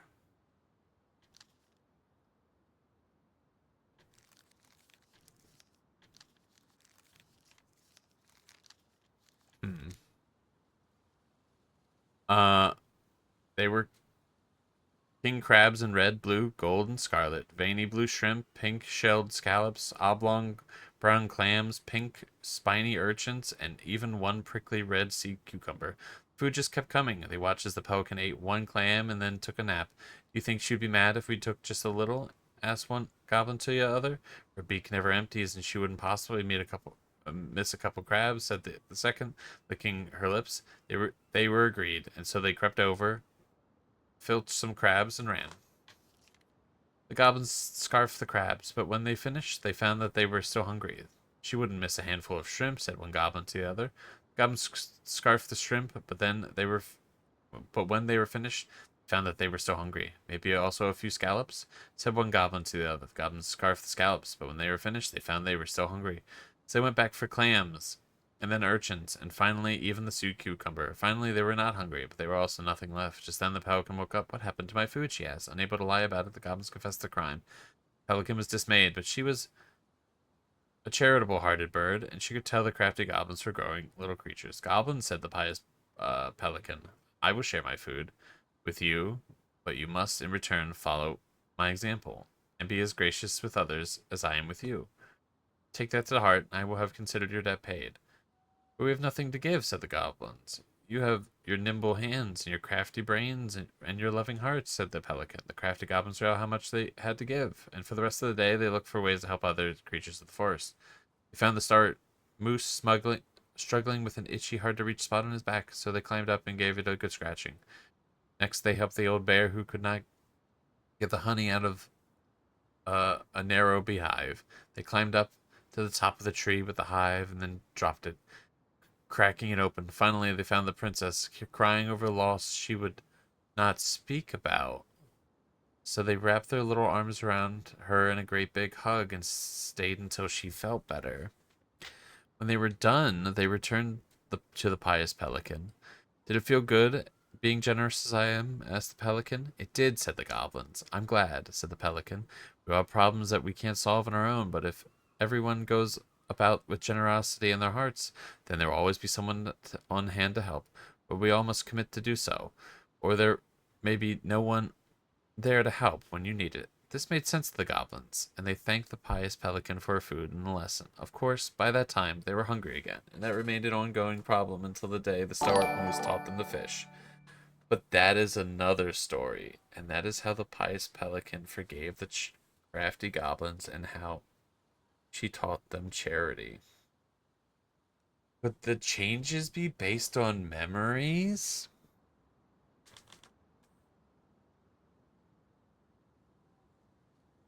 I wonder, am I gonna have to keep checking the book if it changes? Wait. Wait.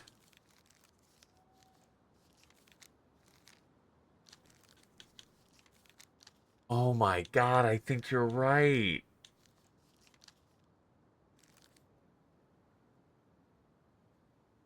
The bear changed.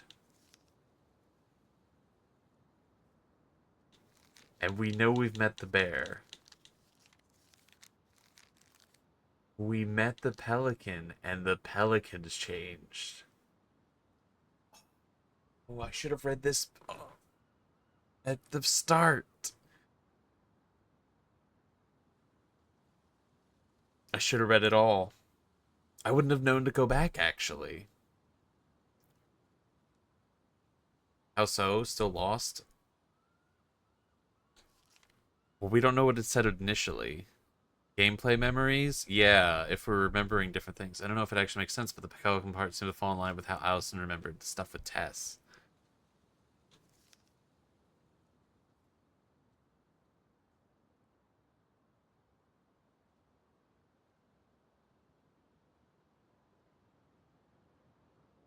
Interesting. Wait, so if it seems in line with how Allison remembered, and I'm pretty sure I went with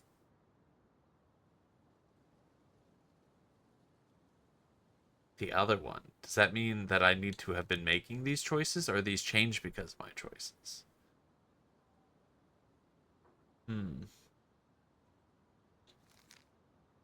Goblins meet the ice troll. Maybe it wasn't. Man, this game's got too much going on. It's too good. It's too good. It's too many things happening. It's too interesting. The ice troll. Once upon a time in an ancient deep forest, the crafty goblins were awake long after they should have been asleep. One goblin said to the other, "Let's explore this forest." Now the goblins were not in the habit of exploring the forest late at night, and they did not know what they would find. But this did not scare them off. They crept out of their beds, bundled up, and went exploring. Also, apparently the moose teaches the goblins to fish, and the dude who I said was Tess's husband has to be the moose. That makes sense to me.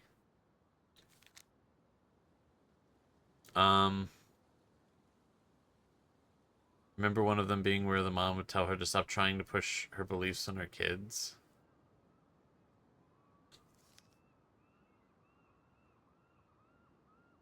Yeah. Man, I want to double check when I when I finish this game. I'm going to check if these book pages change and how they change. It was dark. The light of the moon was just enough to keep them from walking into trees, but they could not see more than 15 feet in front of them. Every time a twig snapped or branches rattled, they considered turning back, but they didn't, and so they had ventured far beyond the house into a part of the forest they were not familiar with. When they realized that the snapping of the twigs and rattling of the branches had become steady, something was following them. They turned to run, but a hulking figure emerged from the darkness, sweeping them up in a giant hand and stuffing them into a burlap sack. The goblins wiggled and cried, but the sack remained shut as their captor stomped through the forest, singing, "Whittle diddle dum, whittle diddle dee, in this bag's a meal for me." After a lot of thumping and thudding, the bag opened. The goblins were dumped into a giant iron pot full of warming water. A huge troll stood overhead, grinning down, looking through their bushy white eyebrows. "I am the ice troll, and you are my dinner." Ready to cook the goblin, singing, "Whittle diddle dum, dum dee dee, there's soon to be soup for me." Finishing his ditty, he bent over and stoked the fire beneath the pot, and let out a loud noise of pain, rubbing a spot on his back that ached. Troll stood painfully and walked over to a stone shelf where he began to chop potatoes. One of the goblins had an idea. She whispered to her brother, "Follow my lead." The goblin stretched out in the water, floating and letting out sighs of contentment. "Ah," said one of the goblins, "this is the most relaxed I've ever been. My body feels so good, I think I could run 100 miles without stopping," said the second. The troll peered at them. They weren't supposed to be happy about being cooked in the pot, but they certainly looked like they were. The troll said, "The goblins, if your back is hurting, you should try sitting in the water." I just lost my place. "Just for a little bit, before it gets too hot." The troll stomped over. "But if I take you out, and then you will escape, and there will be no soup for me." "Put us back in the sack," suggested the goblins. "Then we can't run away." This made sense to the troll. The spot on his back that always ached was still bothering him. The goblins couldn't go anywhere if they were trapped, so he stuffed the goblins back in the sack and climbed into the soup pot. He stretched out and let out a sigh of contentment. Meanwhile, the goblins threw themselves around the sack until it began to swing. The troll was so relaxed he didn't notice. The bag dropped into the shelf where the troll had been chopping potatoes, and the goblins pushed up against the edge of the troll's knife, sawing it open. Then they made a break for it. The troll finally noticed that they were doing and roared out in anger, but he was so relaxed when he tried to chase them he tumbled out of the cooking pot into the flames, catching his bushy eyebrow on fire. The goblins ran and ran and ran as fast as they could through the ancient and deep forest until they were back at the cave and safe in their beds. They vowed never to venture out into the ancient and deep forest late at night again. They did not think they'd get so lucky to trick the ice troll twice. And then it's the story of the crafty goblins and the ice troll, where they never did again, and why they never did again.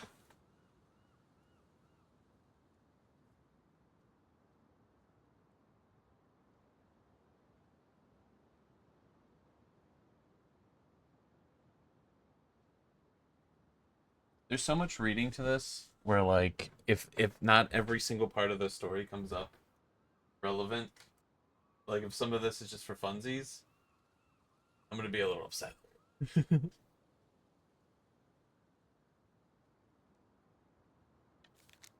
The goblins trick the muskrat. Once upon a time, in a deep and ancient wood, lived a muskrat. Muskrat was a lazy, cowardly creature who did little but lay around in the sun, cleaning his beautiful coat until it was shone. One day, the muskrat found the crafty goblins playing King of the Mountain on his favorite rock. He was too cowardly to confront them directly, so he retreated to a safe distance, and then pitched a stone right at the hornet's nest hanging overhead. One of the goblins saw him doing it, but before she could say anything, the hornets emerged, furious, and chased the goblins away, stinging them. With the rock empty, the muskrat claimed his spot. When the goblins returned, they asked the muskrat, "Why did you do that?" "I don't know what you're talking about," he said, turning away to ignore them. The goblins knew the muskrat cared for nothing but his coat, so they devised to steal it in order to teach him a lesson. As the muskrat lay in the sun, he spied the goblins strutting by. Their skin was covered with flecks of gold. "Goblins," called the muskrat, "what happened to make your skin shine that way?" "When we were attacked by the hornets, we ran and ran till we found a pool by a glacier. We dove in and came out this way."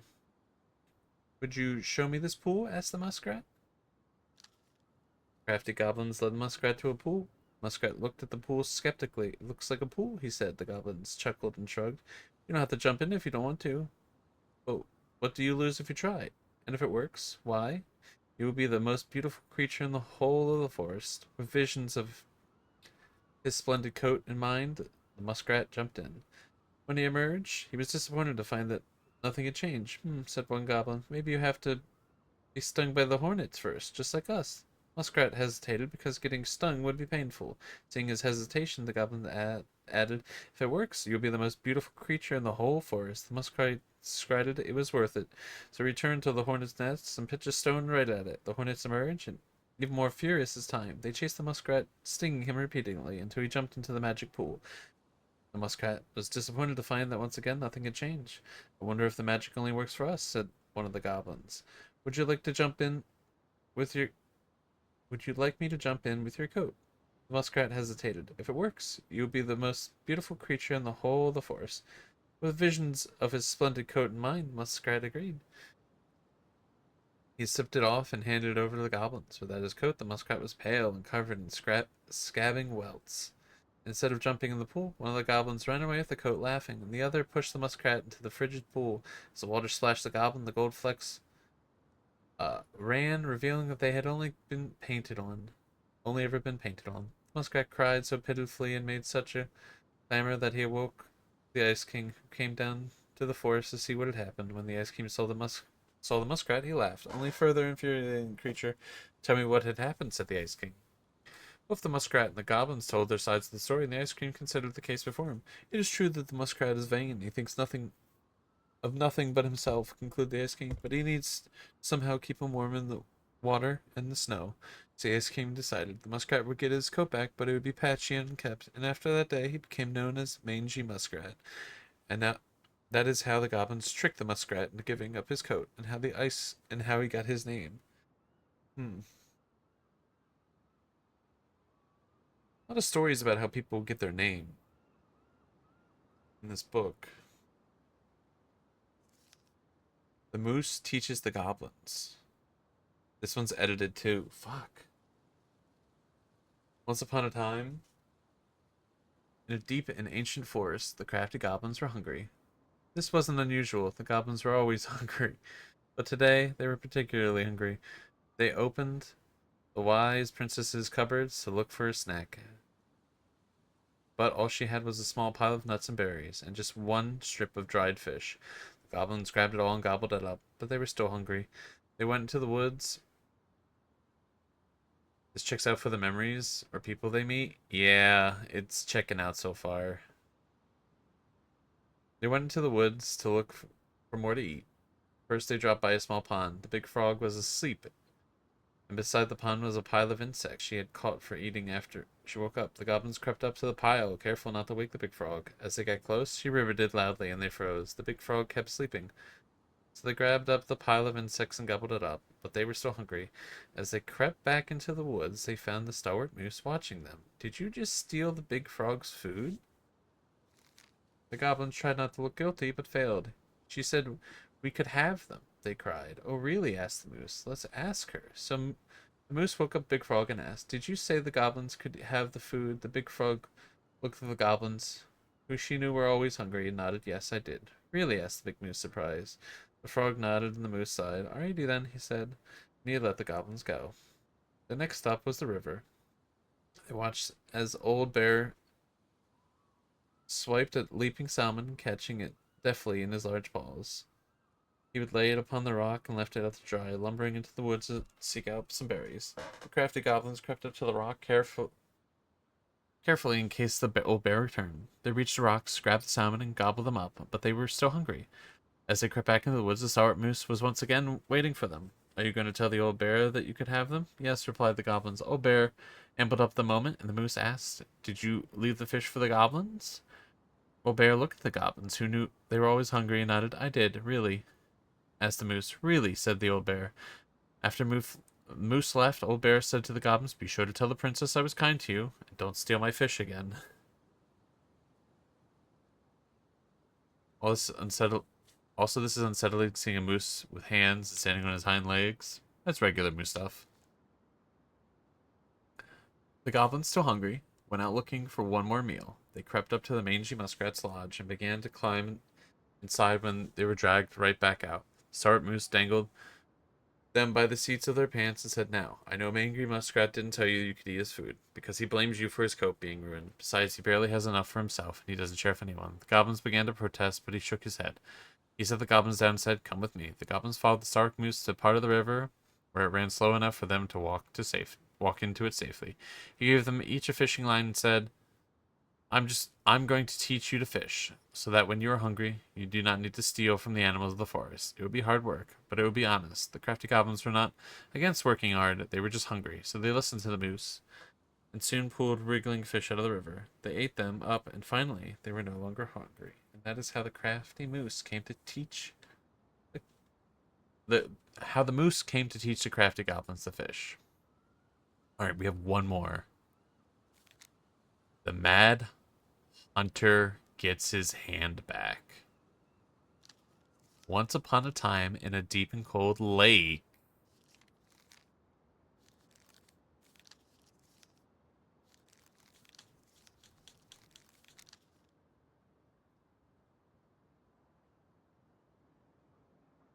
interesting. Right, these ones are different. Is this a mom story? Yeah, probably. The mom at least made the characters. I don't know if she made the stories. Probably made the stories, definitely made the characters. Once upon a time in a deep and cold lake near the ancient forest, lived an old seal who was a powerful witch. After angering the Ice King, she had been bound to the lake, only allowed to venture out when the moon was full, and only looking like the hag she truly was. For years she dreamed of vengeance, all alone in the deep lake among the corpses of her many previous victims. One night she awoke to see a black and hooded silhouette clawing to reach a beautiful gown of stone, full of stone. beautiful gown full of stone. The human had delved far deeper into the lake than any land dweller should have been able to go. His tenacity and Jesus Christ. Ferociousness? Jeez. I don't know why. I was going for a word and I'm like, I'm not saying the word, I'm thinking. Impressed the moon hag. She decided he would be wasted in her. Man, there's a lot of words. Statuary of corpses. She used her magic to enspell him, allowing him to breathe underwater, but also binding him to her servants. You, she said, you will be the instrument of my release and my revenge. For you and I together will kill the Ice King. Moon had never heard of the Mad Hunter. She did not know the power he wielded. She could only tell he was a hunter, and her lust for revenge blinded her to the threat he posed. But she gifted him a hand of ice, which was not as nimble as a hand of flesh, but allowed him to serve her better than no hand at all. 20 stories of reading does it to somebody, don't worry. There's so much reading. The Ice King spent many years jeez. The Moon Hag spent years devising the perfect plan to kill the Ice King, and years more moving all the pieces in place to execute it. In the meantime, the Mad Hunter served her, guarding her chest full of treasures, plotting his own plots. Finally, when everything was prepared, the full moon rose and the hag stepped on the land.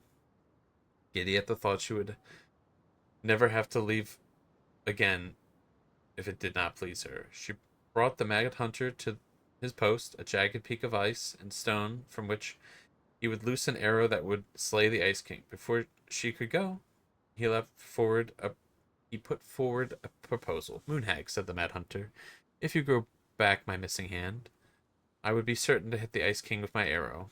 We will only have one shot, and I would hate to miss. You're a powerful witch, so you'll be able to craft ticks to bind me to this place, and I cannot break. The moon hag considered it. All right, I will grow back your hand, and then bind you here with ties that will not break.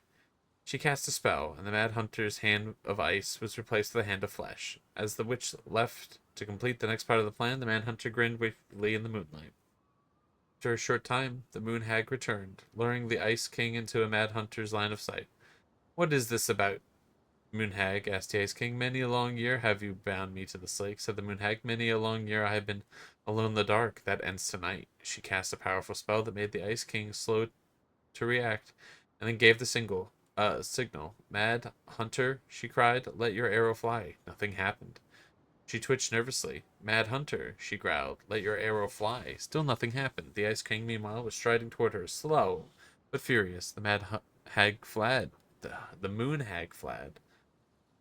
Running first to the jagged peak of ice and stone where her servant have waited. The peak was empty, the ties had been broken, and the Mad Hunter was gone. For in the end, he was the more powerful of the two, especially once he had two hands. When the Ice King finally caught the hag, his furious voice could be heard throughout the forest. For your wickedness, you will be eternally bound to the lake. You would no longer be allowed to leave. Not even under a full moon. The hag was imprisoned in the lake, and she never again tried to escape. And this is how the Mad Hunter escaped the moon hag, and he got his left hand back. Okay. I don't know what a lot of this means. This is a part of the story that we had heard from the memory. We're pretty sure that this changes based on people I talk to. And a lot of characters line up. I don't know who everybody is, but we've completed it. Yeah, I don't know. I'm like, what's his name? Michael? I don't know who Michael is. Like, we know the princess. We know the goblins. We know the bear. We know the moose and the pelican. That's all we got right now.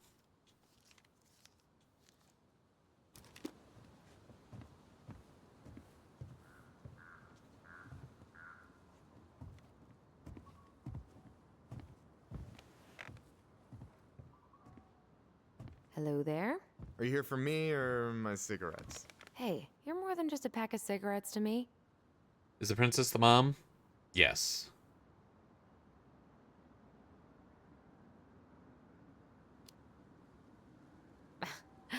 Taking a break already? Yeah, I needed a moment of zen. Tessa's been on my ass all day. Look, I get one count wrong, and she has to triple check everything, like we'd go full-on Lord of the Flies if there was one too many frozen pizzas.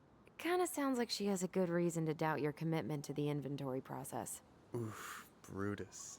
It's so jarring to go from reading that much to then going back to there's sounds and more information that I need to be taking in from like an audio capacity instead of a visual capacity. It's so jarring. So your deadline for the Culinary Academy was Monday, right? I turned in my application, mother dear. Oh, I'm so excited. Are you excited? Well, I will be once I know I got in. I am not worried about that. Did you give them my recommendation letter? No, hun. While that paragraph about my salmon puff recipe was truly moving, it doesn't work like that. Psh, just tell them I discovered Bourdain. Then they'll take my opinion seriously. You working tonight? No, thank God. I've been pulling doubles all week. I'm working at the diner all day tomorrow, though. You want me to bring you anything? I'm trying to cut out carbs and grease for a while. Girl, you may as well just lay down in the dirt and let the bears take you, because that is no way to live. Later.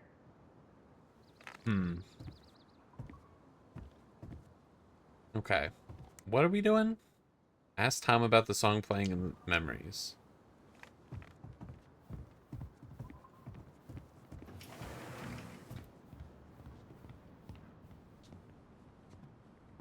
Hey, Tom. There's something I can help you with?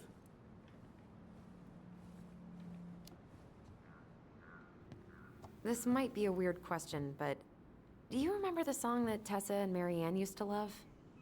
They played it all the time. How could I forget? I think she's still got the CD back here. A little worse for the wear, of course. Hold on. You just learned something crazy? Here it is. I was happy when it got put away, to be honest. A bit cheesy for my tastes.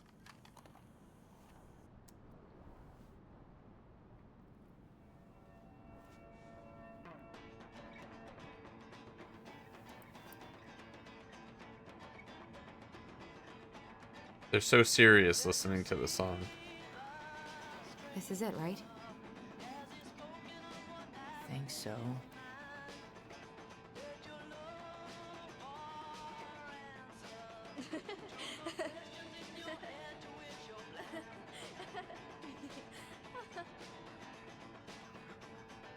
Whoa. I just got hit with a flood of memories. You seeing what I'm seeing? Yeah. The voice out actress for Allison is Barbie? Huh.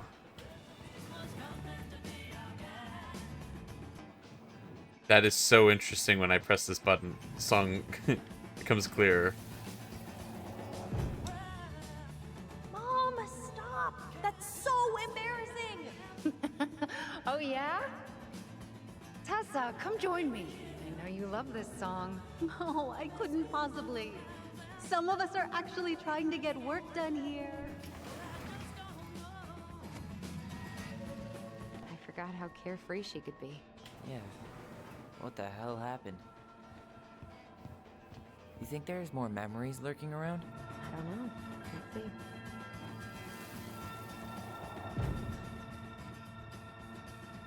The kids keep pestering me for these candies. They're so expensive. Oh, just grab a bag. It's fine. Oh, no. I can't, Tessa. It's nothing. Okay. But write it down in your little notebook. Okay, okay. Whatever you want. There. Happy? Yes. And I'll be by on Wednesday to help you close, like I promised. Tessa acted like she was Marianne's mom sometimes. I think you mean Tessa was self-righteous and treated Marianne like a charity case. She was trying to help. We should go find that notebook she was holding. Pretty sure I saw one marked 2004 in the office closet earlier.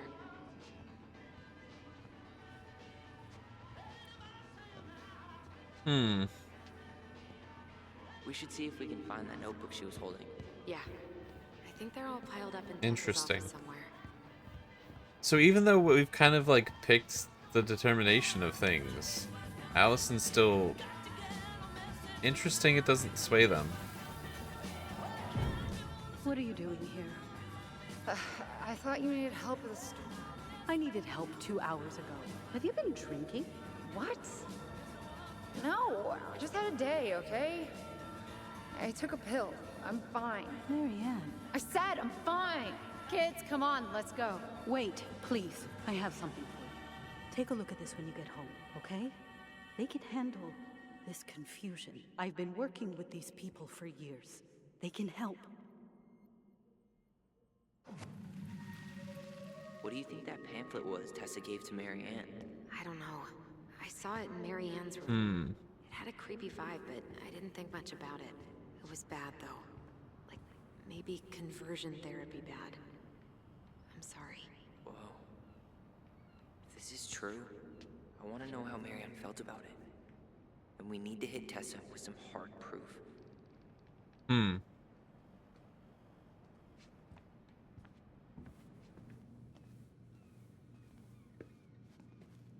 Interesting. Tessa? Is it Oh. okay if I run a quick Google search? My phone's dead. Sure, but make it quick. I'm going to need the computer. Please don't make me read. Please don't make me read. Please don't make me read, man. Please don't make you do this. Jesus Christ. What happened? We're going through memories. We're trying to get evidence of figuring out what's the deal. Urgent. Don't miss out on this opportunity. What if I told you the government owed you $10,000 cash to go to school? This is not a loan. You don't have to pay back. This is not a scam. Alright, this is a scam. We're done with this. The elephant in the room. Virtue Seekers Youth Camp. Wait, what? Is that what she recommended for Tyler? I don't know what to say. I'm sorry, Tyler. Yeah. Let's see how Tessa explains this one away. Articulating God. Watch Dr. Whitmore's talk, Articulating God's Design for Sexuality. 10 powerful Christian quotes that will change your life. A parent's guide to preventing same-sex attraction. Virtue Seekers Youth Camp now in its 20th year. Admissions for 2015 open.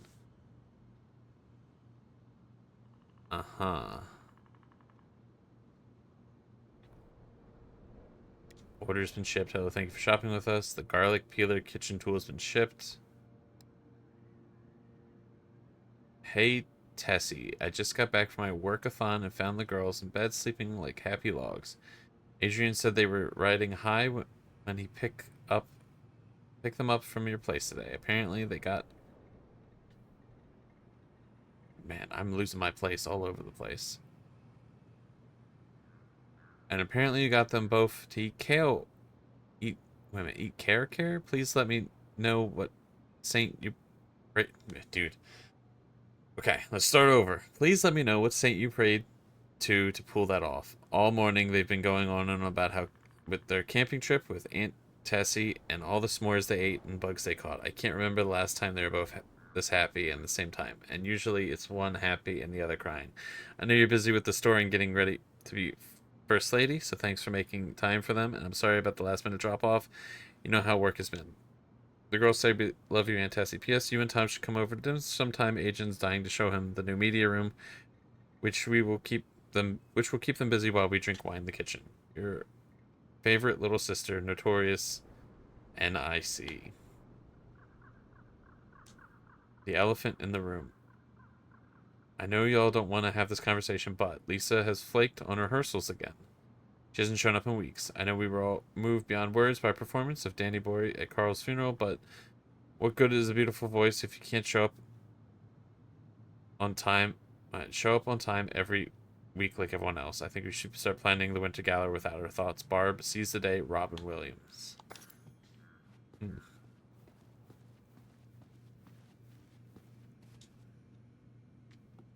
Can I help you, Allison?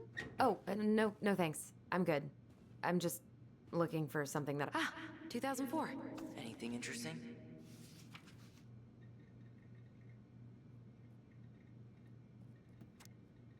Elijah, June, Word for culmination. $24 for a meal at the restaurant paid off. September, $11 That's not 10 letters, doll for Tom. a kid.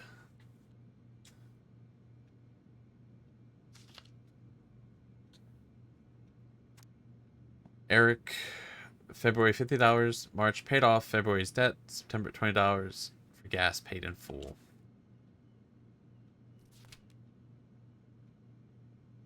No show. It looks like Marianne started flaking on her debt in October 2004. 5 months before that night. I think we've seen enough. Yeah, we've got a good sense of what went down. Let's talk to Tessa. New jacket for Allison paid off. Helped at store. Medicine paid off. Groceries paid off. Helped during rush. Inventory. Washing machine repairs. No show. New shoes for kids. Checked bounce. No show. Not returning calls. No show. Handwriting looks like it's handwriting. I can't read it. All right. Let's have once again. This all is really happening in like 30-40 minutes. Let's bring it up again. I can do for you?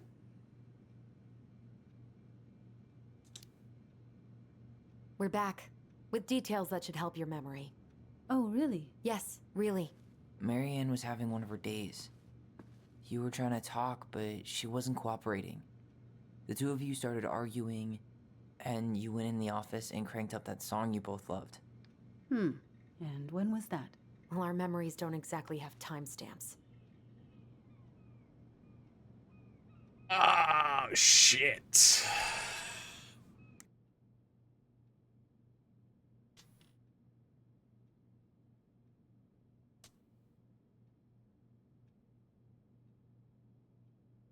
Anyone remember the date of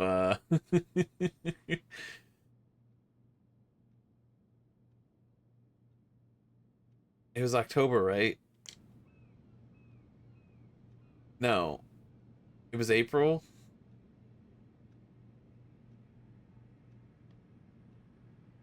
It was 5 months beforehand. Maybe October. That would make sense. It was 5 months before something happened. October is... Right, because the thing happened in March. It's October. Yes. Thank you. October 2004. That was when she stopped trying to pay her debts, right? Yes. I don't know why. She always found a way to pay before that. But we never argued about money. I was frustrated, but you can't squeeze blood from a stone. Yeah, we didn't think you guys were arguing about money.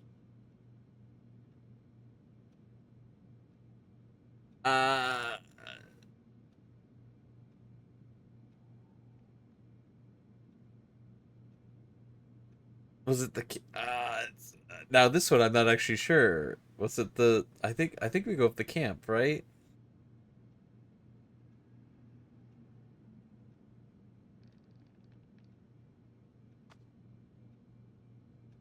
I don't know.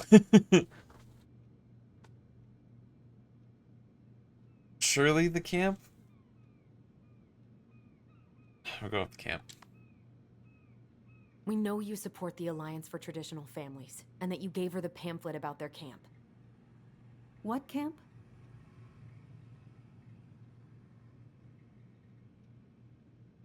Dude, I feel like I'm fucking up so bad. I'm pretty sure it's the top one. But I feel like the way that this is presented, I was supposed to be remembering a lot of information, and I fucked up. The Virtue Seekers Youth Camp. It was conversion therapy. You told her that Tyler should go there. Look, your mother was in a bad place. It was clear she was coming apart at the seams. She told me she'd been struggling with you, and I'd heard such good things about that camp.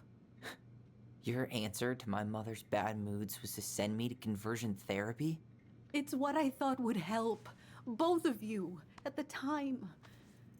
Tyler, it was worse than bad moods. She was not well. Not well at all. Do you know what they do to kids in those places? I do. Now.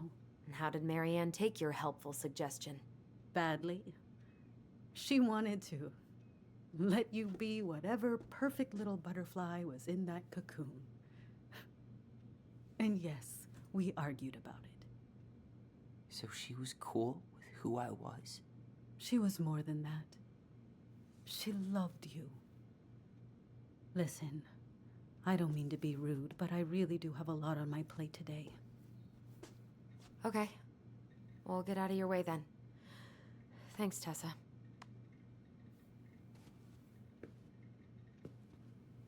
What the fuck do we do with this information?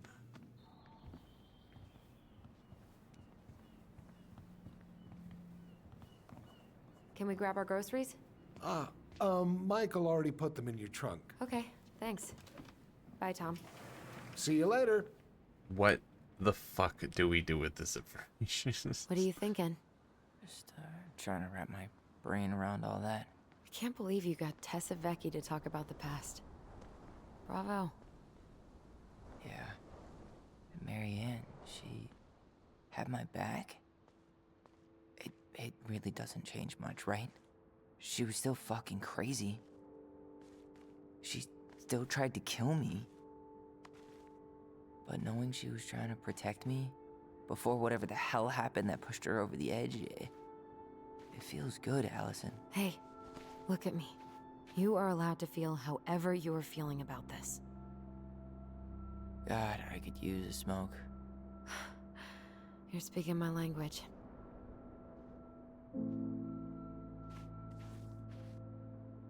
What? Sorry, I'm just thinking about what this means. Yeah, me too. Yeah, fucking me three. What the fuck, man? Well, it's a good thing Eddie's expecting us. He knew Marianne pretty well, and he was in charge of her case. Did he ever mention anything about the investigation to you? No, I never asked. And I'm sure he thought I was better off not knowing. Oh my god. Guess that might have made for some awkward dinner conversation. Are we gonna Exactly. end? But I mean, he's a good cop. Thorough. I'm sure he's got something. We're gonna end this chapter at Eddie? Oh my god, there's gonna be a crazy ass lore dump before fucking credits roll in this chapter. This is stressing me out. There's only one little totem thingy left, the little wooden carving. I'm saying totem, they're like representative of characters and people, so I'm like, it's kind of, right? I don't know. And also we're finding them in weird places. There's I don't know, this is so strange, dude. Oh my god.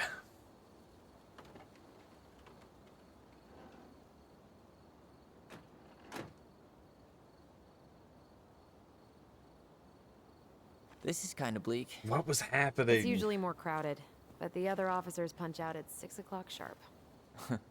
There's no crime after 6? In the mean streets of Delos Crossing, just bears and drunken disorderlies. And Uncle Eddie can usually handle them on his own. What a hero. Anyway, he's probably in his office, upstairs.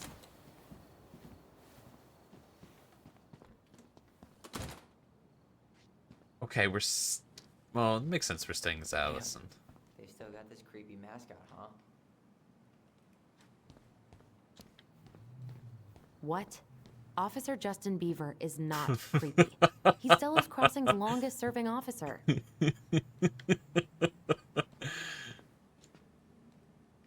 I am the law. What's up, Justin Bieber? Hold on.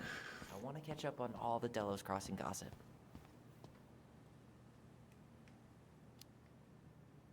Oh, that's all just public safety stuff. Nothing that interesting. Well, should I decide the wild world of accounting isn't for me? Can't really picture you in the uniform. Really? I think I could pull it off.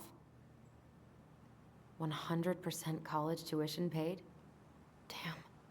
Maybe I should have joined the National Guard. Beats having your credit card stolen by an online college. Too soon, Tyler. Too soon. Too little, too late. Oh, that's still not cleaned up? Assholes. I wonder if the black oyster catchers were still nesting during the spill. God, I hope not. Hmm.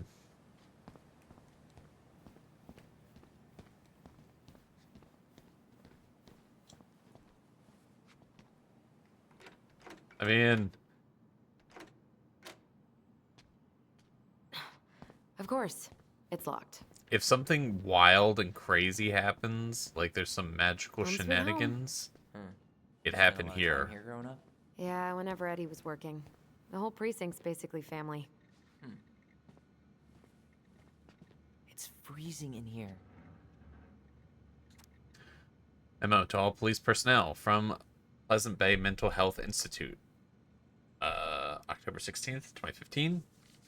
Patient transfer on the 26th to all Delos Crossing Police Department officers. Please be advised that due to overcrowding issues, patients Dean Becker and Kevin Sutton will be transferred to the Falling Creek Correction Center (SPU) on Monday. Brown went missing on a snowmobile trip?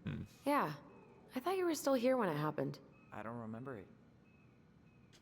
Clerk, all good. Oh, Greg's. Just leaving this out on display again. Greg's. Like Officer Greg's? The one who was with us that night.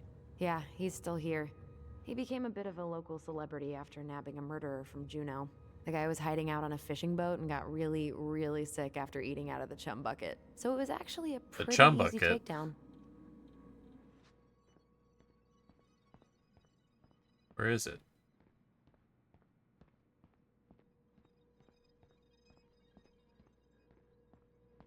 His memory somewhere. Oh my god, that's the cutest. It's cute, but don't tell me you've got baby fever. Ew, no. Why do men always jump to that? You remember Dan and Shelby? I think so. The high schoolers who were always pissing Tessa off because they would blast fish and make out in the Vecchi's parking lot. Yep. Dan's a cop now. They're married and have a kid, a dog, the whole shebang. Damn. When did everybody decide to become an adult?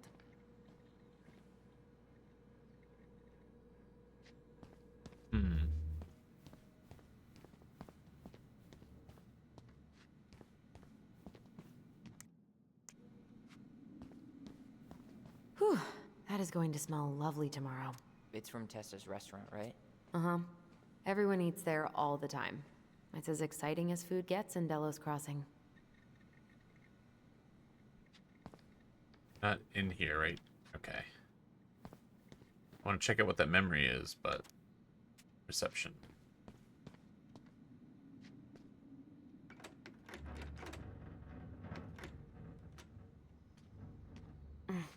Locked.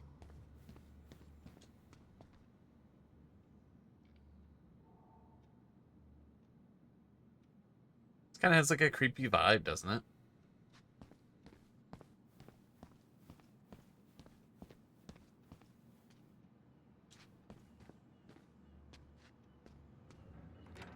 Can it possibly be locked from both ways? What do you know? Still locked. Man, they are never gonna catch this guy. What exactly did he do?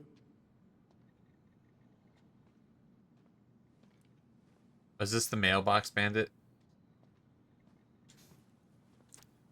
Holy fucking Jesus Christ. On the 27th at approximately 103 hours, Officer Greggs and myself were dispatched to Woodlong Road to report theft. We arrived at approximately a bunch of hours later and spoke with the owner, Lawrence Cooper. Ordered the mailbox had been broken into, stated I checked it 2 days ago because I was waiting on my new phone. They made me pay extra for shipping to get it here on time, but I said I wouldn't. I ain't having that ship. I'm gonna pay what I owe and not a dime more. They backed down, said it would be here Tuesday, but the morning the lock was smashed to shit, and there wasn't anything there. Probably the punk ass Toe Down. Off note, Toe Down is a street alias for Jervis A. Sallow, known to myself and Officer Greggs as formerly last. Okay, so they used to be an inmate. Cooper also stated they had been home all night prior to the incident and heard nothing unusual. Cooper went on to state that when I find Toe Down, I'm gonna stuff his ass up Well, his what own did you ass. expect, dum-dum? It's a police station. Cooper was cautioned against making criminal threats. Cooper then stated his willingness to prosecute Salo and was directed to seek charges with the prosecutor's office.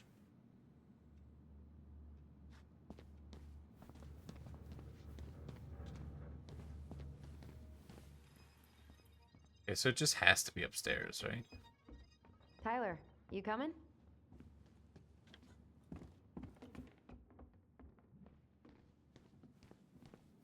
No. I'm guessing this is where they stash all the guns and stuff. Well, it's not exactly Fort Meade, but yeah. Where is this memory? Oh.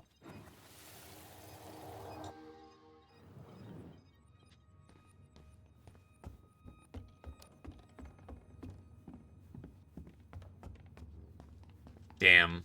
I missed some dialogue. Fuck. Now. Perfect playthrough ruined. Come on, man. We can't make these poor kids sleep here. Well, where do you suggest they go?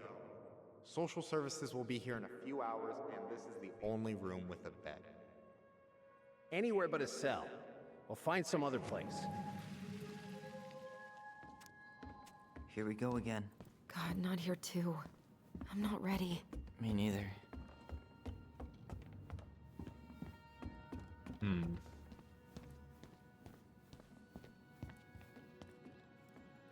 I mean, he's in this room, right?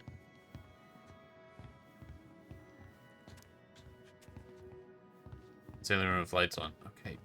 Tyler.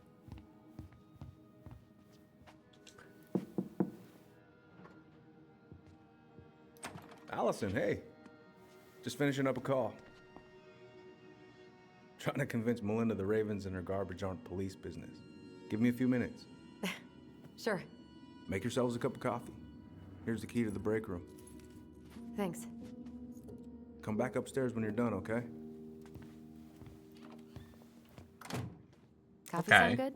The machine is in the break room downstairs. Uh-huh. Uh-huh. A lot of short responses from Tyler.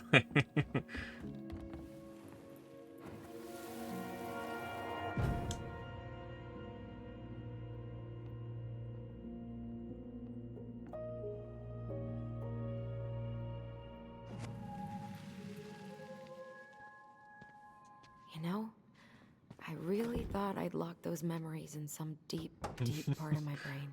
Same here. Something's in the way. Yeah, well, I'm sure they're used to just staying up all night, drink coffee, right? Yeah, Tyler was just having none of that. That's Denise Wilson's desk. Remember her? Crazy D? The woman who set fire to her ex's trailer? Allegedly set fire.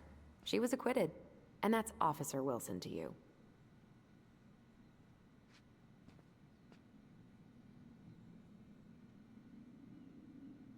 Leave a note, draw a dog. Draw a dog. I think Dee was a dog in a past life.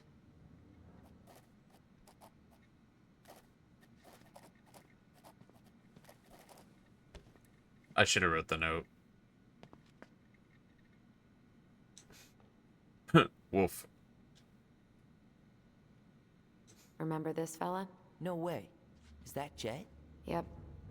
He died last year putting himself between Dee and a bear. Oh, damn. Poor D. Oh no, it was her birthday. I completely forgot. You're a terrible person. It's your fault. I was so excited to see you that it completely slipped my mind. Does Tyler have something against Eddie? Eddie is the officer who arrested Tyler. So Tyler doesn't like Eddie. She's obsessed with sled dog races now. Is that even a thing? Oh yeah. She goes to the Iditarod every year, and she's got a fantasy league called Musher's Little Helpers. It's really cool. Man, I forgot what kind of kooky shit people are into out here. Hey now, I'm in the league. Yeah, Eddie then also adopted Allison.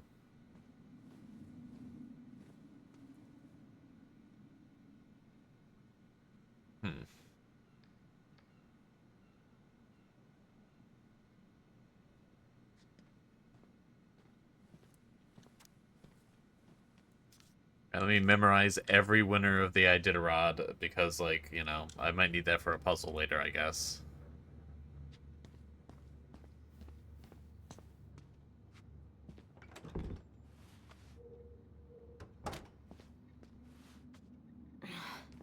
Something's in the way.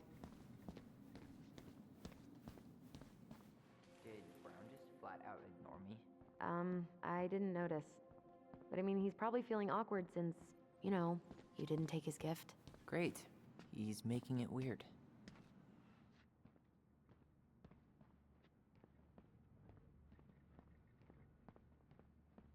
Is it in the lobby? It's the lobby. Where are we going? We're just gonna sit down in here, and I'm gonna ask you a few questions, okay? Okay.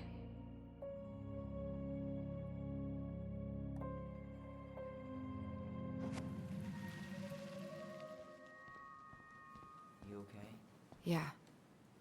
I just usually try my best not to remember that night when I'm here. I would too. Man, I can open like every door now. Oh, dude.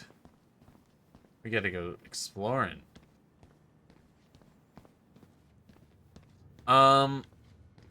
Yes. The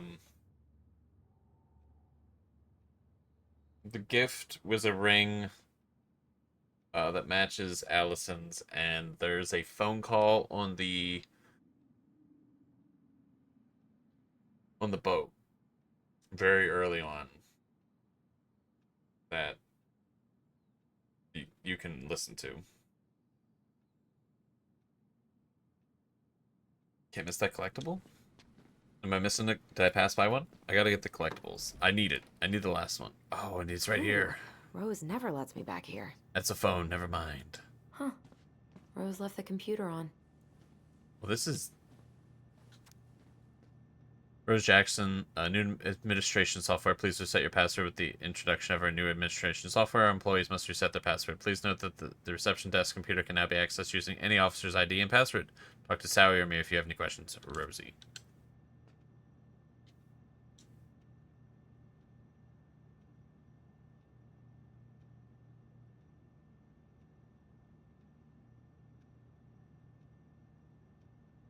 You're just saying gotta open all the doors. You don't want to miss the collectible? I gotta get the collectible.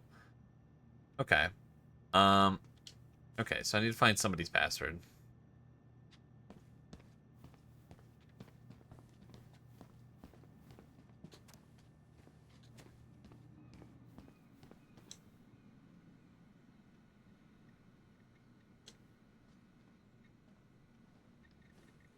Um...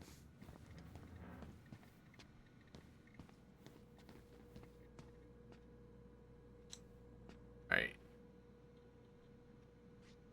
Oh my god, that's the cutest. It's cute, but don't tell me you've got baby fever. Ew, no. Why do men always jump to that? You remember Dan and Shelby? I think so. The high schoolers who were always pissing Tessa off because they would blast fish and make out in the Vecchi's parking lot. Yep. Dan's a cop now. They're married and have a kid, a dog, the whole shebang. Damn. When did everybody decide to become an adult? I Is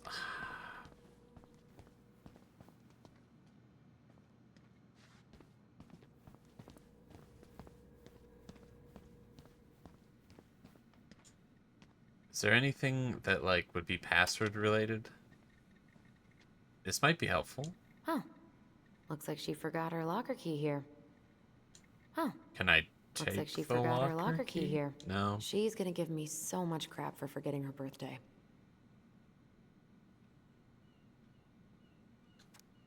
Happy 29th birthday, Denise. Keep up the good work. Eddie, another year to prove that older doesn't really mean wiser. Have a kick-ass day. DD Dan.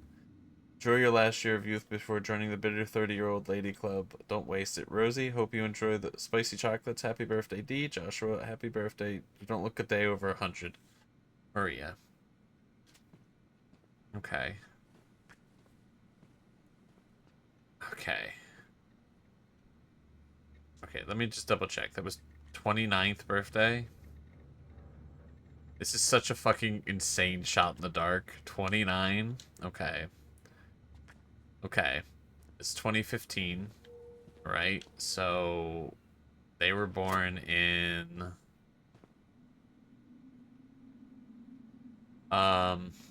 86. I should take her out for a birthday drink.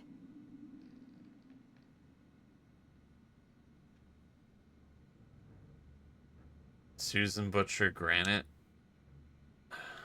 I don't know. That's not gonna. How many characters we got to mess with? I could just go 1986. It's not enough. We go Susan.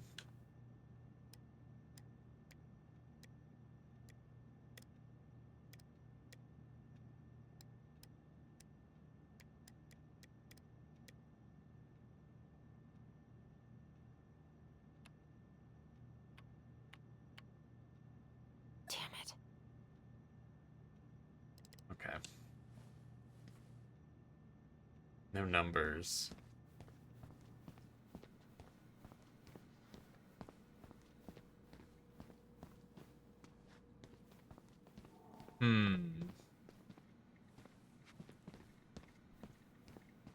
Oh.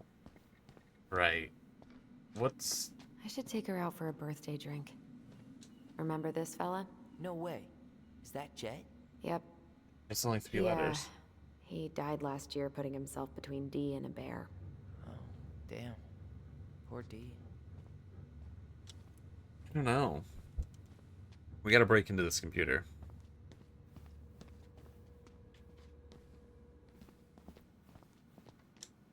I can't believe they're going to prison for nothing.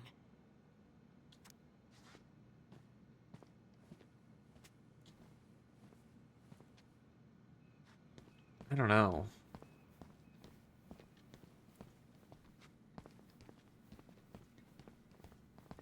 I wish I could, like, save, and then I'd explore ahead to see if that was safe. I don't know.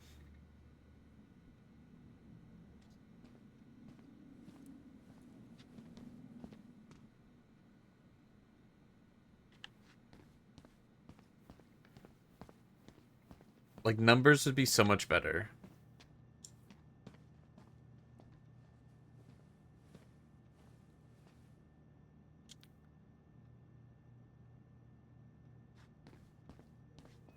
I don't know. Alright, we'll take one last look and then we'll move on, I guess. Is there any significant... They don't say, like... Oh, wait. You remember Dan and Shelby? I think so. The high schoolers who were always pissing Tessa off because they would blast fish and make out in the Vecchi's parking lot. Yep. Dan's a cop now. They're married and have a kid, a dog, the whole shebang. Damn. When did everybody decide to become an adult? Oh my god, that's the cutest. It's cute, but don't tell me you've got baby fever. Ew, no. Okay, they don't say, Why like, do men the always kid's jump to name or that? anything. I don't know. Yeah, I don't know. I really would like to get into this computer.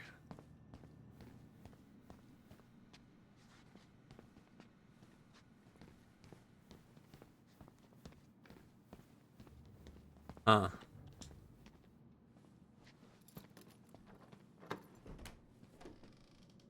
Okay, let's go in.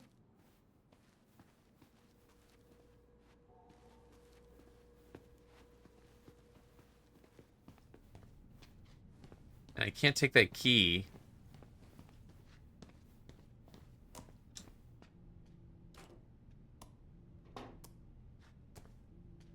Yep, it's locked. Okay, but, like, is this video game logic? Can I go back and open it now? Didn't Tessa butt a dog? Yep, but Hey, it's Crazy D's locker?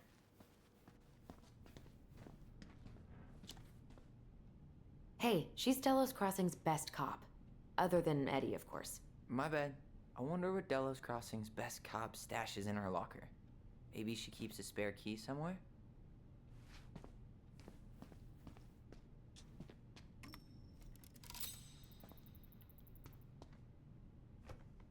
So much is What's on happening. your mind? Just thinking about how we slept in that corner over there. Yeah, on that paper-thin mattress from the cell. It could have been a pillow top and I wouldn't have slept a wink. I don't know how you come here every week. I've been here 10 minutes and it's already fucking me up.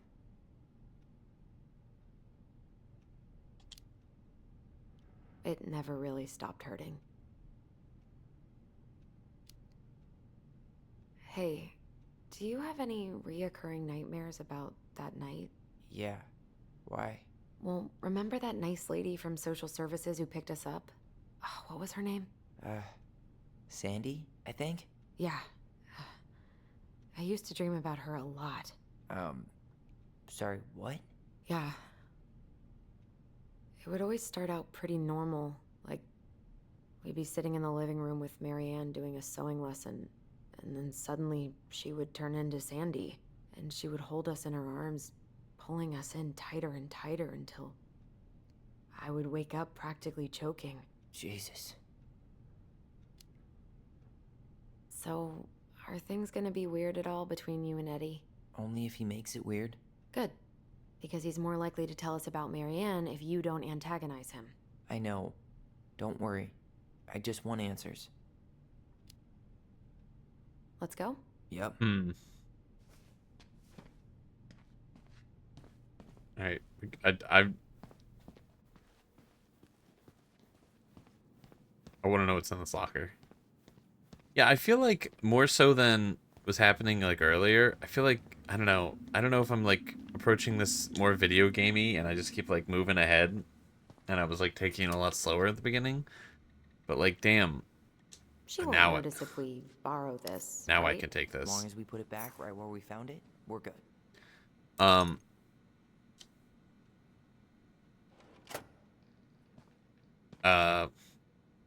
I keep like missing a lot of dialogue stuff. And I like missing stuff in this kind of game, you know? It's like I want all the stuff.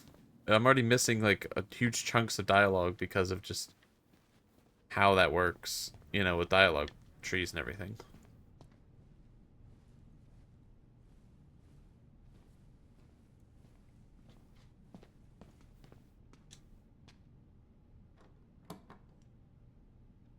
We really shouldn't be in here.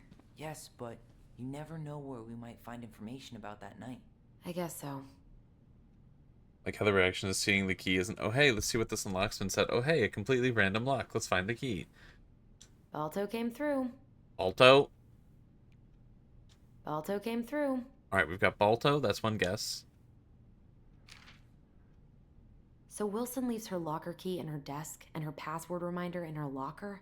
That's so irresponsible. Guess this works. An intruder could easily access all kinds of police files with this. Yeah, like 2 goblin intruders.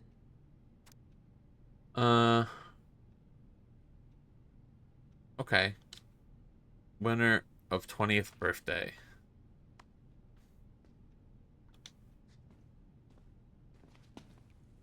So, probably not Balto.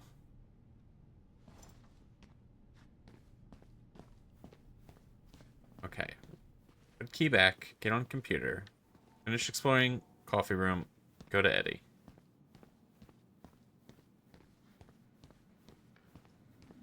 I would love to know what happens if you forget to put this key back. But are there consequences? Well, I need to get into that locker later.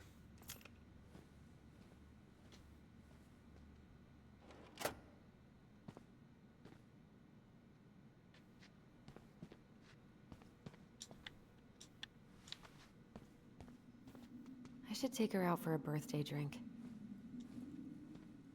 Okay. Born in 86? No, alright, so we're just going back 9. From 2015? I guess. Right? I think. It's not currently 2013, so it would be 2006. Go Salem?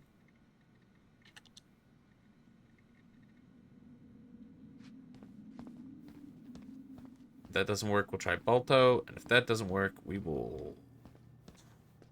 I don't know. Okay, we're looking for D.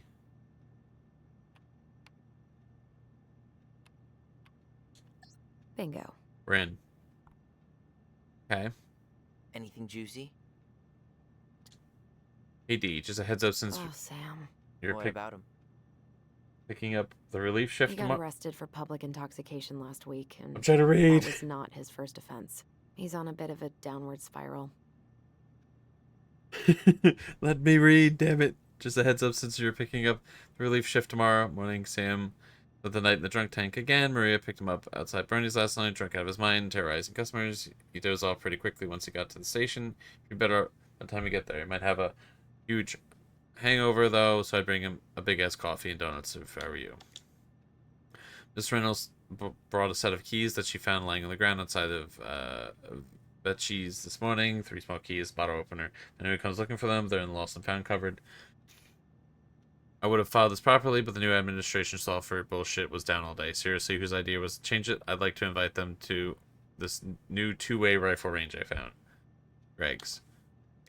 Hello, thank you for shopping with us. Your order of Just Between Us Season 2 complete DVD set is shipped, arriving. Hey D, are there any sides or reading material for your lecture on Friday? I also wanted to let you know we have lots of people to sign up and expect a good turnout, and wear your nicest suit. I think the kids really enjoy your talks. Keep it up. Coalition for Equality. Whoa. When I dare to be powerful, to use my strength in service to my vision, I become less and less important whenever I am afraid. Okay.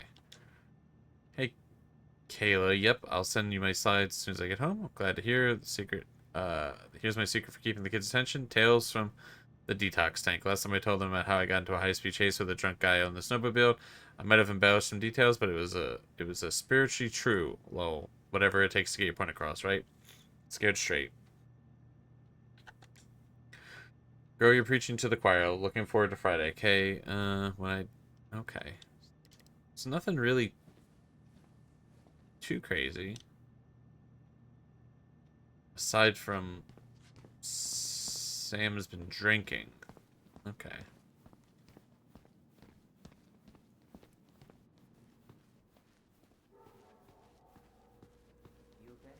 I'm just feeling a little nauseous. Days without bear sighting 4. Wash your own cups and dishes. How is it still warm? You sure you want coffee this late in the day? You'll be up all night. I don't think I'll sleep much anyways. Too much on my mind. Those dusty couches won't make it any easier. Hey, you okay?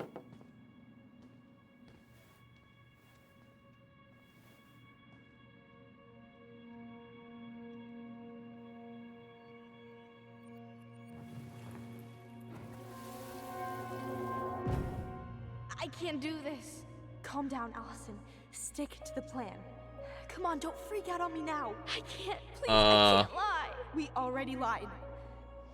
It's all gonna be fine, okay?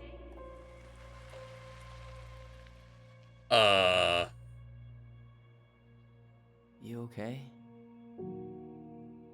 Honestly, no. Do you ever regret? No. No way. Well, maybe once or twice early on, but now, no way. I mean, look where we're at. Look where I'm at. Uncle Eddie's probably done by now. We should go find him. No, the fuck. Do you mind if I go inside that room for a second? You sure?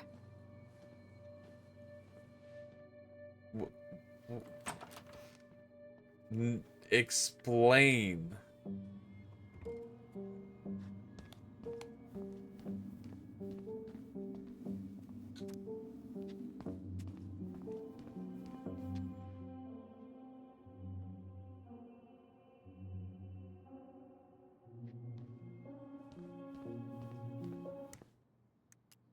So missing a collectible, okay? So nothing crazy can happen. Okay. This is heavier than I expected. Music feels tense. Everything feels so It's tense. the first time I've been in here since that night. Eddie was so uncomfortable, he dropped a vase.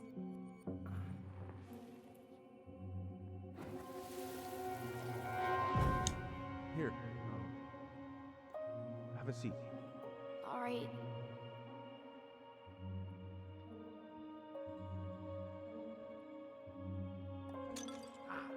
Damn it. Sorry. Huh, they kept this? What? It's that vase. They glued it back together.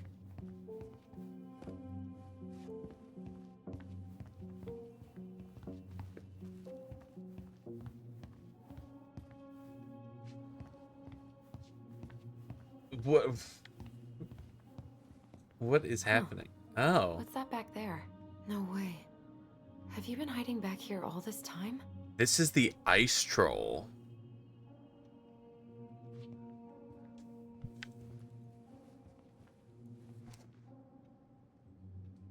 Interesting. The Ice King.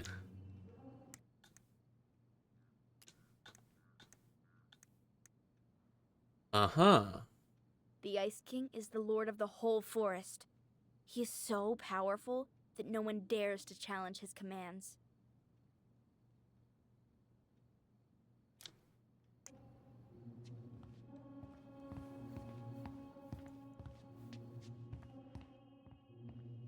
So, isn't Brown waiting for us?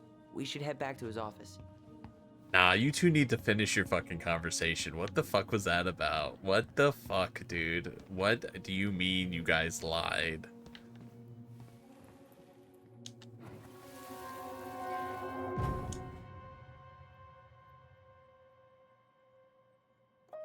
Why did you separate us?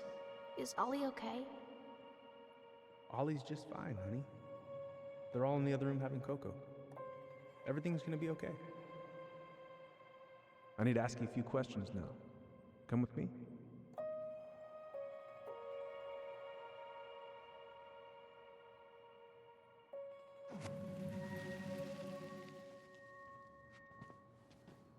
You're awfully quiet. Yeah, sorry. Trying to deal, but it's a lot. I'm not that hungry. It's driving me nuts that I'm still in the first chapter.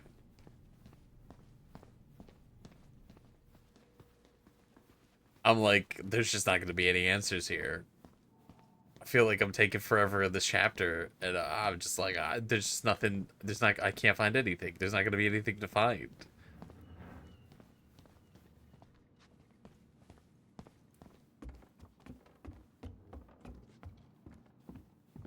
Don't do the save Hey, icon sorry thing. that took so long.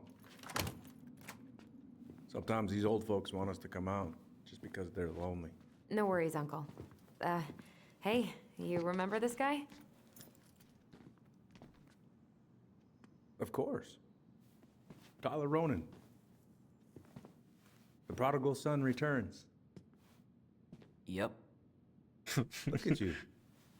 I didn't even recognize you at first. Heard that a lot today, Chief Brown. Chief Brown. No need for that kind of formality, not with family. Huh. How you finding Delos Crossing? Change much? Same dump, different year. Well, we're no Juno, but lots of folks feel at home here. It's gotta be good to be back with your sister, huh? Yeah, it's been a long time coming. Look, Eddie, we aren't here just to say hi. We found something in Marianne's room. Things aren't really adding up anymore, and we've got questions. Oh, yeah?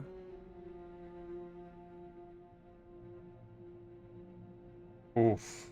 Do I get to ask both of these?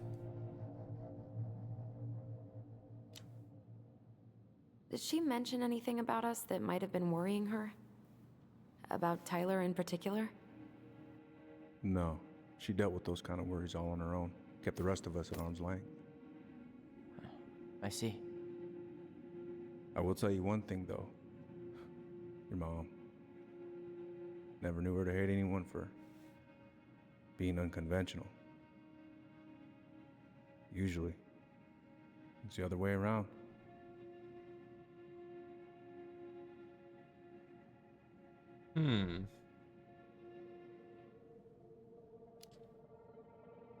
Did anyone mention anything about her behavior in the days leading up to that day? Anything at all? No. Everyone I talked to said it took them by surprise. Did you see her at all? Like, in those last few days? No. I hadn't seen her for weeks. Maybe a month before.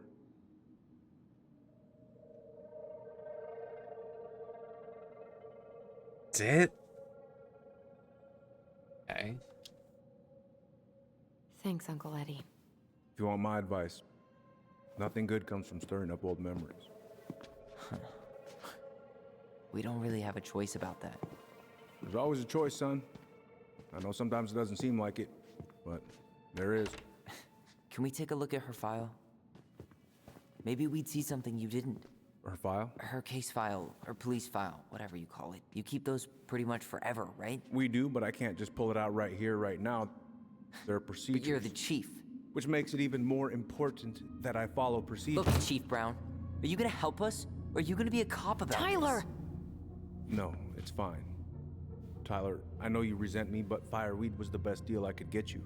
I'm not mad about fireweed, but I may be a little salty you kept my sister away for 7 fucking years. That's what this is about? Look, that was the court's recommendation. They're the experts. I just went along. Yeah, sure you did. Trust me, son. We all believed that what happened that night was self-defense, but we couldn't be sure. I can't believe this. Look, we couldn't be sure, okay? I was trying to protect you both. So you still not sure? What? You still think keeping us apart was the right call? She was traumatized. We needed each other to heal, and you took that away from us. So why didn't you let your sister visit when you turned 18 Uncle, then, huh? please. Let's move on. She's never gonna tell you how much that hurt her, but it did. That was about me. It wasn't about her. Allison gets that, and 3 years is nothing compared to 7. Right, Allie? Oh, jeez Louise. Oh, fuck.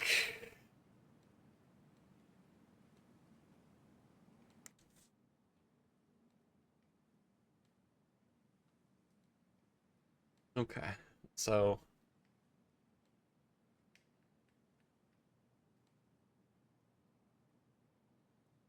I don't know what to say here. I guess honestly, right? So should they have been kept apart? No. Do I like how by the books this cop is? No. Is he making sense in some ways that he thought he was going like, you know, it's a very maybe, but also like, oh man, it's I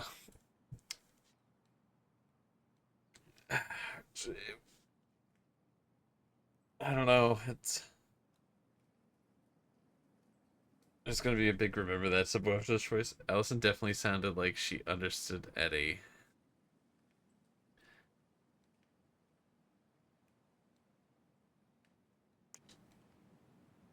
Yeah, the problem is like it's so pick one or the other. There's like no grayness here, right? Allison absolutely agrees that Eddie did his best.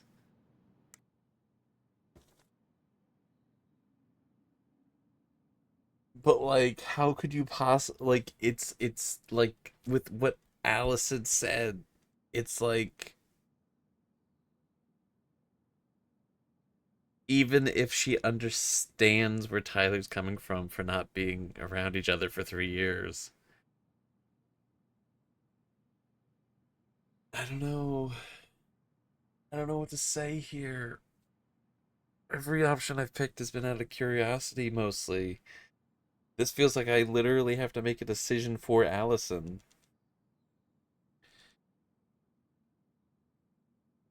I'm like, do I prioritize the relationship of the siblings or what? Like, what the fuck do I do? I don't know.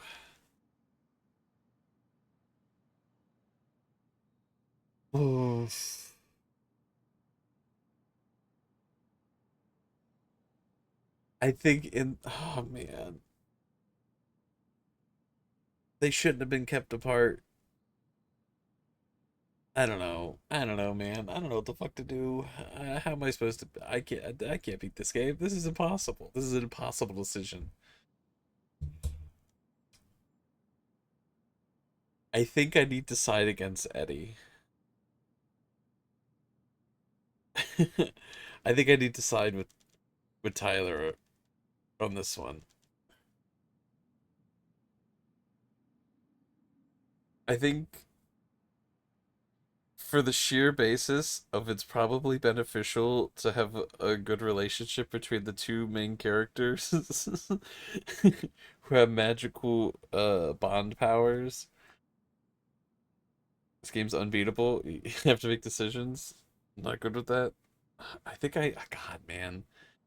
I have so little information about her relationship with Eddie besides, like, I don't know. Am I about to blow that up just right now? Oh, man. Okay. I guess, I don't know. I guess I'm gonna do this. Oh, fuck, dude.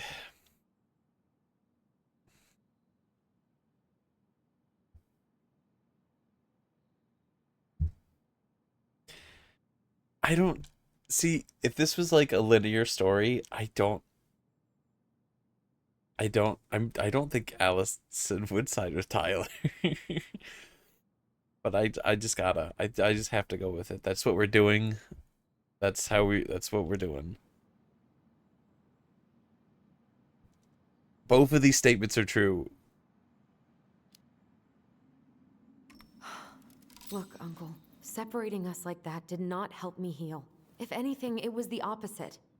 Even if he had been dangerous, I'd have taken the risk. Being apart was that miserable. I didn't know you felt that way, little moose. It was hard to talk to you about it. I didn't want to seem ungrateful. Look, we've all fucked up. And we've all hurt each other. But isn't that what family's for?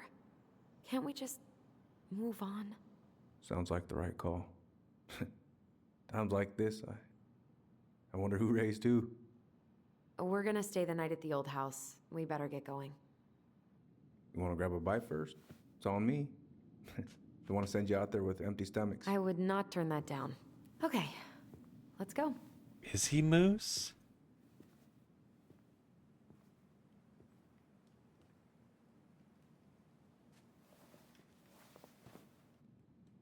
What the fuck?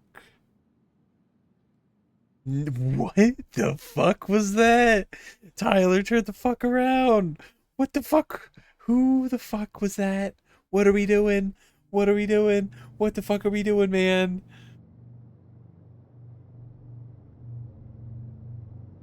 Stop!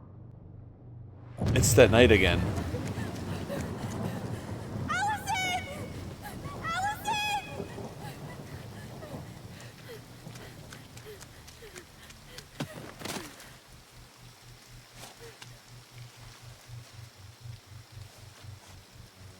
That thing is behind the tree. What the fuck?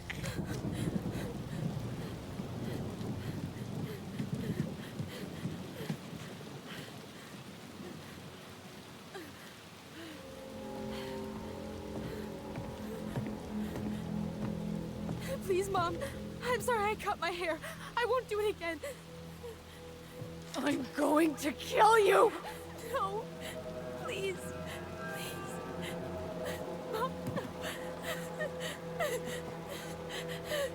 Mom, please. No, don't do this. Ah!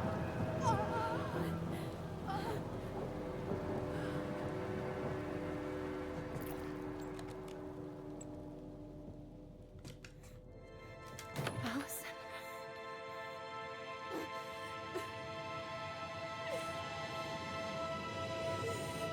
This isn't what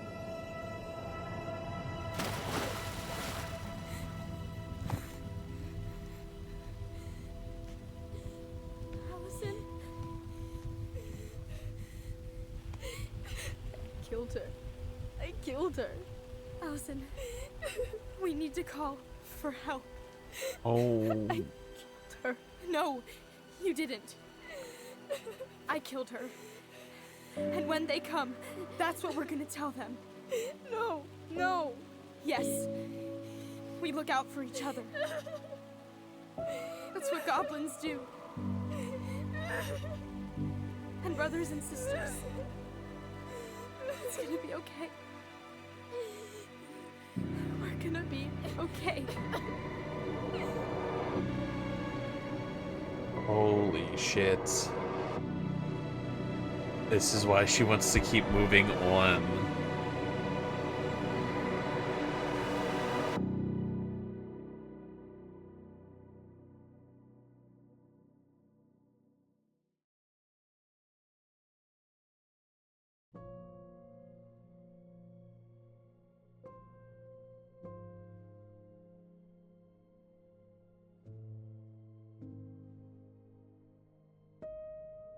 My jaw has just been like dropped. I cannot believe the last like 5 minutes of that.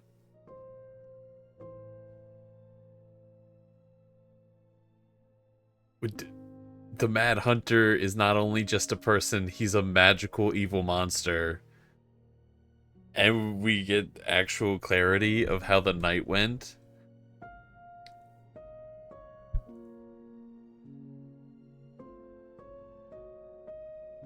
What's this Mad Hunter?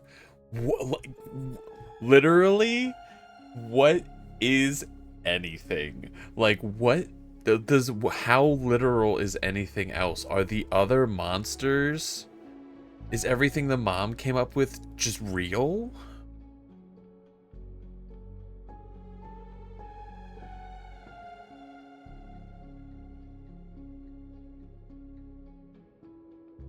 And he's back. Now he's back. She fell into the lake.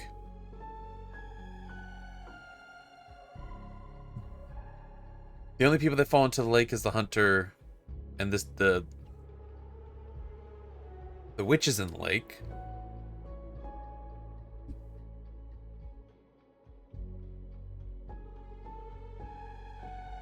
Is the mom the witch?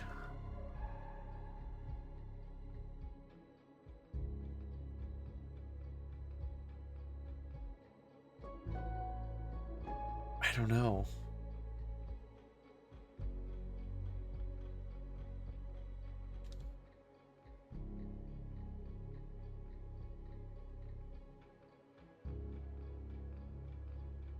Mom get possessed by something? I think the mom, I think it actually was just a whole misunderstanding. I think Allison saw the mom pointing the gun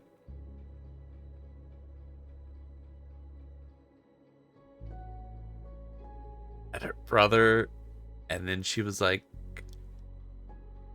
and stab. I think there was a miscommunication. I think the mom knew the hunter was after. I think the mom was just afraid of the hunter.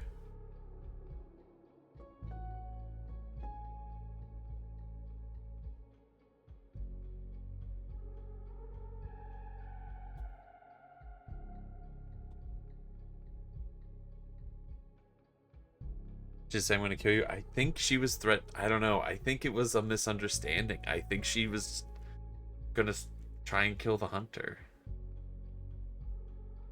That's what I'm. That feels the clearest to me.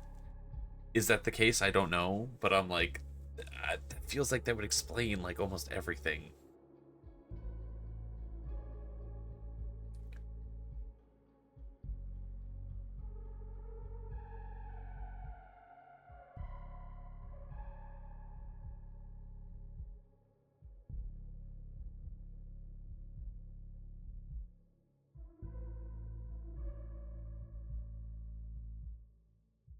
I'm so okay. What's also important?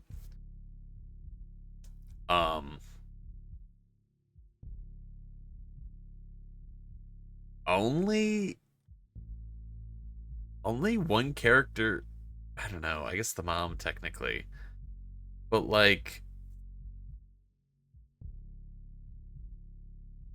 I don't know. I don't know if that police station scene. I don't know if that was like for sure them looking at the hunter, but it seems like Allison has not seen the hunter. It's only her brother.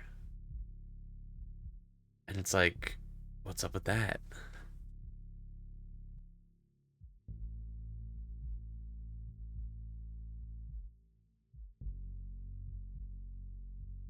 This is really long credits. Dude, that's a crazy first chapter. That is an insane first chapter. That is fucking bananas. This game needs to stick the landing. The next 2 chapters need to be amazing, because holy shit, I need some answers. This is so wild.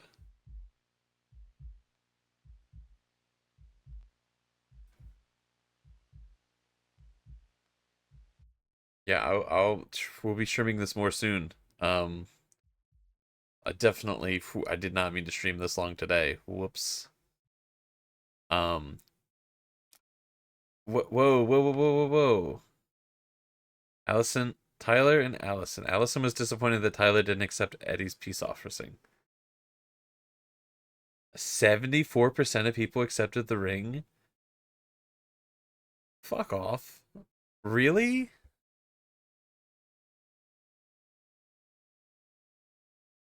Oh, so that option was throw the ring in the water. That's crazy. That's nuts to me. I was gonna call it the station.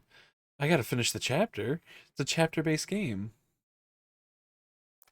Allison was delighted to solve the princess riddle with her brother. 20% of people busted the door down.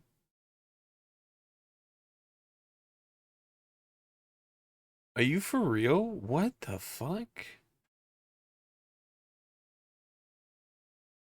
Okay. Tyler felt supported by Allison's trust at the store. This is almost 50-50. But I'm in the only one I'm in the minority for is the ring, and the ring thing is crazy to me. Tyler was reassured of his bond to Allison when she sided with him at the station. 30% sided with Eddie? I mean, I think that's fair. I really flip-flop with that. Tyler earned Sam's respect. 50% of people didn't call out Sam. Sorry, 45%, I guess I should say.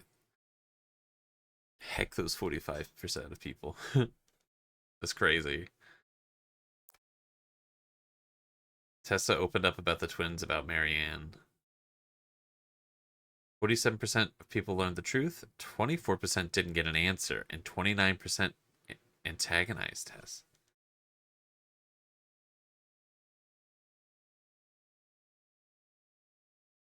Call that Sam. Sam was being a transphobic piece of shit. And you can either let it slide or call it out. I'm pretty sure that was what the choice was. It's so crazy. 50% of people just didn't get an answer, or maybe you get the answer through antagonizing her. Probably not. Eddie felt rejected by Allison when she didn't side with him at the station. Wait. Is this not... Oh, this is just the same thing. Right, it's just show... Okay. Okay. Now take me to main menu. Oh, I guess we're watching this. So what now? Well, he's obviously not going to give us the truth. So I say we go get it ourselves. Wait, you're not seriously thinking of breaking and entering a police archive? Go big or go home.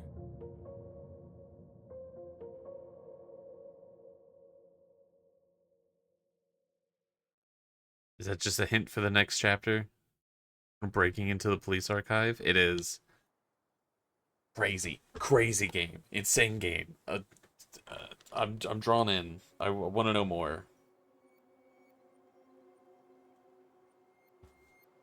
I wish other games that were chapter based did this. I wish Alan Wake took you back to the main menu every time. You miss content if you don't manually do it. Oh my god. It's crazy. So I had a good time. I've enjoyed this game quite a bit. I hope everyone enjoyed it with me because I had a good time. It was a very wonderful time. It was stressful. This game was so stressful. The first 8 seconds of the game was like, I was like, holy shit. I don't know what I just got myself into. I would have never guessed that this game is...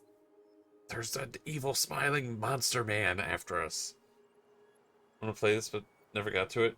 I don't think you can play this game, though. It feels stress and decision-making is not your thing. I appreciate them letting me pause. I put off this game for so long. The amount of games that have been on my list of things to do and have just slowly been moved backwards. Every time I get to one, I'm like, it's great, it's wonderful, awesome. You have so many questions. It frustrates me that I'm gonna have to play a whole nother chapter and not have resolution. God damn. Damn, that was good. Okay, well, alright.